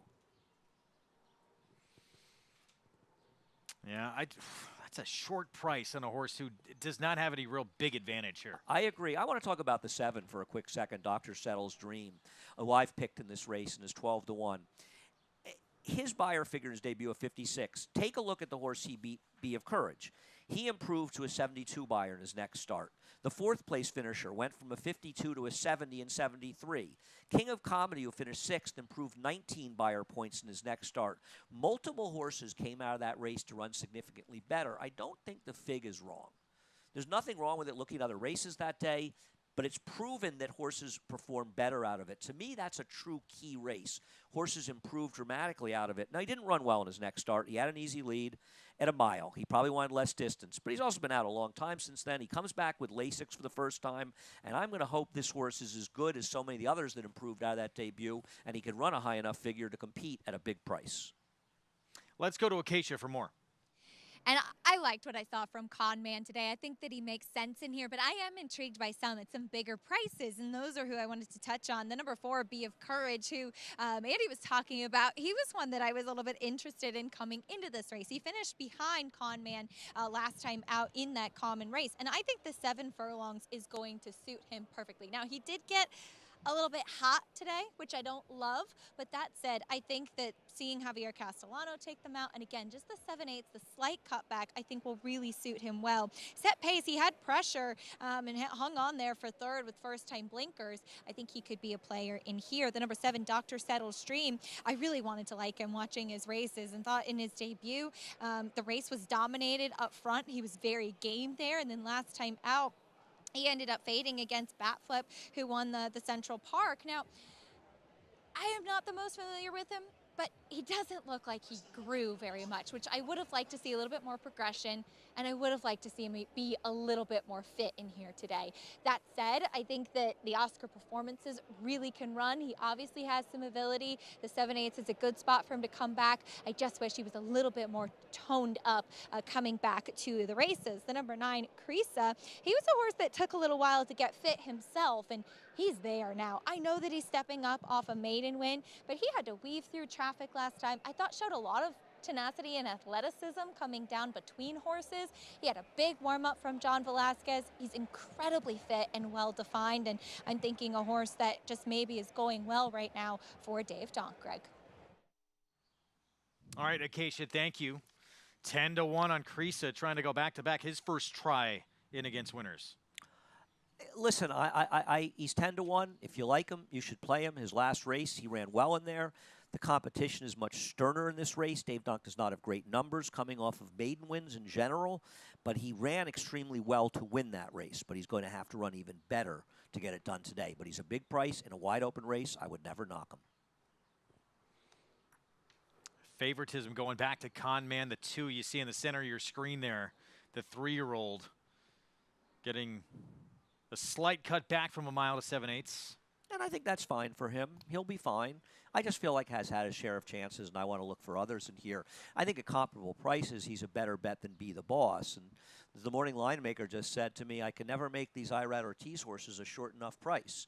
He made them 5-1 simply because of Irad. Now, the thing with Be the Boss is he improved in recent starts, but he also improved even earlier in his career going from turf to dirt. He is clearly a better horse on the dirt than he is in the turf, and frankly, it's not really that close. He's even better on synthetic than he is on turf. Now, he's first time in the turf for Mike Maker.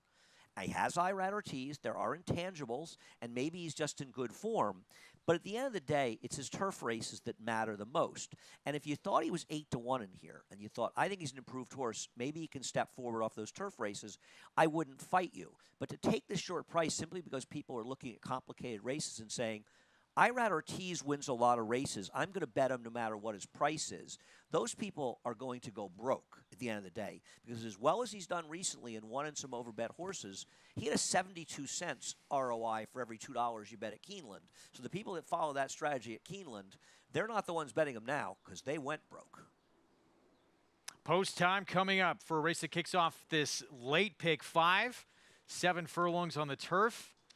In this New York bred first allowance condition race, the 2 Conman, Dylan Davis, Mark Casse, and DJ Stable favored. This horse right here, Linda Rice, has been going extremely good, the trainer of this horse here in New York. Yeah, he's just a horse that when he finally won a race, the place completely collapsed. 5 horses hit the wire together, and one that's 1 for 14 with 9 seconds and thirds. And listen, he's 16 to 1. Once again, if you like horses big prices, you bet them no matter what anybody else thinks. He's just not a horse I would use. Be of Courage stepping in. Let's go upstairs. Start of this pick 5 on our Friday card here at Belmont. John Imbrial to start us off. Waiting now for Blame It on Daddy, Ortis, and Mr. Kringle. Full field of 12. Set to go 7 furlongs on the firm Widener turf as Blame It on Daddy and Manny Franco move into line. And we'll still have the outside 2, Ortis and Joel Rosario. And finally, number 12, Mr. Kringle with Jamie Torres. Mr. Kringle moves up. Ready to go. And the start of the late pick 5.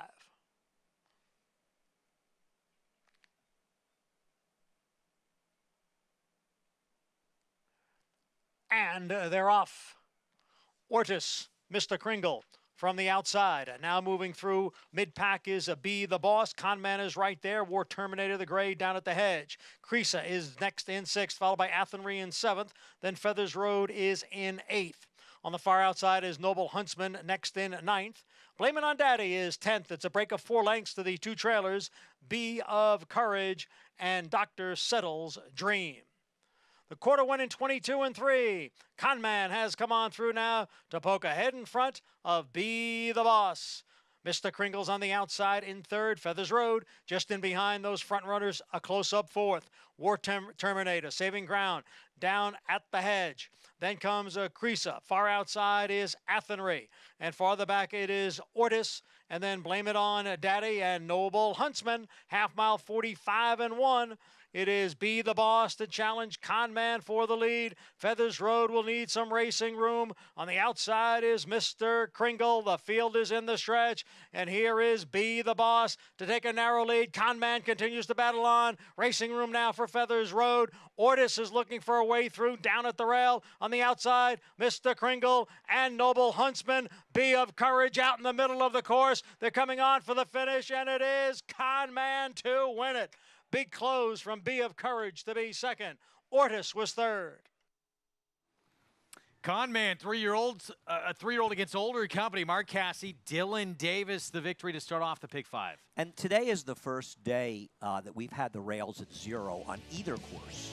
And a lot of times when that happens, inside runners have an advantage. And so far in the races on the Widener course, inside runners have had an advantage. And I think it helped Conman win this race. But make no mistake, he still ran well in doing it. The first quarter, which we believe was 22.74, is tepid. He's heated it up in the second quarter, but he just had the run of the race down in the inside at a tepid pace. I have no idea why Be of Courage and even my horse, Dr. Settle's Dream, they were last and second to last early in what probably wasn't a very fast pace. Not even sure I trust that half-mile fraction. So maybe, just maybe, that horse, Be of Courage, and not going to knock Javier. I'm just surprised he was as far back as he was. And he made a huge close in this race against a horse that wired the field. A horse who had been forward going shorter on the turf in the past. Believe he did get 2nd. It was close, though. Yeah, he got 2nd, and he was ahead of Conman last time out. And it's not that he was not that he was behind him. He was way back in here. I didn't see some trouble. Maybe he had trouble at the start, and that led to it. But he ran very, very well. We mentioned Noble Huntsman. I mean, what was he doing at 36 to 1 in here? And once again, if you're betting horses just because Irad Ortiz is riding them, you got a little thrill there, but you bet a horse that was way overbet. 2, 4, 11, 10. Conman with Dylan Davis here for Mark Casse. And his first win since his second start of his career back when he was a 2-year-old Saratoga last summer. Yeah, I think it's worth noting, too, that all the horses that ran well spent most of the race in the rail. I know the 4 closed on the outside, but he was on the rail until they angled in the stretch. But Conman, he's knocked on the door. He got it done today, and a big win for DJ Stable. I noticed they're running a first-time starter in one of our 2-year-old stakes on Sunday. Just giving you that heads up because you'll be here and I won't. Leave it. Where are you going to be? Celebrating a very, very special national holiday. Okay. Warlike Goddess, two-time Grade 1 winner. Been very, very good at some longer distances. Is she up to the task, shortening up to 1.25 miles? She's the one to beat for Hall of Famer Bill Mott.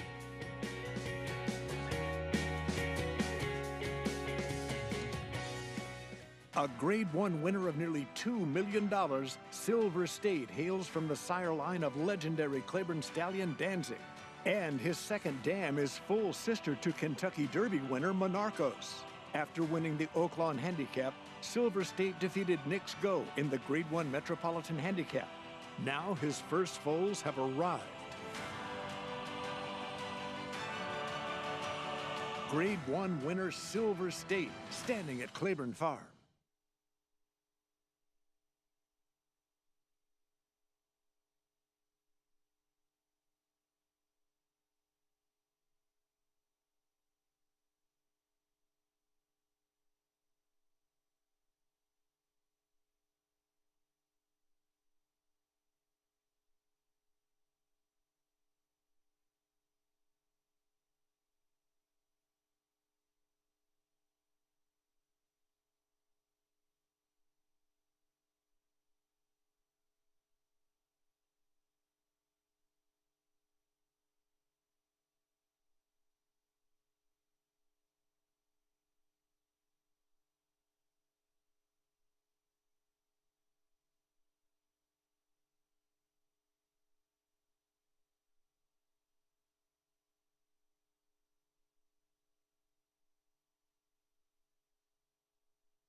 We're back on America's Day of the Races on our FS2 coverage. Regional networks out in Southern California. It's brought to you in part by Hillendale at Alapa, underway in the late Pig 5 on our Friday card here at Belmont Park. And Conman, Dylan Davis, Mark Casse team up for DJ Stable for the victory. To kick things off, 3-year-old beating older company. Let's go to Acacia. And I'm pleased to be joined by winning rider Dylan Davis. And Dylan, you were aggressive with Conman, and he really hung on nicely for you. Yes, he did. You know, Shane's really great to ride for, Mark Casse. They give me the reins, and I come out with a plan. They let me do what I want, which is really nice. It gives me a lot of confidence. I wasn't really sure how I was going to play it. I just wanted to break well, and he found himself on the lead, just trying to nurse him along. He's just a little bit of a quirky horse. I think if he gets to the front too early, he kind of idles, and he'll let that last one kind of cross over. But, you know, once we turned for home, the outside horse, he kind of got in front of him, and then he was able to get remotivated, if you will, but then he was able to hold on the late closers. And it's been great to see a lot of trips to the winner's circle lately for you. I know it was a tough start with over 20 seconds at the meet. Can you talk a little bit about going through those ups and downs as a rider and staying focused?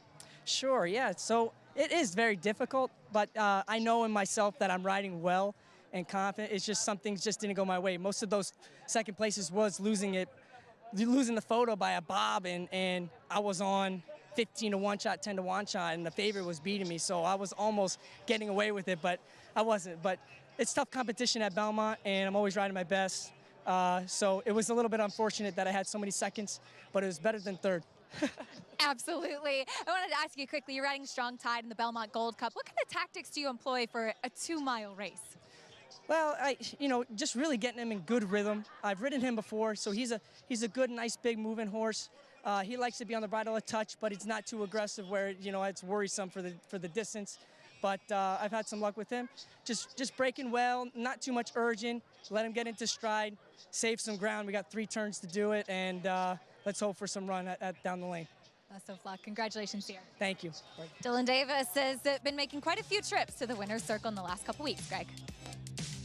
He has. He's really seemed to turn things around. I don't know if you say he's struggling because it's tough.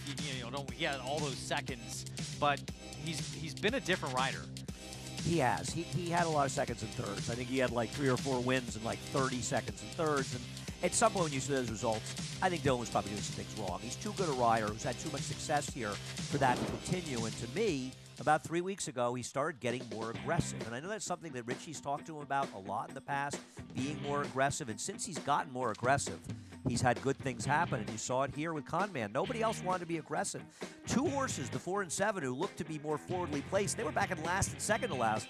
But Dylan was in front. And he was in front early, and he was in front at the end when it mattered. We talked about all the stars coming out for the next couple of days, and we're going to see one of them here, Warlike Goddess. For Bill Mott, Joel Rosario will ride, 2-time Grade 1 winner, faced the boys in the Breeders' Cup Turf this last year. I actually thought she was the worst to beat. She ran a respectable third. It wasn't the strongest Breeders' Cup Turf of all time. And I do think that she's meeting some tougher foes in here, going the 10 furlongs, than maybe some of those races at 11 and 12 furlongs. But to deny that she's a very good horse is foolish. She should have won the Breeders' Cup Turf, Filly and Mare Turf, 2 years ago. Not exactly the best of trips that day. Probably the best horse. She's ultra consistent, and she's very much the one to beat. But I think there's some interesting competition to talk about. Yeah, which we'll get into coming up. She's 3-5 right now on the line. Odds-on favorite from earlier today. Another superstar female turfer in Italian. It was just too quick and too good in the Just a Game. This race was over before the quarter mile, and I know she was an overwhelming favorite.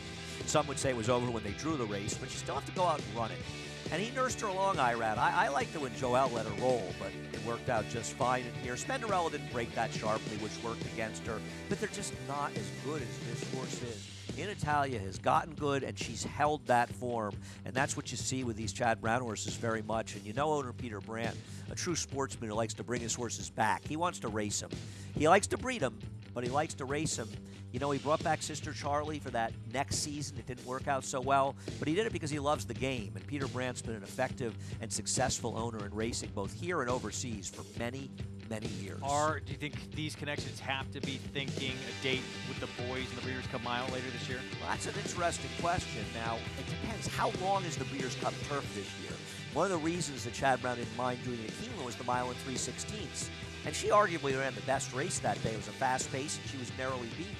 If it's a mile and 3/8 or further, he's going to probably face the boys. And Peter Brandt doesn't mind taking a shot. Regal Glory did it last year unsuccessfully, but he's happy to take that chance. This is what you call domination in a race. Chad Brown, all these wins coming in the last 7 years. 6 times now stands alone. He was tied with Bill Mott coming in. 6 wins the last 7 years in the Just a Game.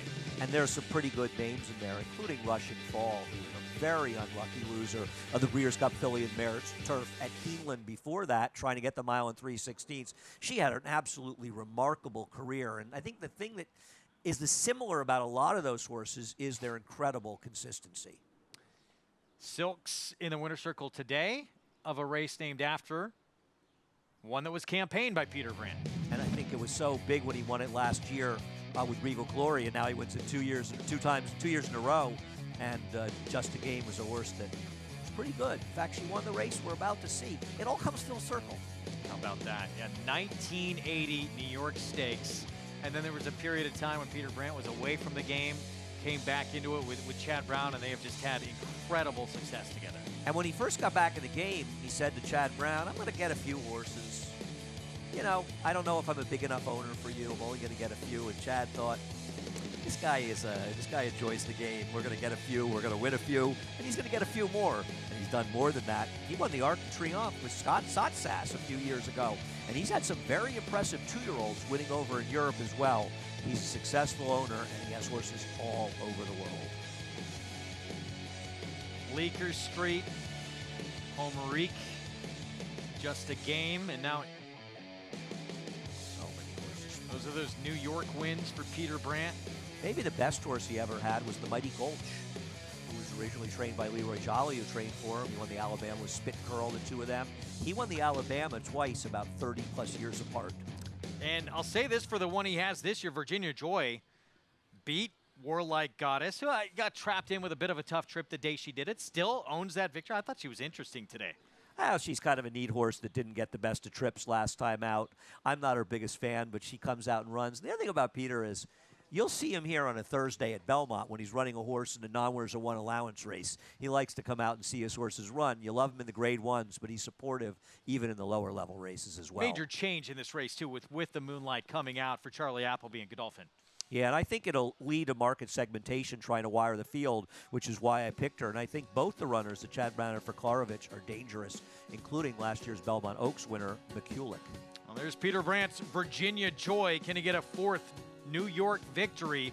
Won it last year with Bleecker Street. Started out her career just incredible for the Chad Brown barn. We'll have the post break for the New York Stakes when we come back.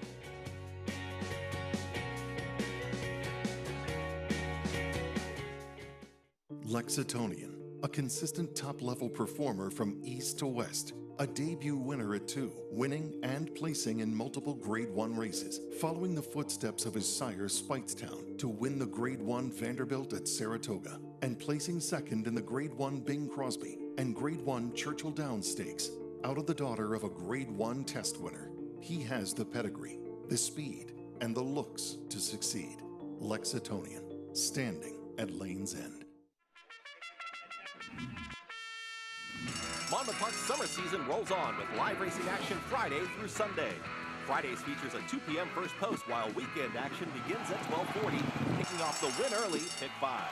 Home to full, competitive fields and big paydays, Monmouth Park continues to prove itself as a place to profit.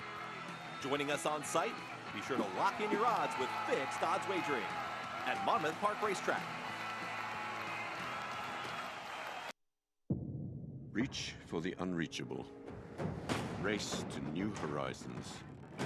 The artisan's quest for beauty burns in the heart of Japan, forging strength like no other, with love and honed to perfection. Noble, authentic, and only here. The legacy of strength. There's a big, bold, beautiful world waiting to be explored by you and your friends, of course. But not just any friends, the best of friends. The kind of friends who let you do you. Because in this world, it's positive vibes only. And when you get in the zone here, you stay a while. These aren't just good times, they're the best of times. And your time is now. So come explore. Resorts World.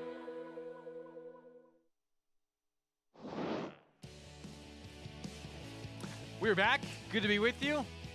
That is a beautiful sight to behold there, that Secretariat statue. We're pleased to have it on loan this weekend on the 50-year anniversary of the great Triple Crown winner. Program coverage brought to you in part by Nauer Bets, where you can play it all, bet any track, anywhere, anytime, including the Belmont Stakes and this Friday and Saturday card. By getting signed up and started, that $200 deposit match bonus, $25 free play in the Belmont. Again, go to NauerBets.com. Grade 1, New York, coming up 3-5 favorite. Two-time Grade 1 winner, Warlike Goddess, and some special wagers. One of them beginning here with that New York Met Mile double. Wow, there's quite a few of these bets going on. So I think a lot of people are looking at the Bill Mott double there with the two favorites. They've got... How do you feel about Cody's Wish? Oh, he's way the horse to beat in there. I'm going to try to beat him. I've got an idea with a horse to try to beat him, but I'm not in any way suggesting he's not way the horse to beat. Just a tremendous story with this horse and the relationship he had with that young man, Cody Dorman. He's made even more news with what he's done on the track, but Charge It, a horse who had shown huge ability last year for Tom Pletcher. Yeah, now listen, it is very fair to be a little bit concerned about this horse because his last race has been subpar. But a one-turn mile is what he does best. We're looking at the last year's Dwyer. We ran that 111 Beyer, and before people say, well, he was beaten up on a bunch of tomato cans, and he is clearly facing better horses than that mile. The second place finish in their Run and Son of Gun was a consistent performer in the Grade 2 to Grade 3 level. So he beat by 23 lengths, a horse that came back throughout the year and ran big races in very, very good races. So he didn't beat nobody in there. And I think Todd Pletcher circled this race in his calendar. Things haven't worked out with a horse who's been a little bit snake bit with some issues, but he's coming back in here, and I feel like if Cody's Wish loses, he's the most likely horse to do it. Any thoughts? I would love to see him show up and be the horse that so many people thought he was from that Dwyer. Because if he can be, it's a very exciting horse. Right. Listen, it's a very tough and frustrating games, and the barns are littered with horses that could have been great.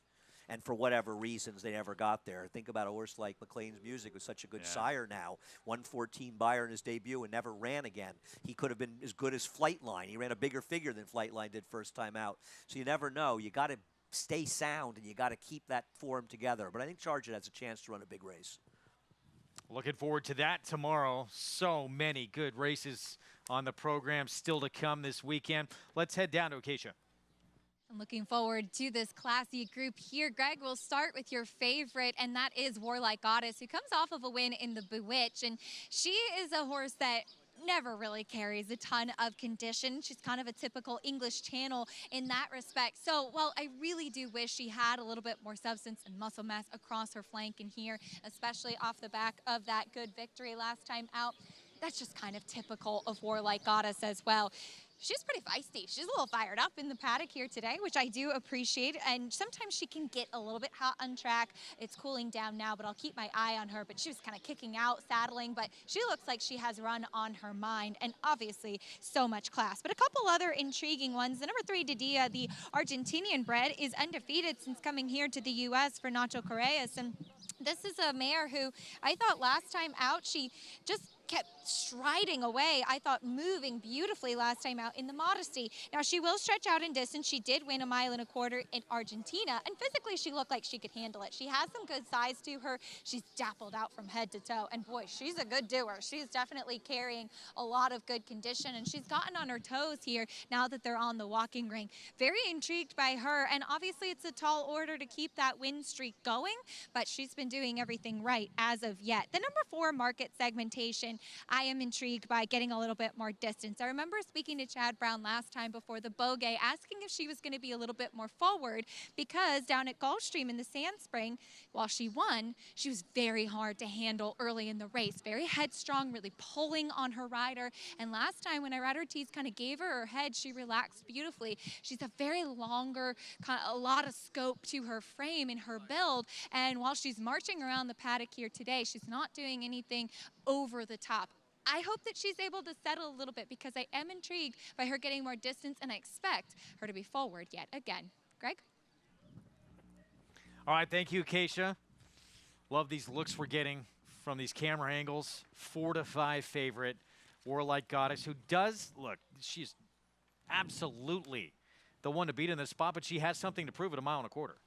I think she does, and it's not that we're worried so much about the distance per se, but I feel like in a lot of her races she hasn't faced some of the potentially tough competition she may be facing here.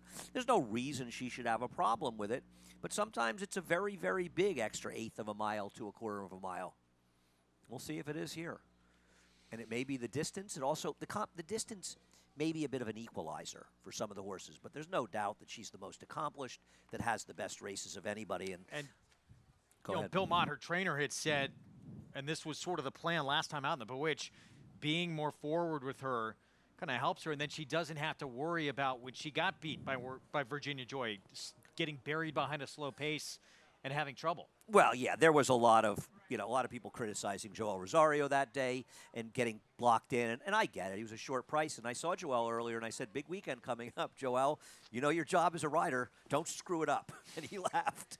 And that is the jockey's job. The jockey's job is to just do the best you can for your horses, because at the end of the day, you got to be on the right horses to win races. And I guess there's more pressure when you're a heavy favorite, because you feel like if I lose this race, there's a real possibility maybe it's my fault. You also know you're getting blamed even if it isn't. But that's the pressure you want. She's been a winner 10 times in 14 career starts. She has been sensational and still going strong, obviously showing last time out as a 6-year-old. There's plenty left in the tank. No question about it. And she ran very well to win our Turf Classic at the Joe Hurst Turf Classic back at Aqueduct in the fall. And she was never in the inside. The inside was the place to be. And I'm thinking that probably Market Segmentation will be leading on the inside today. Yeah, we also have one we haven't really talked about, and there's that Peter Brandt runner again, Virginia Joy. Didia for Nacho Correas, who since coming here to the States A perfect 4 for 4. She's 8 for 11 overall. She's done nothing wrong. She's won 7 straight races, including 8 of 9. She had a very sweet trip last time out. Will she be more effective against tougher horses, perhaps? Here is Flirting Bridge Brandon Walsh with Tyler Gaffleone. We just saw Brandon Walsh come by, and she's going to have to step up off her other races, but she did run well, making her first start as a 5-year-old. Shanta Sara, one of several for Chad Brown. She was never on the rail last time at Churchill, which worked against her, but she's a horse that's never refound that great form she showed as a 3-year-old before being going to the bench. Here is the 3 at 4 to 1. We mentioned her, and she's Didier on for Nacho Correas. Looking for 8 in a row. Chad Brown continues to roll them out. Market segmentation, Jose Ortiz. I think she has a chance to wire this field, needs an aggressive ride, and she is improving, it seems, with every start. To me, she's a very interesting wild card. Virginia Joy, stablemate of market segmentation. Manny Franco aboard. Listen, she's obviously accomplished some good things and run some good races, but I think she's better with a little more distance. Here's the 6, McCulloch for Chad Brown as well with a Ryan Ortiz Jr. Chad Brown is very confident that she's going to run well today, and she was wide last time against the track a little bit at Churchill, and she improved coming from Churchill to Belmont last year to win at this distance in a Grade 1. And the odds-on favorite, 2-time Grade 1 winner, Warlike Goddess. She's the big gun. She's the one they all have to beat, and perhaps it'll turn out to be just too tough. Joel Rosario, the return call. He has been sensational since he has got aboard her. Of course, that blip in that Flower Bowl at Saratoga where she had a tough trip. Aside from that, been very, very good aboard her. Yeah. She has been sensational. She was just blocked for life in that race. You can't hold it against her, but this is a tougher field as well. It's a very interesting race, and that's not to say that Warlike Goddess isn't the one to beat, Greg, and I think you'll agree with me, but I think there's enough other horses that may have some upside. Warlike Goddess, you know she's going to show up and run a good race. The question is, are there some others that might be able to step forward, like Bleecker Street did to win this race last year? 2 minutes to post. Grade 1 New York coming up. Let's go back to Acacia. To be joined by Michael Dubb, co-owner of Shanta Sara. And Michael, we saw her run so well down in a couple races down in Florida. What are your thoughts about her turning things around today? Well, I think she didn't handle the surface well at Churchill. We know she is a warrior. She won the QE2 pretty impressively at Keeneland. And she's training great, so we'll take our shot. Does it give you more confidence to know she's already won at a mile and 3/8, so she can handle some more ground? Yeah, it actually does, and she's cut out to be this kind of horse and run that kind of distance, so we're kind of excited about it. You are a co-owner of Tappet Shoes, breaking from the inside in the Belmont Stakes tomorrow, like you said, taking a shot with them. Well, you know, when we identified that horse early on, Brad Cox said, this is your Belmont horse. So we kind of just stuck to the plan and said, we're going to run in the Belmont Stakes. We think the breeding is there. We think the fitness is there. We'll see if he's ready to take the step up. We look forward to seeing him. Best of luck this weekend. Thank you so much. Michael Dubb could have a pretty stacked weekend coming up, Greg. Yeah, he seems to be a pretty big player in a lot of these big races on this circuit. Used to calling his name. He's won more than his share of owners' titles, that for sure, and he's part of a group loading this horse. And listen, she looks sensational as a 3-year-old. She ran very well to be second behind Regal Glory and Jenny Wiley, and then she was laid up, and she just hasn't come back with those efforts. But talking about this race at Churchill Downs last time, the Modesty, Didier had the winner. The second horse had the run of the race. She was setting a slow pace on the rail. Didier was on the rail behind her and angled it out in the stretch, but spent the majority of the race in the rail. Now, we saw Sweet Danny Girl run a sort of disappointing third in a smaller stake at Churchill, and I'm wondering if the inside runners were helped by that position, which helped Didier. Not knocking her. She's been good in her races, but I think horses like McCulloch, to a lesser extent Shanta Sara, both were compromised a bit by the racetrack, and particularly to me, McCulloch. I think she's going to improve in her second start. Now, she's going to have to get better. They're all going to have to get better if they're going to beat the favorite if she runs a race. But McCulloch's a horse that ran those races, 2 of them at Churchill, and then took a big step forward at this 1.25 mile distance at Belmont Park last summer. I was wondering if people were going to get seduced by all those W's from Didier, but right now, not too much the case. She's at 4 to 1.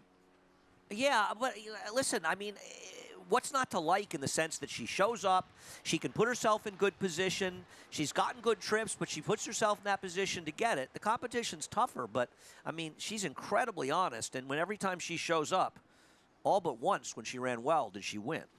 And, yeah, she hasn't done it here in the States, but she is a Group 1 winner, albeit in Argentina. We don't know how good the competition was at this distance, so at least she's done it. Right, she's run well against good competition in the States, and she's won at the distance overseas, so there's no reason to assume she's not going to be able to handle the distance. She may ultimately not be good enough, but I don't think she loses this race because she couldn't handle the distance, Greg. Post time coming up. Grade 1 New York at 1.25 miles. Back to Acacia. And we know McCulloch can handle the distance, as she did win the Belmont Oaks at this 1.25 miles. And it's interesting because she's not the biggest filly, but she has such a long stride in the way that she covers the ground. And I agree with Andy about the fact that she might have been compromised last time. She also was kind of without cover, kind of in no man's land early on, and then was 4 wide trying late. I thought that this was a filly who's second off the layoff here, getting back to Belmont Park, a track that she really appreciates, especially with the big long stride. She could take a step forward in here today. I like what I've seen from her too. She is much more focused this year, now back as a 4-year-old. Maybe she hasn't changed a ton physically, but mentally you can really see the progression for her. She's been very relaxed. Sometimes she could be kind of a distracted type. That's not the case today, and she could run a better race this afternoon. I have the world of respect for Warlike Goddess and what she's done, and I'm going to take a bit of a shot against her, Greg, with market segmentation. That's 6-1. Acacia, thank you. Stepping on to the lawn and about to load up here for our second Grade 1 on this card. It's the second of 3 Grade 1s, and we're running the filly. If people are wondering, we moved some Grade 1s from Saturday to Friday to sort of spread her out a little bit. The filly and mare race is here on Friday. The only filly and mare Grade 1 tomorrow is the Ogden Phipps. That's going to be a barn burner. Got some big names in there for sure. Group. It's such a great weekend of racing, and you know we appreciate, of course, all you that watch us at home, whether today or all throughout the year. But if you can make it out here tomorrow, there aren't going to be too many more Belmont Stakes run at this particular Belmont Park. So come on out and join us, and come say hi, Greg. You're doing an autograph session, I think, tomorrow, a meet and greet. You've told me that one of your life dreams is to do a meet and greet. Be a short meet and greet in that line. That's not true, Greg. 3 to 5 favorite. Big week on Twitter for you. Thanks to you, in fact. I appreciate that, the shout out. Warlike Goddess, 3 to 5 favorite, looking for a third Grade 1 win of her career. Breaking from the outside post with Joel Rosario for Hall of Famer Bill Mott. And there's again Peter Brands, Virginia Joy, Manny Franco for Chad Brown. Let's go upstairs. John Imbrial with the Grade 1 New York from Belmont. 1 to go, and it's the favorite, number 7, Warlike Goddess, with Joel Rosario. Warlike Goddess into the gate. We are ready for the Grade 1 New York Stakes.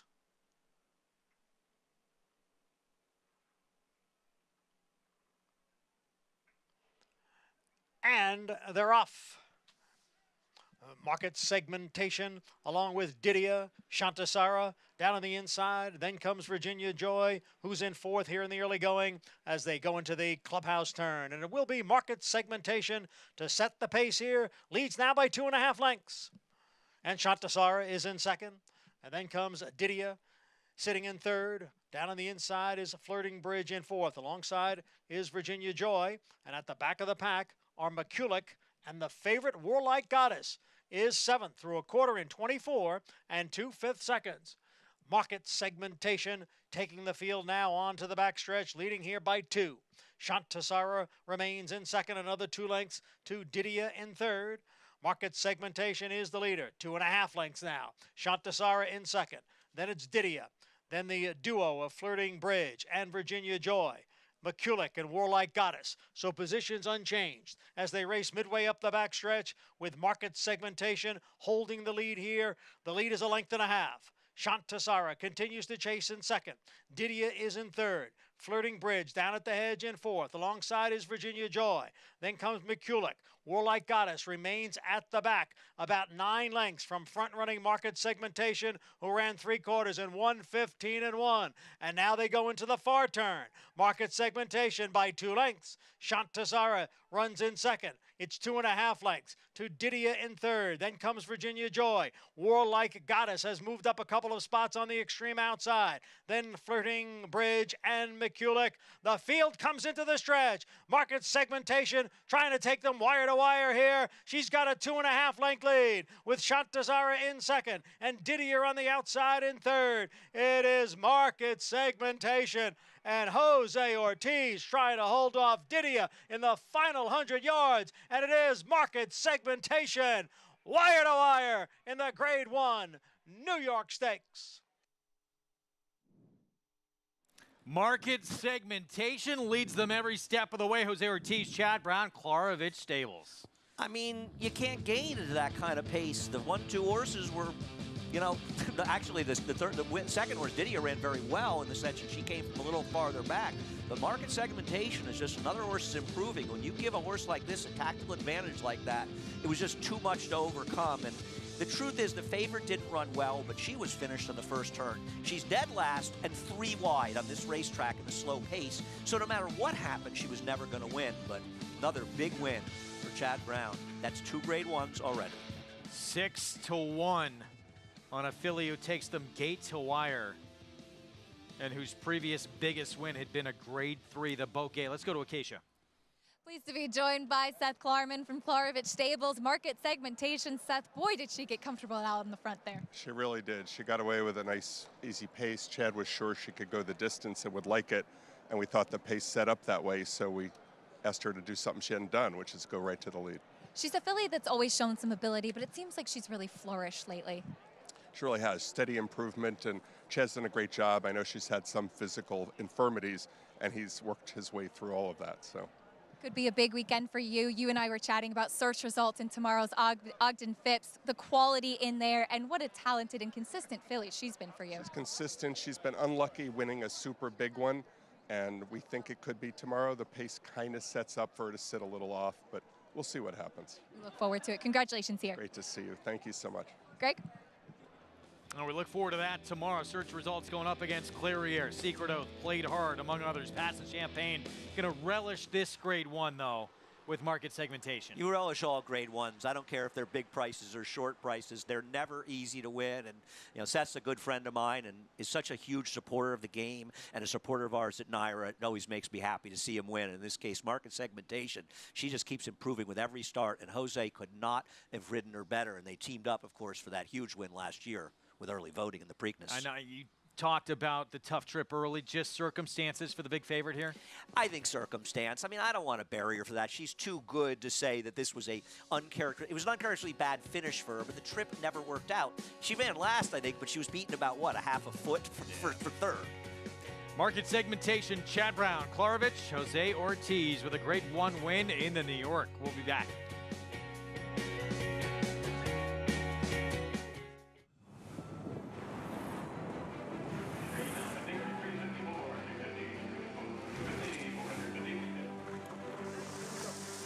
Last September broke records. It brought the energy, the magic, the momentum. And this year, it all returns. Only at the World's Yearling Sale. Keeneland, September.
Back with you on America's Day of the Races on our FS2 coverage. Regional networks out in Southern California on the eve of the third and final leg of the Triple Crown, the Belmont Stakes, which will be seen live on Fox. Grade 1 win for Market Segmentation. Chad Brown, Clarvich Stables, Jose Ortiz. And they weren't even sure she was going to run in here. They thought she might need some more time and they might wait for the Diana, but she ended up doing so well that they brought her back in here. And Jose used that pace advantage to absolute perfection here, took advantage of the situation. Didier ran extremely well to be second. I would say that she gains in stature in finishing second here, ran every bit as well, if not better, than she's run any of her other races. But Market Segmentation's a very good horse, and she was able to get that tactical advantage. It's about the biggest crowd I've ever seen in the winner's circle for a Clarvich horse. $14.20 for the win. Did you want to run off real quick? No, that's all right. We'll celebrate later. Okay, 4.36 finish. That pick 5 ending there, $252.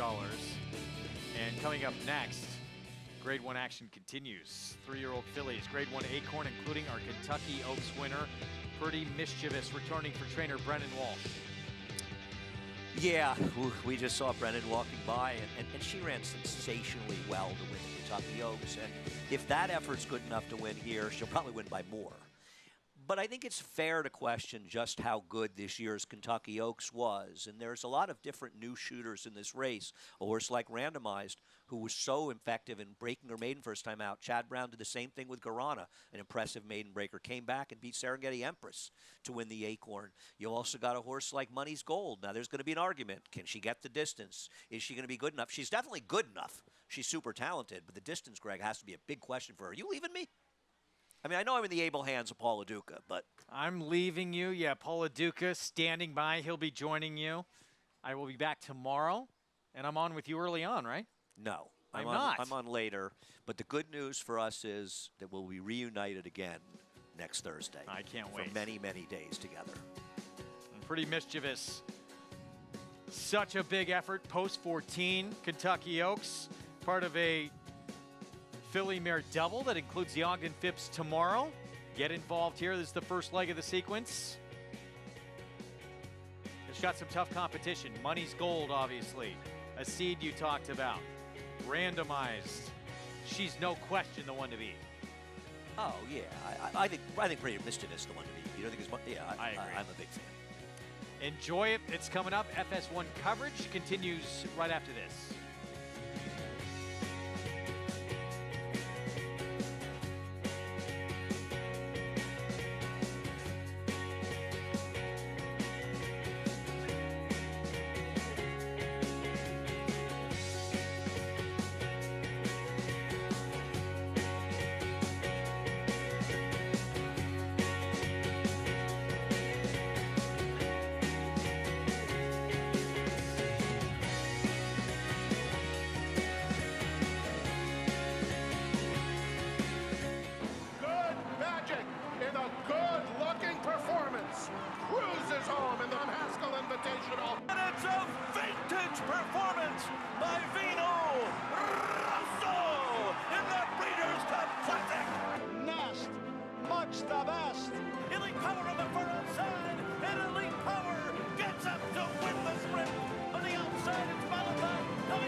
It's America's original sport, and no one covers it better than America'sBestRacing.net.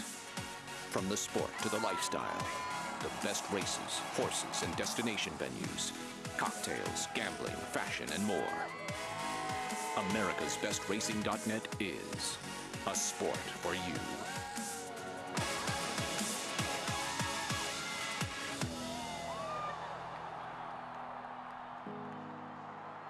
On a perfect day, there is no finer place in all of sports.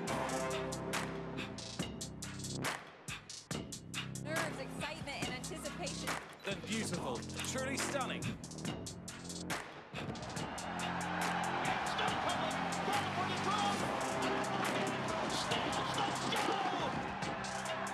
For the Breeders' Cup World Championships. Racetrack Television Network brings you every race, from every track, on every screen, every day. With monthly packages starting as low as $5, RTN gives you great value and access to more live HD streaming and race replays than anyone. Visit RTN.tv today to sign up and watch on almost any device, including Roku and Amazon Fire. RTN has packages that start at $5 per month.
Buy in July.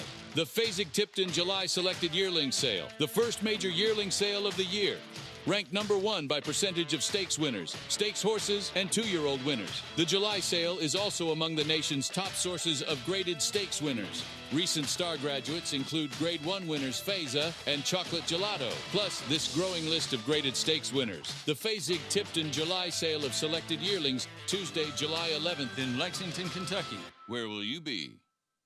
There's a big, bold, beautiful world waiting to be explored by you and your friends, of course. But not just any friends, the best of friends. The kind of friends who let you do you. Because in this world, it's positive vibes only. And when you get in the zone here, you stay a while. These aren't just good times, they're the best of times. And your time is now. So come explore. Resorts World.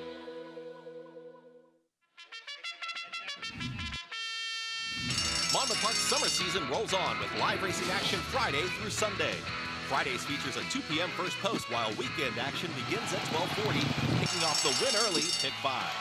Home to full, competitive fields and big paydays, Monmouth Park continues to prove itself as a place to profit.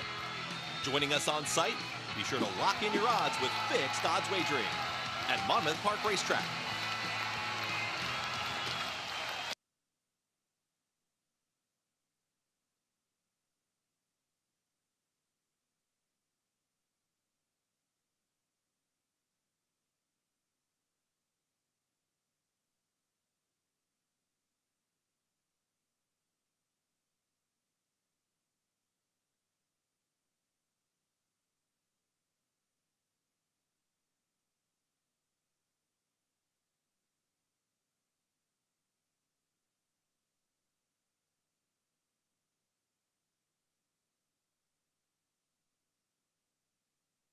Around the paddock, and I was really excited to see her get to go the distance last time out because she's a big, solid, very substantial type of filly, and she looks tremendous coming in here. Another thing I like about her is that she's had the benefit of working over the track, having a strong workout in her most recent one on June 3rd over this track here at Belmont. She is the one to beat, and she hasn't had any missteps as of yet, but there could be some who are improving at the right time. Perhaps Money's Gold. I saw her at Tampa 2 starts back, and she is one who has so much gate speed. She's very quick right off the blocks.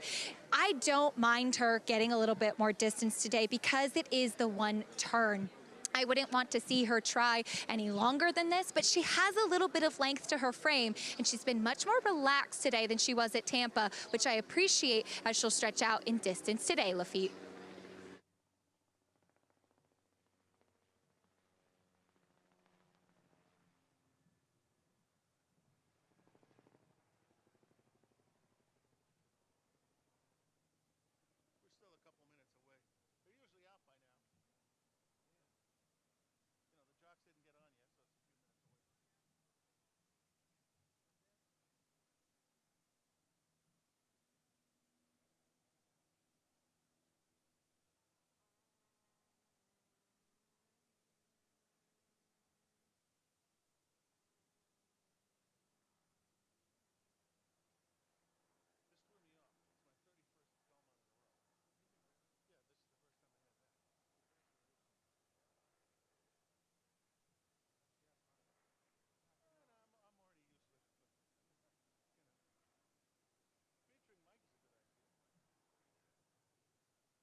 Sam the Bugler with the call to the post for this Grade 1 Acorn Stakes presented by Great Jones Distilling Company. This race will be run at 1 mile and a 16th, and it starts a 2-day filly and mare double. Horse that is 4 for 9 lifetime, did most of her work in Florida, and she will be a pace presence. Light and experience, loaded with talent.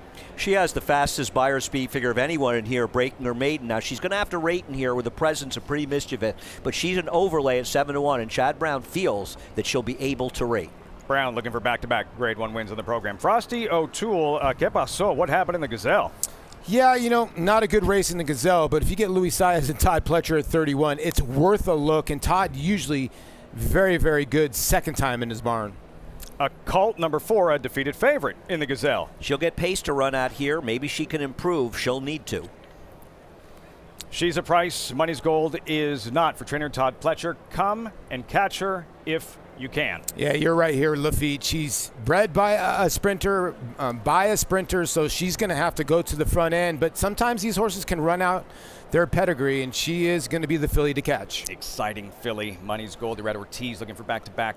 Has a second Grade 1 win in the afternoon. Pretty Mischievous, the Kentucky Oaks winner. As we talked about, she's the one who's done it. She did it very successfully last time out. She didn't have an easy trip in doing it. In my opinion, she's the one to beat, and she should be favored.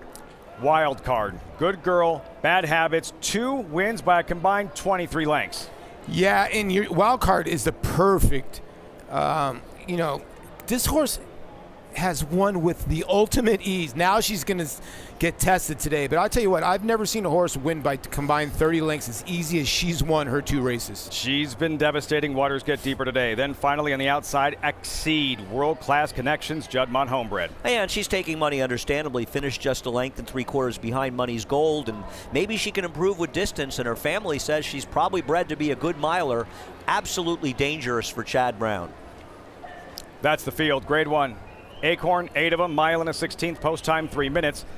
JK or Andy and Paul, all the focus, all the attention on a couple of fillies and Money's Gold, Pretty Mischievous. Not a 2-filly race. How good is that filly we're looking at randomized? We're about to find out. She was very, very impressive breaking her maiden, and a lot of people felt the figure could have been higher than the 92. Now, she did it controlling on the front end against horses far inferior to these, but Paul, she was very, very good. And Chad Brown won this race against the Kentucky Oaks winner Serengeti Empress a number of years ago with Guarana, and Guarana was making her second career start, coming off a big win in her debut at Keeneland. What you like about this is she did not go slow. I mean, 110 is honest. I mean, she went very, very fast on the front end. She was getting pestered for most of the way, and she just put that horse away very, very easily. And you could see there at the end, Andy, look at her ears up. She looks like she wants to do more. Yeah, no, she is a very promising filly, but it's not going to be an easy road to hoe for her as we head out to Acacia. And while she sends out Pretty Mischievous here, Brendan, coming off of that Kentucky Oaks victory, what have you seen from her as she really seems like she's done well? Yeah, she's done great, Acacia. Everything's gone exactly as we'd like it to since. Her works have been very good. She came out of the race very well, travelled up here fine, so everything's been good with her. Can you talk to me about the decision to ship her in and have a work over the track here at Belmont before this Acorn? I just, it was partially that, just because it's a different track, a different type of track, different configuration, and then just to give her a chance to get over the travel as well. We just tried to do everything to give her every advantage. Feeling a little bit more pressure with her today? A little bit, but that's good. We can't wait to see her. Best of luck. Thanks very much. Lafitte? So, yeah, that's the thing. Gary going into the Kentucky Oaks, she's 10-1 for trainer Brendan Walsh. No, she belongs with no pressure. Now, whenever you run a Kentucky Oaks winner, big things are expected. Lafitte, I got to tell you, I stood with Brendan Walsh when the running of the race was happening, and down the backside he said, she's galloping, G, she's galloping. And when that race was over with, the next morning when I got up, my ribs were bruised from him picking me up, shaking me. So, yeah, he's feeling the pressure a little bit today because she was 10-1 in the Oaks. She's being heavily beat today, but she's a classic winner. She's got that grade 1 next to her name. She deserves to be favored. And look, something that I learned from talking to you and our own Richie Migliori as well, G, is that, horses going in this 1-turn mile and a 16th, it's more of a stamina test because they can just run freely on the backside. They don't get to slow down going into that first turn. So one of the tests that she has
Pretty Mischievous finally putting away Darth Vader, tough as nails in the stretch, but in the end, too much Pretty Mischievous. Back-to-back Grade 1 wins. Yeah, in her last 2 races, she showed a will to win in the last 16th of a mile and just really tough it out. And Money's Gold had everything her own way, realistic fractions, went to 3/4 in 1:10 and change. That's not all that fast, legitimate. Sitting just off the pace, under Tyler Gaffalion. Lost a little bit of ground, same as he did in the Kentucky Oaks, and a beautiful ride and a perfect trip. She ran big here. I mean, she was close to honest fractions, you know what I mean? They went 1:10, 6 furlongs. She was never too far out of it. I actually think this performance was better than what we saw 5 weeks ago in the Kentucky Oaks. Why? Being closer to some, to those fast fractions and having to, she got into a dogfight here at the end with Darth Vader, having to hold that one off. I thought she really kind of showed herself here. Paul Andy, it looks like Pretty Mischievous going to draw off, but wow, what a determined effort from Darth Vader to the inside. Pretty Mischievous having to dig, claw to her way, another Grade 1 win.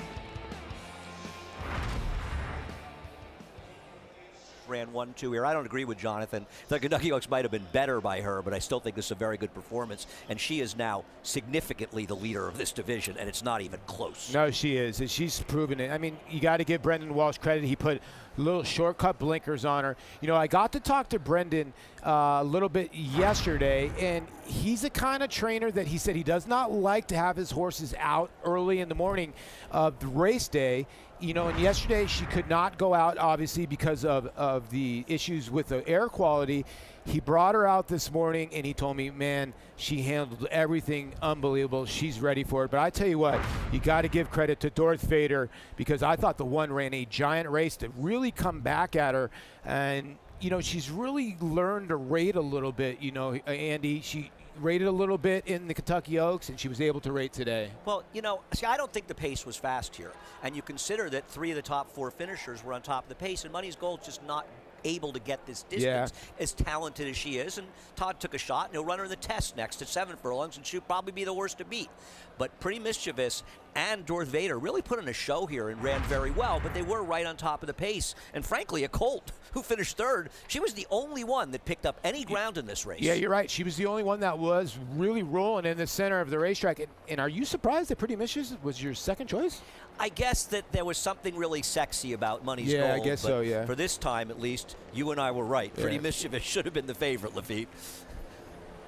Now a 6-time winner, 6 of 8, the 2 Grade 1 wins, as Andy mentioned, securing the top of the chase for a 3-year-old filly championship. Pretty Mischievous, Tyler Gaffalion going to work. Darth Vader to her inside, Valiant in defeat. But too much Pretty Mischievous in the 92nd Acorn results. When we come back, plus a look ahead to tomorrow's Belmont Stakes and Forte. Chance to compete in a Triple Crown stage. Scratch from the Kentucky Derby. He's the favorite. The stablemate second choice. Tapit Trice. Stay tuned.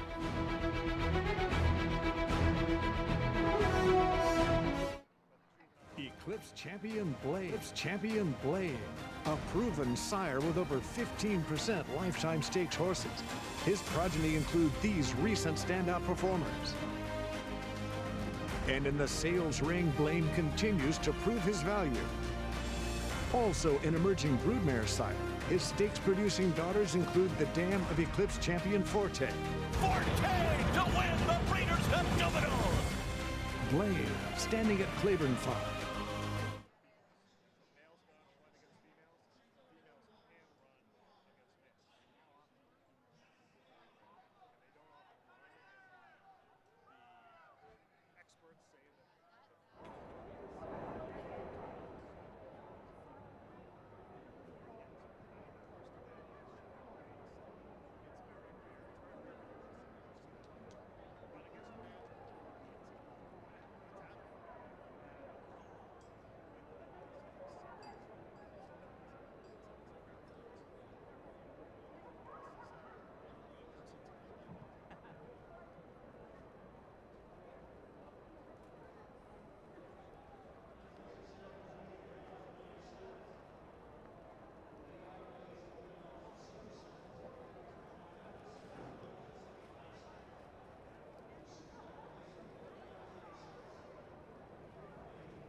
50 years ago today, arguably the greatest performance by a thoroughbred ever. Secretariat in the 1973 Belmont Stakes, the first Triple Crown winner in a quarter century. But the way he did it, in front of his adoring fans, 31 lengths. There's blowouts, and then there's that. 50 years ago today, Big Red, Secretariat 1973 Belmont Stakes. Pretty Mischievous did not win by 31 lengths, doesn't matter. Another victory in a Grade 1 event, putting away Darth Vader. For Godolphin, back-to-back wins in the Acorn. They struck last year with Madureira, and now Pretty Mischievous. And it's important, this chase for a 3-year-old filly championship, Gary, as Andy mentioned, to the head of the class. Absolutely, no question about it. She continues to improve. I think she's going to thrive throughout the summer. Brendan Walsh has done a heck of a job with her. JK by this much. Pretty Mischievous, who struck the front. We saw the Kentucky Oaks win, where she was digging, fighting, holding back all challengers. We saw more of that same fight in deep stretch of the Acorn with Darth Vader. I mean, a lot of times with these 3-year-olds, they're just so brilliant. They're just better than the other horses. They kind of open up and they win easily. But she's kind of shown us some grit in these last couple that you want to see when you get up to Saratoga and you try the Coaching Club or you try the Alabama. You want to see that kind of grit.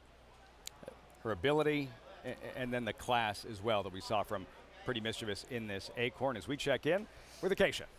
Pleased to be joined by Michael Banahan, Director of Bloodstock for Godolphin, as Godolphin continues another spectacular year. Michael, Pretty Mischievous, she really fought for it today. She sure did, yeah. And Tyler gave her a great ride, got her in a great spot. I was a bit worried about the Todd Pletcher filly on the lead and got an easy lead all around there.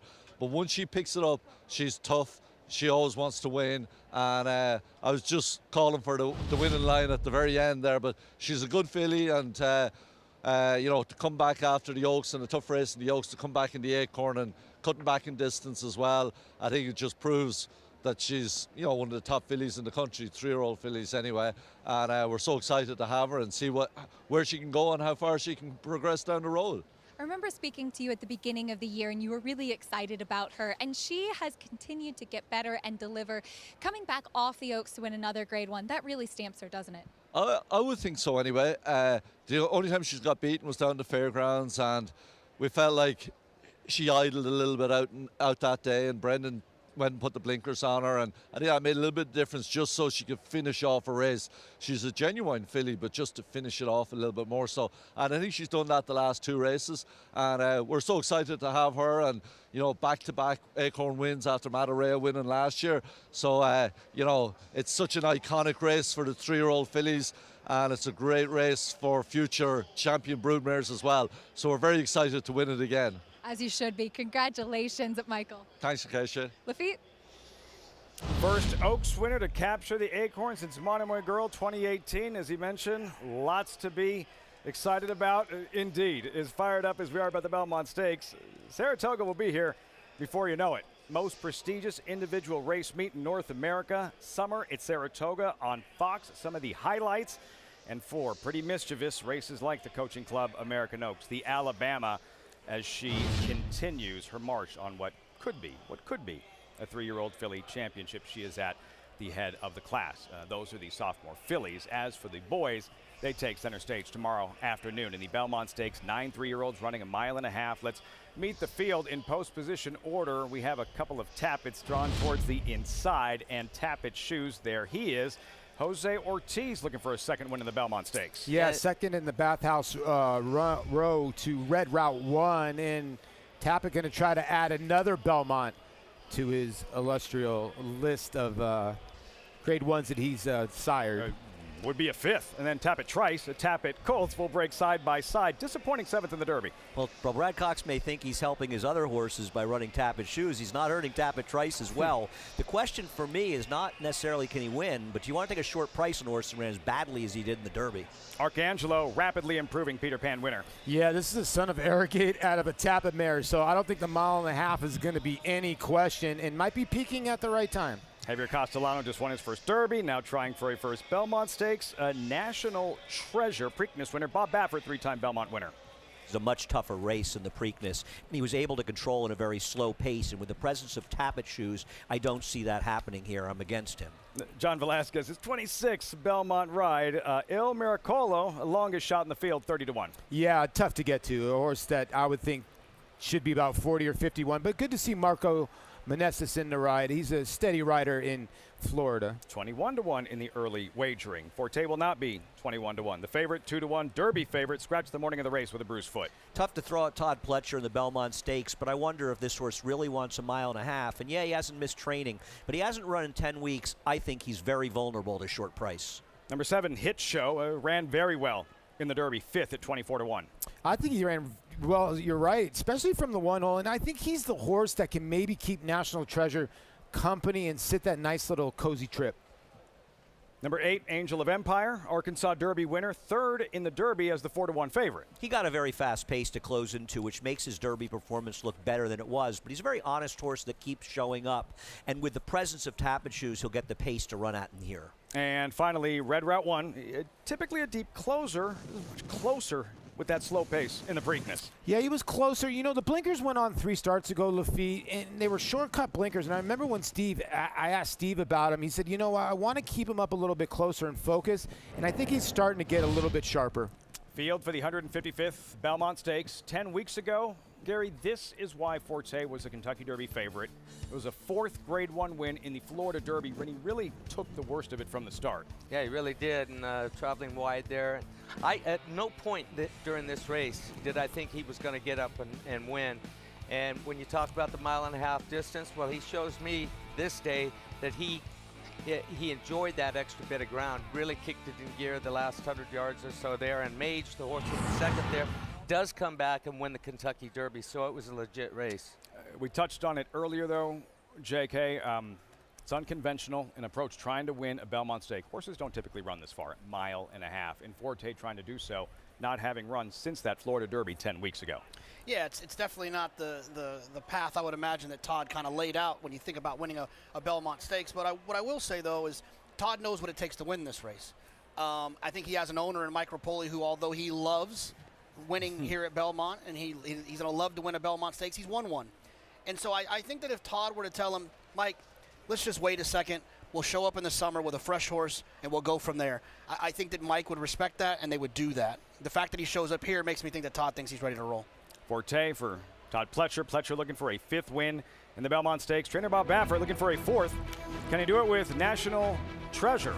Dictated things, controlled things, wire to wire in the Preakness Stakes. Has to run a little bit farther now, and the competition much tougher. What will he do in tomorrow's Belmont with Johnny Velasquez in his 26th Belmont ride?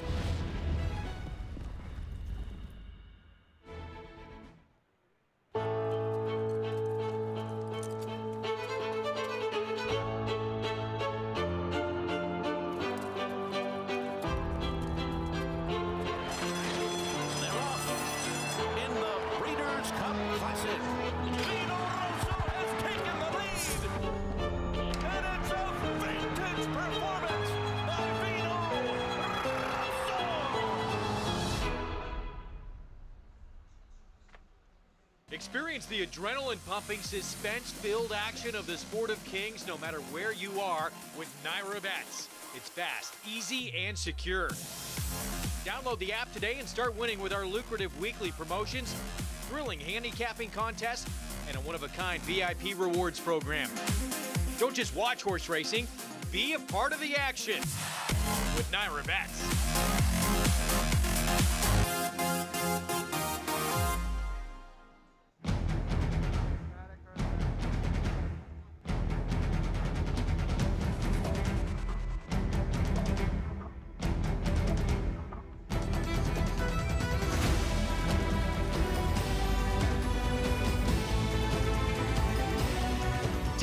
Trice puts ahead in front. Tappan Trice wins the Toyota Bluegrass.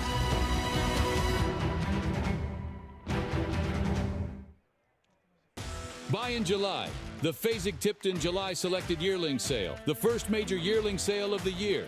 Ranked number 1 by percentage of stakes winners, stakes horses, and 2-year-old winners. The July sale is also among the nation's top sources of graded stakes winners. Recent star graduates include Grade 1 winners Feza and Chocolate Gelato, plus this growing list of graded stakes winners. The Fasig-Tipton July sale of selected yearlings, Tuesday, July 11th in Lexington, Kentucky. Where will you be? 16th to go. Justify is still there. Justify from Gronkowski. He's just perfect. And now he's just immortal. Justify is the 13th Triple Crown winner. 5 years ago today, Hall of Famer Mike Smith, Justify, becoming the 13th Triple Crown winner. Horses aren't supposed to win the Derby in their 4th start, not supposed to win the Triple Crown in their 6th start. Despite the lack of experience, Justify, that talented, that special, becoming the 13th Triple Crown winner 5 years ago today, trained by Bob Baffert, and the success he's had in the Triple Crown events. 6-time Kentucky Derby winner, a 7th, disqualified Medina Spirit a couple of years back. The most wins in the Preakness, 8th with National Treasure 3 weeks ago, and 3 wins in the Belmont Stakes, Point Given, who Gary Stevens rode, and then a pair of Triple Crown winners, American Pharoah in 2015, aforementioned Justify in 2018. Don't know if National Treasure is as good as American Pharoah, as good as Justify, Gary, but he was good enough to win the Preakness 3 weeks ago. How much tougher of a test will the Belmont be? Well, he looks like Lone Speed to me on paper, the same as he was in the Preakness Stakes. He was able to slow things down, control the race from the very beginning, and come home with an explosive run. And my feeling is if he's allowed to do the same thing here at the Big Sandy, then he could pull off the same type of race that he did in the Preakness. You know, a lot of these trainers that are in here that I think have chances, Brad Cox, also Todd Pletcher, they understand how this race is won. It's won by being forward. You don't want to be too far back. So even if National Treasure does get a little bit loose, I don't think it's going to be as easy and as loose as he was in the Preakness. I feel like at least someone will make him earn it just a little bit. As far as National Treasure has to run in the Belmont, the horses coming up next, they have to run a half-mile farther. John Velasquez, he'll ride National Treasure, and a date with the Gray Wizard coming up in the 2-mile Belmont Gold Cup. That's next on America's Day at the Races on Fox Sports 1 on the eve of the Belmont Stakes.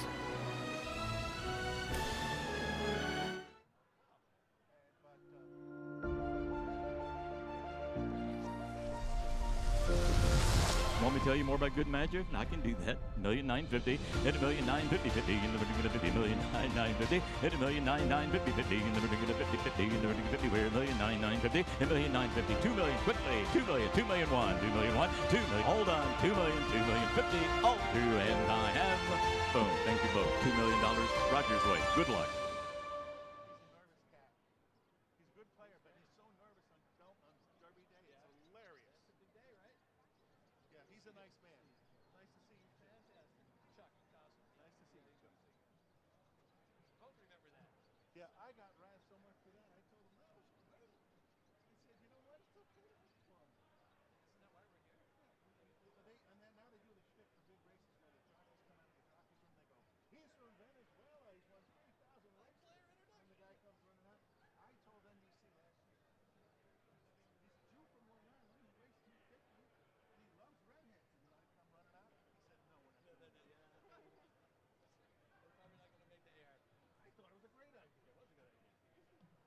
Any of you Auburn beauties like that old Mary guys? Here he is.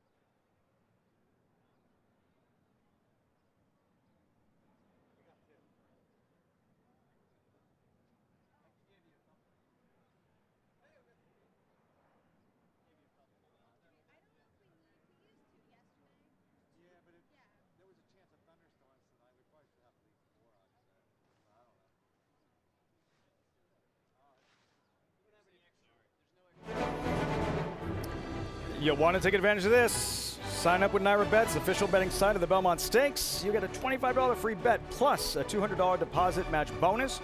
Use that promo code Belmont25 to experience the excitement of the Belmont Stakes. You bet any track, anywhere, anytime. Sign up, NairaBets.com for your free $25 bet and $200 deposit match. Riders up for the Belmont Gold Cup. And JK, a special opportunity here and a wager in terms of this race, the Belmont Gold Cup, to tomorrow's Belmont Stakes. What'd you come up with? Well, I love a two-day wager. It's my favorite thing. Look, I'm going to go ice cold here, 2 with 2. The 2 Siskany here in the Gold Cup. Look, I understand that Charlie Appleby, quote-unquote, is cold for Charlie Appleby, but this is what they do. This is the long distance on the grass, and this horse has a speed figure on Timeform US going 2 miles. It's faster or as fast as what everyone else has kind of run at a shorter distance. I think he's going to be extremely tough to beat, and then I'll use Tappet Trice. A Tappet trained by Todd Pletcher, who's a grinder type of horse. I agree with Andy, didn't run particularly well in the Kentucky Derby, but he's going to have to deal with a significantly less horses, less traffic, and hopefully this 1.5 miles will get him to the winner's circle. And this race, Andy Paul, tricky for the handicappers because we handicap 2-mile races like never. Well, there's no doubt that Siskany is the horse to beat in this race and seems to be well placed, though he has run his best races over in Dubai for what it's worth. I don't know about even money in a 2-mile race in a big field, but he is way the horse to beat. I don't have a knock on him, Paulie. These horses are better horses, and this was over in Dubai when he finished second to Broome. Yeah, and Broome, obviously, we've seen him come over to the States and be successful. You worry is he looked like he was home, like he was going to win this race easily, and, you know, kind of got caught on his left lead. He didn't switch, but, I mean, listen, like you said, these horses are in a different class, and when they go 2 miles, Jonathan made a good point. His 2-mile race is better than anybody's race that's gone 1.25 miles or 1.5 miles, you know? Yeah, he's the right favorite, but I have no idea why Imperator is 34-1 currently. I think he's dangerous. Don't know if we're doing those Belmont, the Gold Cup Belmont doubles, but I'm going to use both Siskany and the 6 Imperator, who I have to bet to win at 34-1. And I'll play him second to the favorite in the Exacta, and I'm using him to try to get live to hit show, Paulie. With the call to post, Andy, on paper for this kind of race, more pace than you would anticipate. There's Barbados kicking off the post parade, who's carrying 36 pounds less today than he did in his last race. Yeah, he's one of 5 horses in here whose recent races were in turtle races. He'll like the distance, he just won't like the competition. 50-1 outsider, Siskany. Godolphin Homebred, the one to beat. Yeah, the one to beat here for Charlie Appleby and William Buick, even money. I would think by the end, maybe 6-5, 7-5, somewhere in that area.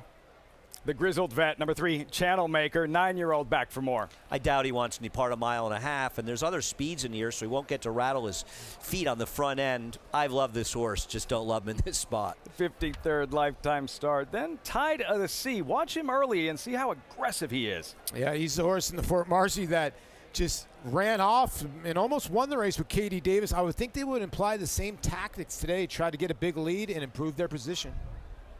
Number 5, Strong Tide, a 3rd in this race last year.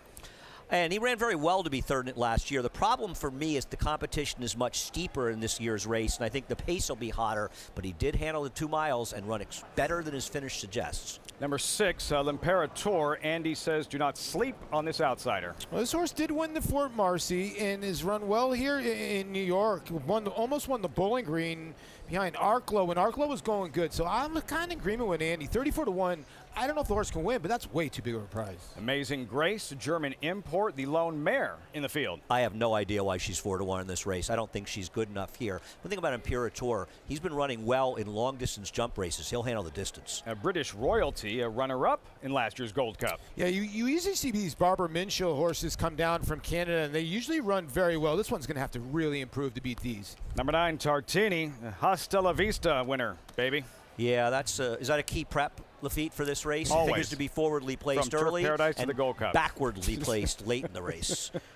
Savolian, a deep closer who was 4th in the Gold Cup a season ago. Lafitte, don't be making fun of Turf Paradise. I know Gary Stevens is sitting right next to you as well. He likes a little Turf Paradise. Tyler Gaffalione and Archibald Kingsley, 2 for 21. Another horse that needs to improve.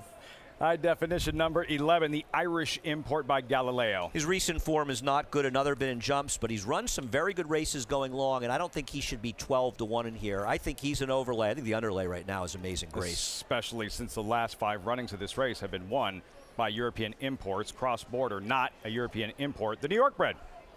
Yeah, and here's a horse that just absolutely loves Saratoga, just hasn't conquered Belmont. Turned into a jumper. Now Michael Maker has this horse back.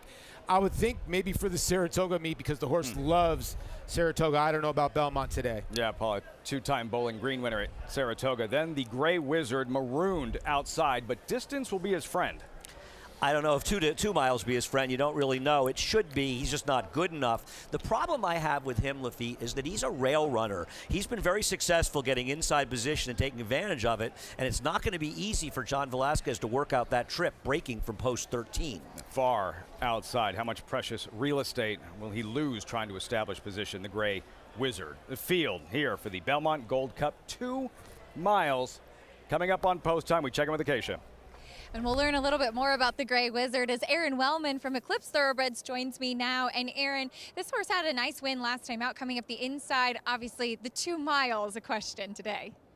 Believe it or not, going into a 2-mile race, this is about as confident as we can get that he's going to see out the trip. This is a horse that just stays and comes at you and keeps coming at you. So we're relatively confident that the distance is well within his grasp. He's a big, solid horse, too. I remember seeing him last summer, and he was a little bit quirky. It seems like he's settled and matured. Total tribute to Graham and his staff for the job they've done developing him, as well as Johnny. Getting Johnny on this horse has been instrumental in his development. He's always had a ton of potential, and the combination between Graham's program and Johnny just kind of schooling him along, which is old school, just horsemanship, is really what you're seeing today. And Sadie here with you as well. Sadie, I know you know a lot about horses. Are you excited for the Gray Wizard? Yes, very excited. Best of luck, guys. Thank you, Lafitte? Sadie could take a nap at the start, wake up just in time to see the finish of this 2-mile Belmont Gold Cup. Aaron Wellman, Eclipse Thoroughbreds, know what it feels like to win a Belmont Stakes. Taproot 2017. Gary, you play the hand you're dealt. John Velasquez on the Gray Wizard. What's the approach? What do you do? You pray a little bit. Get some help. Hey, look, it's a fairly short run into this first turn. 3 turns in this race, and it's essential that Johnny finds a slot, gets over and saves some ground, at least around this first turn, hopefully the second turn as well. And the other bad thing about the 13, the Gray Wizard, is he's going to be kind of parked out there likely without any cover. And G, I'll let you talk a little bit about cover, but I think the 2, Siskiny, is the type of horse that's going to get a ton of cover. They can just break away from there, let horses come in front of him. Why is that so important in grass racing? Your horses switch off when you get that cover, a lead horse in front of you. The key is following the right horse, making sure you're following the right horse with the right jockey to get you to the glory land at the end of the race. As we say hello to and check in with Maggie Wolfendale, horseback. Hey, Lafitte, and we're going to take a look at the horse coming from Ireland for Joseph O'Brien. Many of these horses going from jumps to the flat again, so there's no question about his fitness levels, and he definitely made the best impression of those horses that are kind of coming in from hunt meets or shipping in, because a lot of them got really washy, including L'Imperator, and I just thought that high definition was the one that you wanted to take here. Again, outside post, guys. Andy, Paul, who do you like here? Well, I like Siskiny. I wouldn't bet him at 4 to 5, but I bet a few dollars on Imperator, Paulie. This price is ludicrous. Yeah, I'm kind of with you. I think Siskiny obviously is the horse to beat in here at 4 to 5. 9 to 2, a little short for me. I thought Amazing Grace had a little bit of a shot in here. You know what? I do think the 3 is the other horse in here. Channel Maker got class. Channel Maker, there he is, having banked more than $3.7 million for the Hall of Famer Bill Mott is a file into the gate. Final thoughts, gentlemen. Look, I'm looking for Siskiny to get cover, and when the real running starts, I think a lot more than 3/4 of this field is going to decide 2 miles too far for me. Siskiny is going to say just right. Ditto. 4 to 5 on the favorite Siskiny. It is post time for the 2-mile Grade 2 Belmont Gold Cup. Here's Johnny I.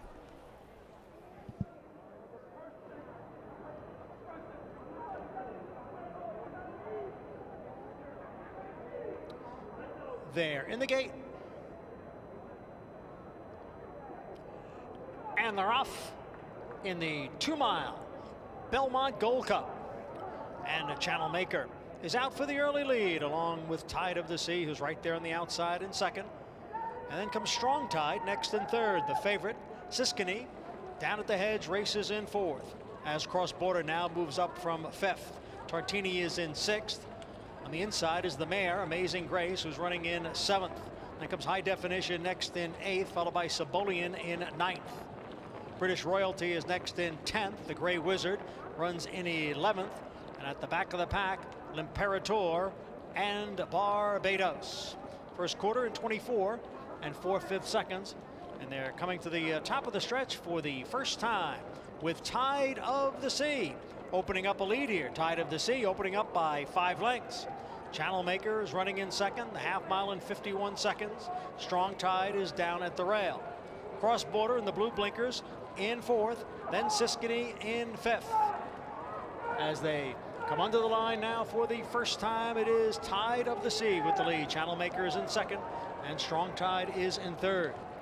And then comes Cross Border next in fourth, Siskany on the inside in fifth. Tartini is sixth, followed by Amazing Grace in seventh, then High Definition in eighth. As they go for the clubhouse turn, Sabolian is in between horses as they go around that turn. On the inside is British Royalty. Now the Grey Wizard has moved up a couple of spots. At the back are L'Imperator and Barbados. 3/4 up in 1:17 and 2/5 seconds. And it is Tide of the Sea with the lead here by 2.5 lengths. Channel Maker's in second, and L'Imperator, who was at the back of the pack moments ago, has made a big move here. There goes L'Imperator to take over the lead. L'Imperator is in front as they race up the back stretch. It's L'Imperator who has taken over from Tide of the Sea. 2.5 lengths to Channel Maker in third. Strong Tide down at the rail. And alongside is Siskany in fifth. Up front, Tide of the Sea has once again taken over from L'Imperator. Tide of the Sea's in front with L'Imperator racing in second. Siskany in between horses. On the outside is a Channel Maker. Down at the hedge is a Strong Tide, and they're going for the far turn. Tide of the Sea by 1.5 lengths. Channel Maker on the move on the outside. L'Imperator now dropping back. Then comes Strong Tide, followed by Siskany and Amazing Grace. High Definition has come within 4 lengths of the lead. And then the Grey Wizard. It is Tide of the Sea, challenged here by Channel Maker. And Siskany is right there now on the outside, and there's room down at the hedge. And coming on through is Amazing Grace, and here's Siskany on the outside. Amazing Grace and Siskany with British Royalty making a late move down at the rail, and on the outside it's the Grey Wizard, but it is Siskany who has the lead. Siskany is going to win the Grade 2 Belmont Gold Cup.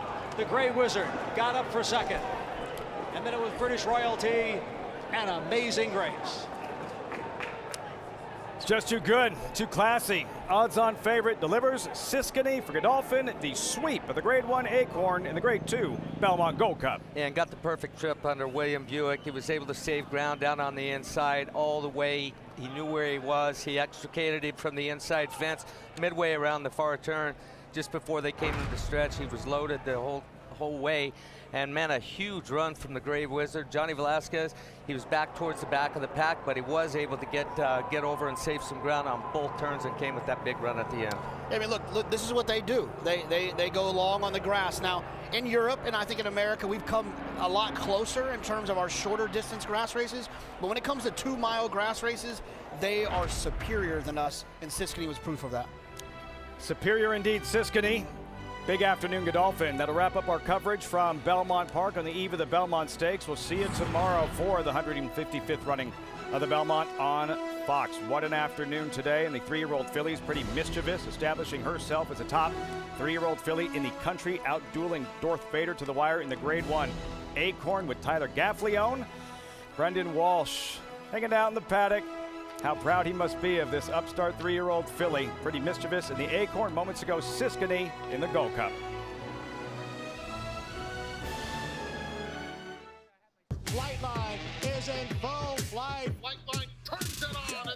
the stretch, and he's in cruise control.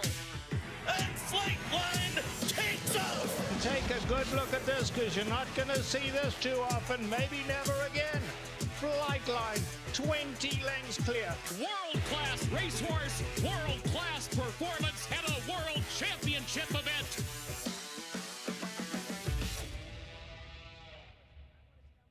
On a perfect day, there is no finer place in all of sports. Nerves, excitement, and anticipation. Than beautiful, truly stunning.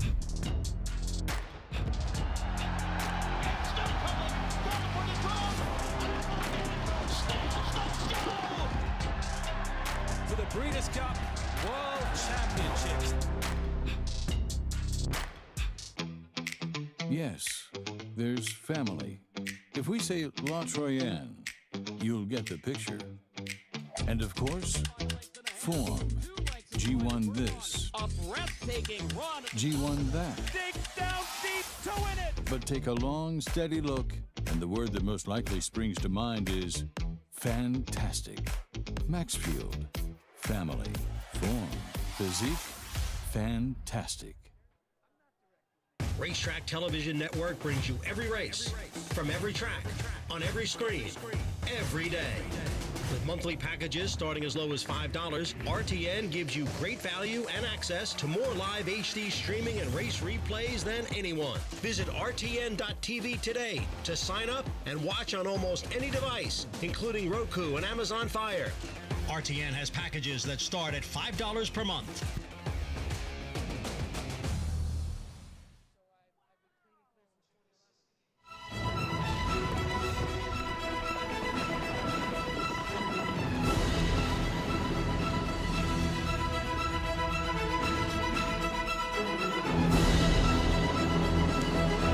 Live look at Belmont Park. Welcome, everyone, to America's Day at the Races here on Fox Sports 2. We're not done yet. One left on the Friday program. Intercontinental coming up. Smoke dust settling following that stirring performance by Siskany moments ago in the 2-mile Belmont Gold Cup. Here on the 4th floor alongside Jonathan Kinchin, 3-time Belmont Stakes winning jockey Gary Stevens. I'm Lafitte Pinkai. Wow, Siskany just outclassing that group at 4-5 and just too good in the stretch with that powerful stretch drive he unleashed late. Yeah, look, he was 4-5 on the board, and he delivered. He figured to deliver. He's a specialist at these Gold Cup distances, going 2 miles, even further, and a force to be reckoned with today, and he was. Big day for Godolphin. Again, the Grade 1 win in the Acorn, pretty mischievous, and the Grade 2 Gold Cup with Siskany Field. That is the morning line for tomorrow's Belmont Stakes. 9 3-year-olds, mile and a half, $1.5 million purse. And J.K. Forte, the 5-2 morning line favorite. Morning line favorite in the Kentucky Derby. Did not have a chance to compete. Had the bruised foot. Now trying to win the Belmont, not having raced in 10 weeks. Yeah, and look, we've talked about that all day, that is a concern. It's not the blueprint I think Todd Pletcher wanted, but you got to remember that it's Todd Pletcher. He's won this race a ton of times. He's got an owner in Mike Rapoli who finally checked it off of his bucket list last year. So I don't think that they're just running this horse just to say they're doing it. There's plenty of important races in the summer that Todd can stop on this horse, get ready in the Jim Dandy and run in the Travers. If he shows up here, I believe this horse is ready to run. Todd Pletcher looking for a 5th win in the Belmont Stakes. Not only Forte, the favorite, but the second choice as well, Tappet Trice, the Bluegrass winner who did disappoint in the Kentucky Derby. We'll see how he bounces back. Has been training very well for the Belmont Stakes. And with the third jewel of the Triple Crown tomorrow, still time to get involved. Sign up, Naira Bets, official betting site of the Belmont. Get a $25 free bet plus $200 deposit match bonus. Use promo code Belmont25 to experience the excitement of the Belmont. Bet any track, anywhere, anytime. Sign up, NairaBets.com for your free $25 bet and $200 deposit match. No 3-year-old will be 4-5 in tomorrow's Belmont Stakes. Siskany 4-5, Gary, in the Belmont Gold Cup, and made it look like a steal as easily as he handled this crew. Yeah, when you ride these long races, 2 miles and stuff, you want a horse that is smart enough to work with you and listen to the rider, and he was listening the whole way. And what I mean by that, he relaxed. He knows what his job is, knows that he's going to run these marathon distances, and he saves the best for last and does a fine job of it with No, he was outstanding. I do want to give the 13, the Grey Wizard, a little bit of credit. He lost ground all the way around there. He got, I would say, a poor trip. The winner got a great trip. I'm not sure if it would have changed what would have happened there, but I think the Grey Wizard definitely deserves some credit. Velasquez working out that trip, as we touched on before the race, from the far outside 13 post position, but all about Siskany and for Godolphin. William Buick, who you'll hear from in a moment. 4 to 5 at post time. The Grey Wizard completing the exacta. British Royalty, look at that. Third at 59 to 1. The same British Royalty who ran second in last year's Belmont Gold Cup. Siskany, William Buick in the winner's circle with Acacia. He is Laffite and Siskany. We knew, William, that distance was his friend, but he really stays. How confident were you coming into this race that you knew he, over all the others, for sure could handle the distance? Yeah, I was very confident that he was the best horse in the race with the best credentials.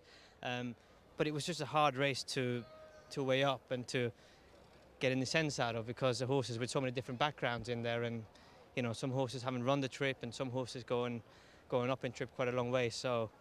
But everything kind of went how I wanted it to go, and you know, although he stays 2 miles, he wouldn't be he's a horse who stays with a bit of kick. So I was glad when the pace wasn't overly fast, and you know, I just pulled him out into the clear and wanted to ride him like the best horse in the race, and it worked out today. I noticed in watching some of his recent races that sometimes he could be a little bit quirky when he gets in the clear and he wears those cheek pieces. What kind of horse is he to ride? You know, he's always been a pleasure to ride, and you know, he's pitched in some races that have just been quite competitive, and you know, he's a horse who, like any other horses, some days he performs and some days he doesn't. But you know, when you go through his resume, you know, he's run in some very good races along the way, and look, he's been a good horse for the operation. There's no question about that. Congratulations, a nice win. Thank you very much. Appreciate it. Thank you. World-class jockey William Buick. Great to see him here at Belmont Laffite. World-class is right, Acacia. William Buick, Gary, a talented, big money clutch rider. Absolutely, and I had the pleasure to talk with him yesterday with the cancellations of yesterday's races. Talked with him at length. He's very professional. He does a great job and well-respected in the game throughout the world. Just too much Siskany, Godolphin, William Buick in this 2-mile Belmont Gold Cup. We have one left, another stakes race, the 5th stakes race on the afternoon, the Intercontinental, named in honor of the 2005 Breeders' Cup Filly Mare Turf winner for Juddmonte, trained by Bobby Frankel. Take a look at the field and updated odds. 8 of them here. 6 furlongs on the inner turf course, older fillies and mares. 2-1 favorite, number 6, Amy C. Intercontinental next on this final race on the eve of the Belmont Stakes. Paul Lo Duca is with us back in the paddock. And Paul, you told us a couple of months ago you were a big fan of Angel of Empire when he was still somewhat underrated as a 3-year-old. He was the favorite at post time in the Kentucky Derby. Solid 3rd place finish. How are you feeling about him going into the Belmont? You know, that's a tough call, Laffite. You know, when I had originally talked to Brad Cox about Angel of Empire, he originally said, you know, I think this is my Belmont horse. He can run all day. And, you know, when you look back at his resume, he started at Indiana Downs. And when you look at Angel of Empire, he's a PA bred. So they tried to enter him into a PA bred race. Well, there was some technicality he could not get in the race. That's why he went to Kentucky Downs. And then he turned into a nice horse. And there's him in the Kentucky Derby. And I thought that Flavien Prat gave him a perfect ride. If you go back and you watch from the backside, Laffite, all the way to the finish, he was kind of following Mage. You could tell that Flavien knew that Javier had a lot of horse, and he was trying to kind of just, you know, draft off him. He just could not run him down. And 2 Phils, who had a very, very nice trip, but also ran a great race as well. You know, now blinkers are going on, the shortcut blinkers. I ran into Brad yesterday. He said he's training phenomenal with them. Couldn't be training any better. We'll just see how good he is. With no pace in this race, he thought he wants to be a little bit up, a little bit closer, but that might be his stablemate. Hit Show might do that for him. So it's going to be very interesting. I'm not as confident as I was with him in the Kentucky Derby where he ran 3rd. I think he's going to have a little bit more to do coming tomorrow. Some similarities with Essential Quality, trained by Brad Cox. Essential Quality ran 4th in the Kentucky Derby, moved up to 3rd through disqualification, won the Belmont Stakes. Angel of Empire, third in the Kentucky Derby. Let's see what he does in the Belmont Stakes tomorrow afternoon. When we come back, the 3-year-old fillies earlier today in the Acorn and Pretty Mischievous. The winner of the Kentucky Oaks comes back, becomes the first Kentucky Oaks winner to take down the Acorn since Monomoy Girl 2018. Stirring stretch drive, Pretty Mischievous in the Acorn. Right back.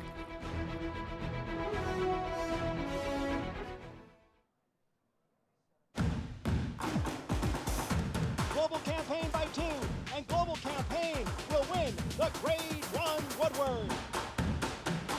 It is Global Campaign holding on to the lead. Global Campaign. What the Peter Pan?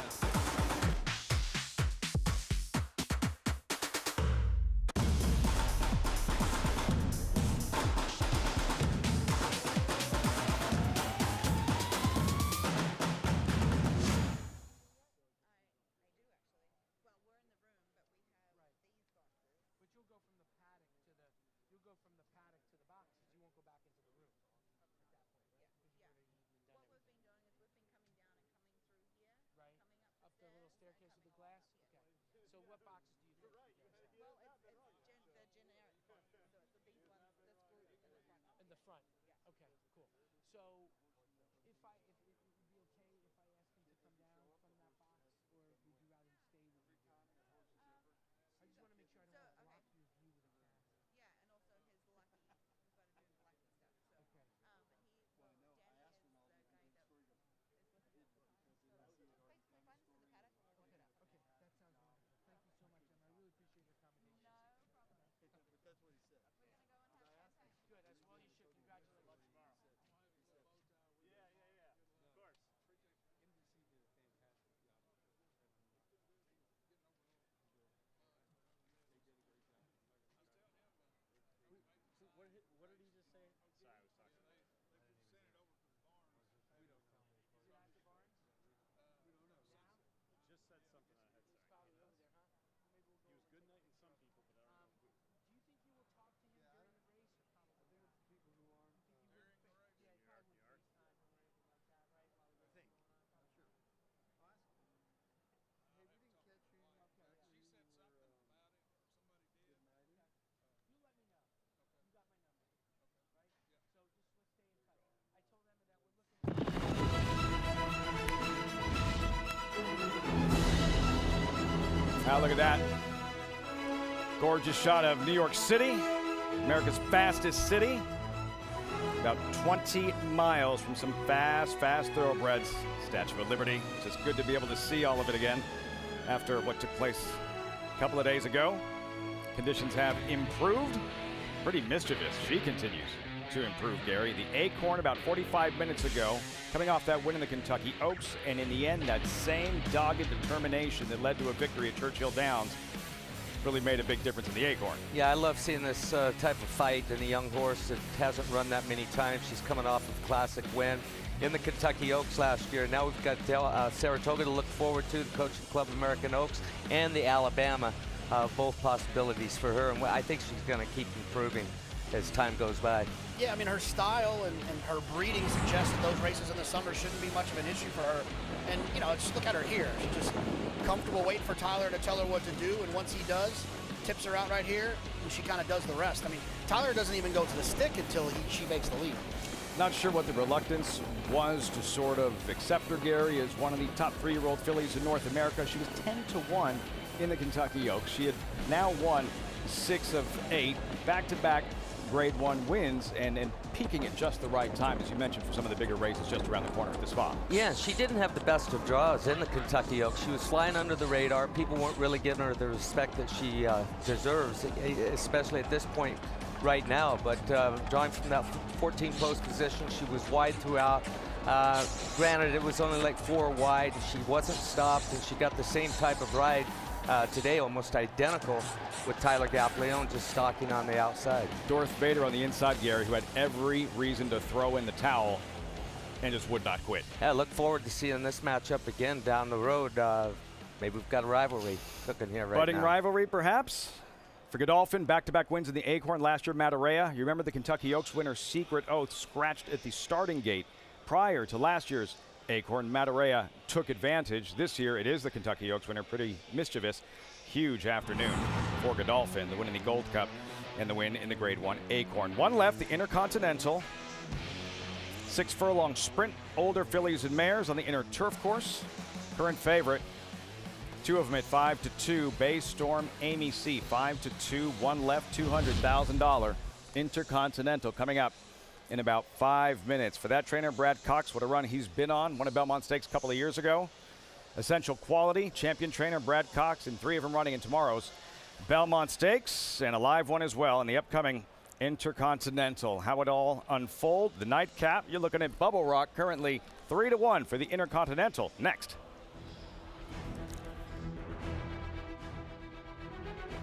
The momentum continues for War Dancer as Ms. Big Bucks goes wire to wire. Ms. Big Bucks will pull off the upset in the nightcap. Her full brother Bucker 2 and Brennan's War score a War Dancer exacta. Bucker 2 in front, Brennan's War on the outside. The two of them come on for the finish, and it is Bucker 2. And New York Anthem kicks off the year going a perfect 2 for 2. New York Anthem not going down without a fight. Shouldn't you have a War Dancer? War Dancer, proud to stand in New York.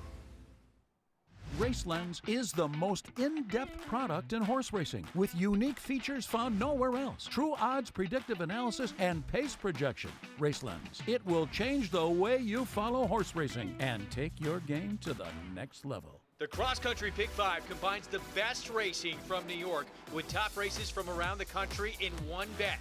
Find it in your track menu and play this weekend. Races and free PPs posted at NYRA.com/crosscountry.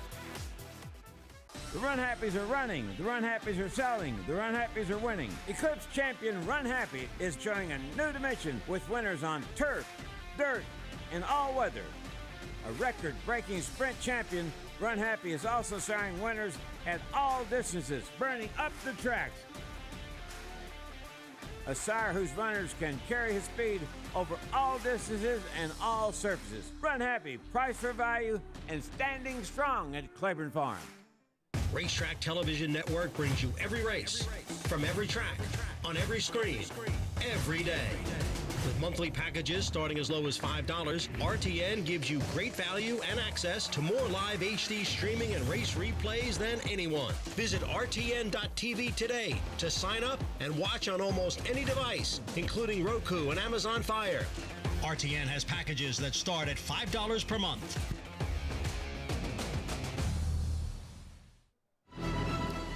The 5-week Triple Crown journey concludes tomorrow. The Belmont Stakes, 155th running for the first time on Fox. Coverage begins 4 Eastern.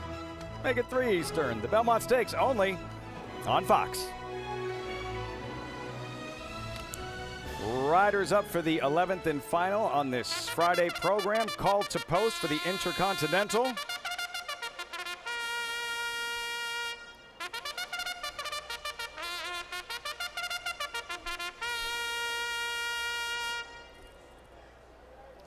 You meet the field for the Intercontinental. Grade 3, $200,000 purse, fillies and mares, older fillies and mares. You saw trainer Brad Cox has Bubble Rock going here. We'll meet the field. There's the one, Poppy Flower, Jose Ortiz. Yeah, this is a horse that, look, likes to go this distance. But the last two, I thought she didn't have very many excuses. Sarah Harper, number 2, and Acorn winning jockey Tyler Gaffleone. Yeah, she got on the turf for the second time in her career, and wow, she ran giant last time. She was 37-1 last time, 14-1 today. Graham Motion with an outsider here, currently 11-1. A winner last out, facing tougher today. Yeah, it was going 7 furlongs last time. Now gets to go 6. I think the 6 actually helps this horse. 11-1 if you like her. Looking to go back-to-back. Messidor, number 4 for Blue Devil Racing, 5-time winner. You know, the betting's surrounded by like 3 mares in here. This 4 at 14-1 is my long shot in here. It's got races to go to with Javier Castellano aboard. Number 5, Bay Storm, second to Caravel in the Unbridled Sydney at Churchill. Yeah, second to Caravel. This horse also has good races going 6, going a mile. I don't think the distance stretching out from the last race is going to be a problem. She's a threat, as is Amy C. in from California. Razor sharp for Phil D'Amato. Yeah, when Phil D'Amato brings in a horse, they usually run well. Your worry would be, is this horse a down-the-hill specialist, which is a course out in Santa Anita that is kind of unique if you're not familiar. Very sharp before hitting the sidelines, Amy C. Then Bubble Rock, 3-1 currently, Joel Rosario. Yeah, Bubble Rock showed a ton of talent as a 2-year-old. and then showed up last time and ran impressively in the license fee. Yeah, we'll revisit that one in a moment. Going Good, who ran third in the license fee behind Bubba Rock. It just shows you, Lafitte, how competitive this field is. The horse, no pun intended, is Going Good. I mean, 12 out of 16 in the money, and you're getting 15-1. Quality field. That kind of field. That kind of field for this Grade 3 Intercontinental. Post time in just a couple minutes. We check in with Acacia, standing by with trainer Red Cox.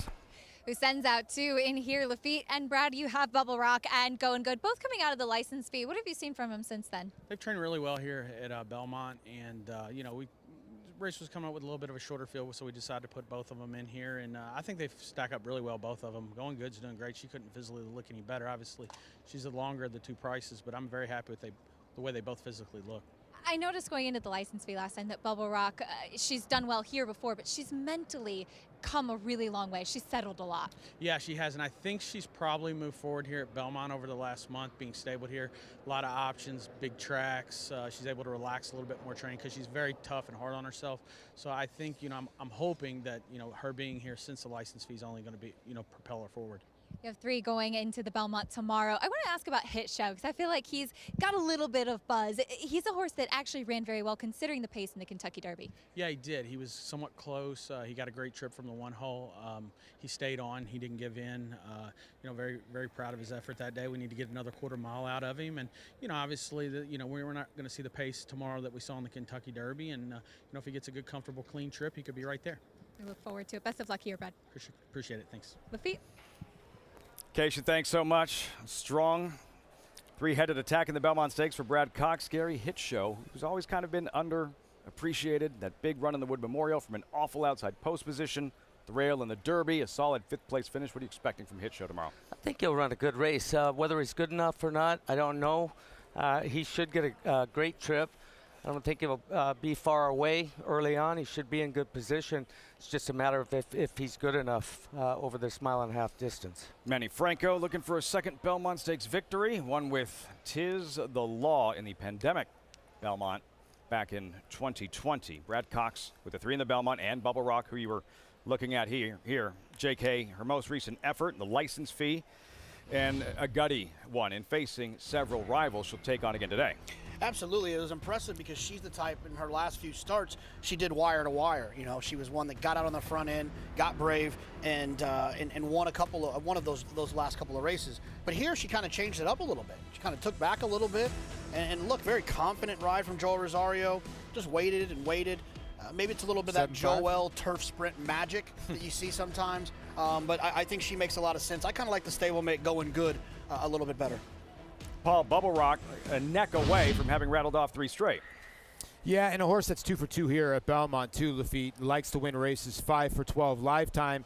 And it seems like whenever Brad Cox cuts horses back in distance, they just run well. I mean, if you look back, this horse won the Matron going 6 furlongs on the turf here. Kentucky Downs, maybe not loving that, surface, but she obviously loves this surface here, being 2 for 2 over it. And, she's tactical. And, Brad's just so good at this. And, I think she's the horse to beat, but I do think Baystorm is going to be tough. And like I said, Phil D'Amato, we talk about Chad Brown out here being the turf monster. You got to beat Chad if you want to get paid. Phil D'Amato is the trainer out in California. So when he ships out here, he means business. And Baystorm meant business, Gary, in the unbridled Sydney. No shame in coming up second to Caravel, the Breeders' Cup Turf Sprint winner. Caravel running tomorrow in the Jaipur in Baystorm. What'd she show you chasing Caravel at Churchill last month? Well, it showed a lot of determination. It was a big run from her. But if you're going to look at Baystorm, why not look at Sarah Harper at a price right here, 12-1. Was that a fluke last time out when she was third in that same race to Caravel, Breeders' Cup champion, sprinter, turf sprint last year? Caravel, she's probably the best grass sprinter in the country.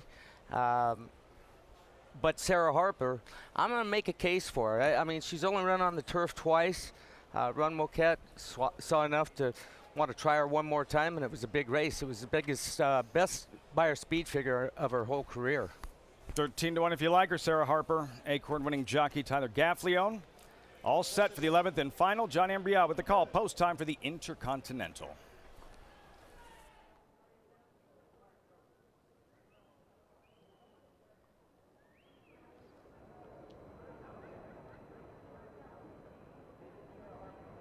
Going Good goes in, and we're set for the Friday finale.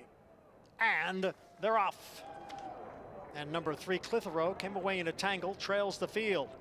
Bubble Rock, along with Going Good. Amy C is right there, and Bay Storm. The 4 of them right together here in the early going. Poppy Flower runs in 5th. Sarah Harper is alongside in 6th. Clitheroe, tough to handle down at the hedge. And the trailer is a Messidor in 8th. Bubble Rock is the leader here. Down on the inside is Bay Storm, and on the outside is Going Good. They're right together, 2nd and 3rd through a quarter and 22 and 1/5 seconds. Amy C sits in 4th. Messidor now making a move on the outside. Poppy Flower is towards the hedge, and at the back of the pack, Sarah Harper and Clitheroe.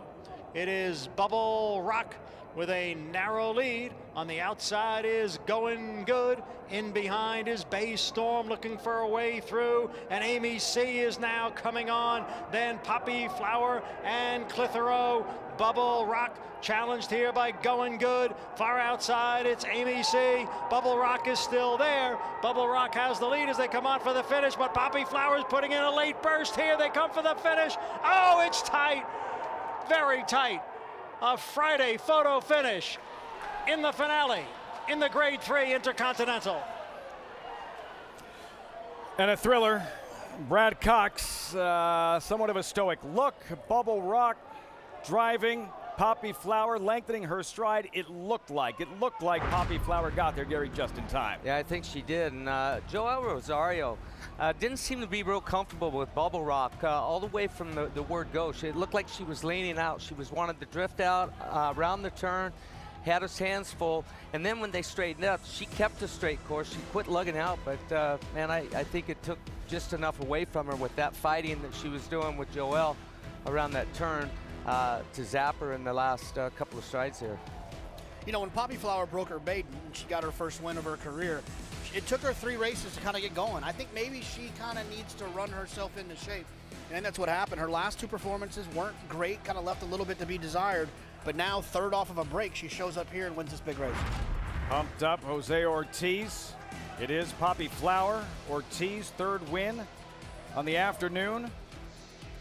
And here with Poppy Flower, who turns the tables on Bubble Rock. Bubble Rock defeated her in the license fee. Poppy Flower gets her this time in the Intercontinental.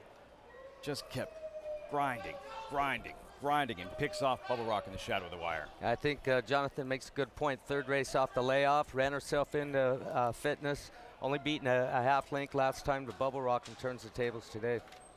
It looked like Bubble Rock was home. No, she did. I mean, look at Amy C and Going Good looked a little bit threatening, you know, inside the 8th pole, but then it looked like Bubble Rock was going to kind of get brave and shake loose, and then Jose Ortiz, who's been riding outstanding here at Belmont, just decided to nail him on the wire. Polly, how'd you think Poppy Flower turned the tables on Bubble Rock? Well, she came home.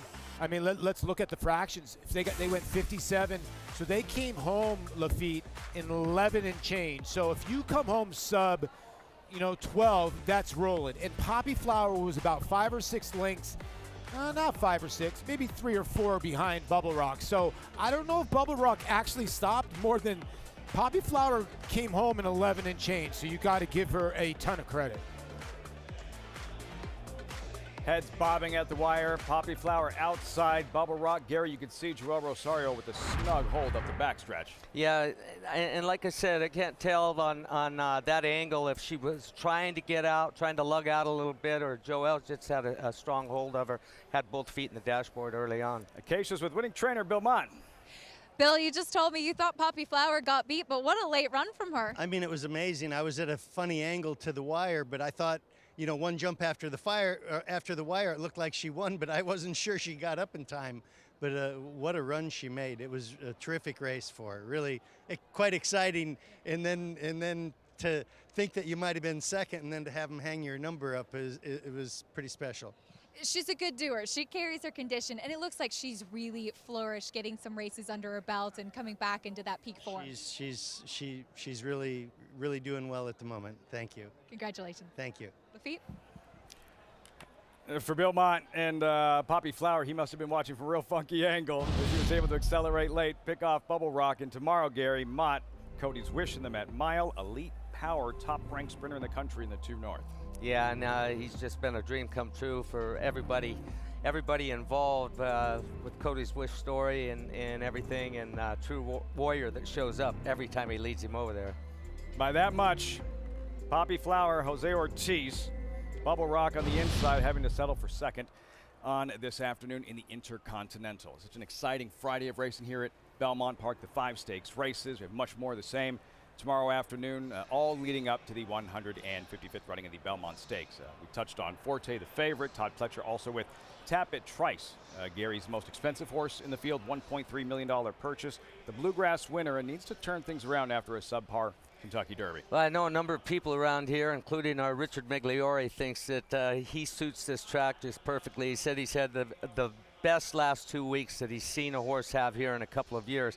And Todd Pletcher, you don't hear him bark about his horses too often, speaking about how well they're doing. And when everybody's talking about Forte, he kind of moves forward and he says, Tapit Trice is doing really well, and he thinks that he's going to enjoy this 1.5 miles with these wide sweeping turns, going to fit his big long stride perfectly. So double-edged sword he's got tomorrow. Yeah, no, I completely agree. I think Tapit Trice fits this race, and he's got the best trainer at this race in his corner. Todd Pletcher, not just the 4 wins, 7 second-place finishes. Ran 1-2 last year with Mo Donegal and Nest. Thanks so much for joining us on America's Day at the Races, the day before the Belmont. Tomorrow, huge day of racing in New York, right here at Big Sandy. Forte, a chance to compete on a Triple Crown stage. Defected from the Derby, morning line favorite for the Belmont. National Treasure, can he go wire to wire again as he did in the Preakness? The August Belmont Trophy, who will host the hardware? Tomorrow evening we'll find out in the Belmont.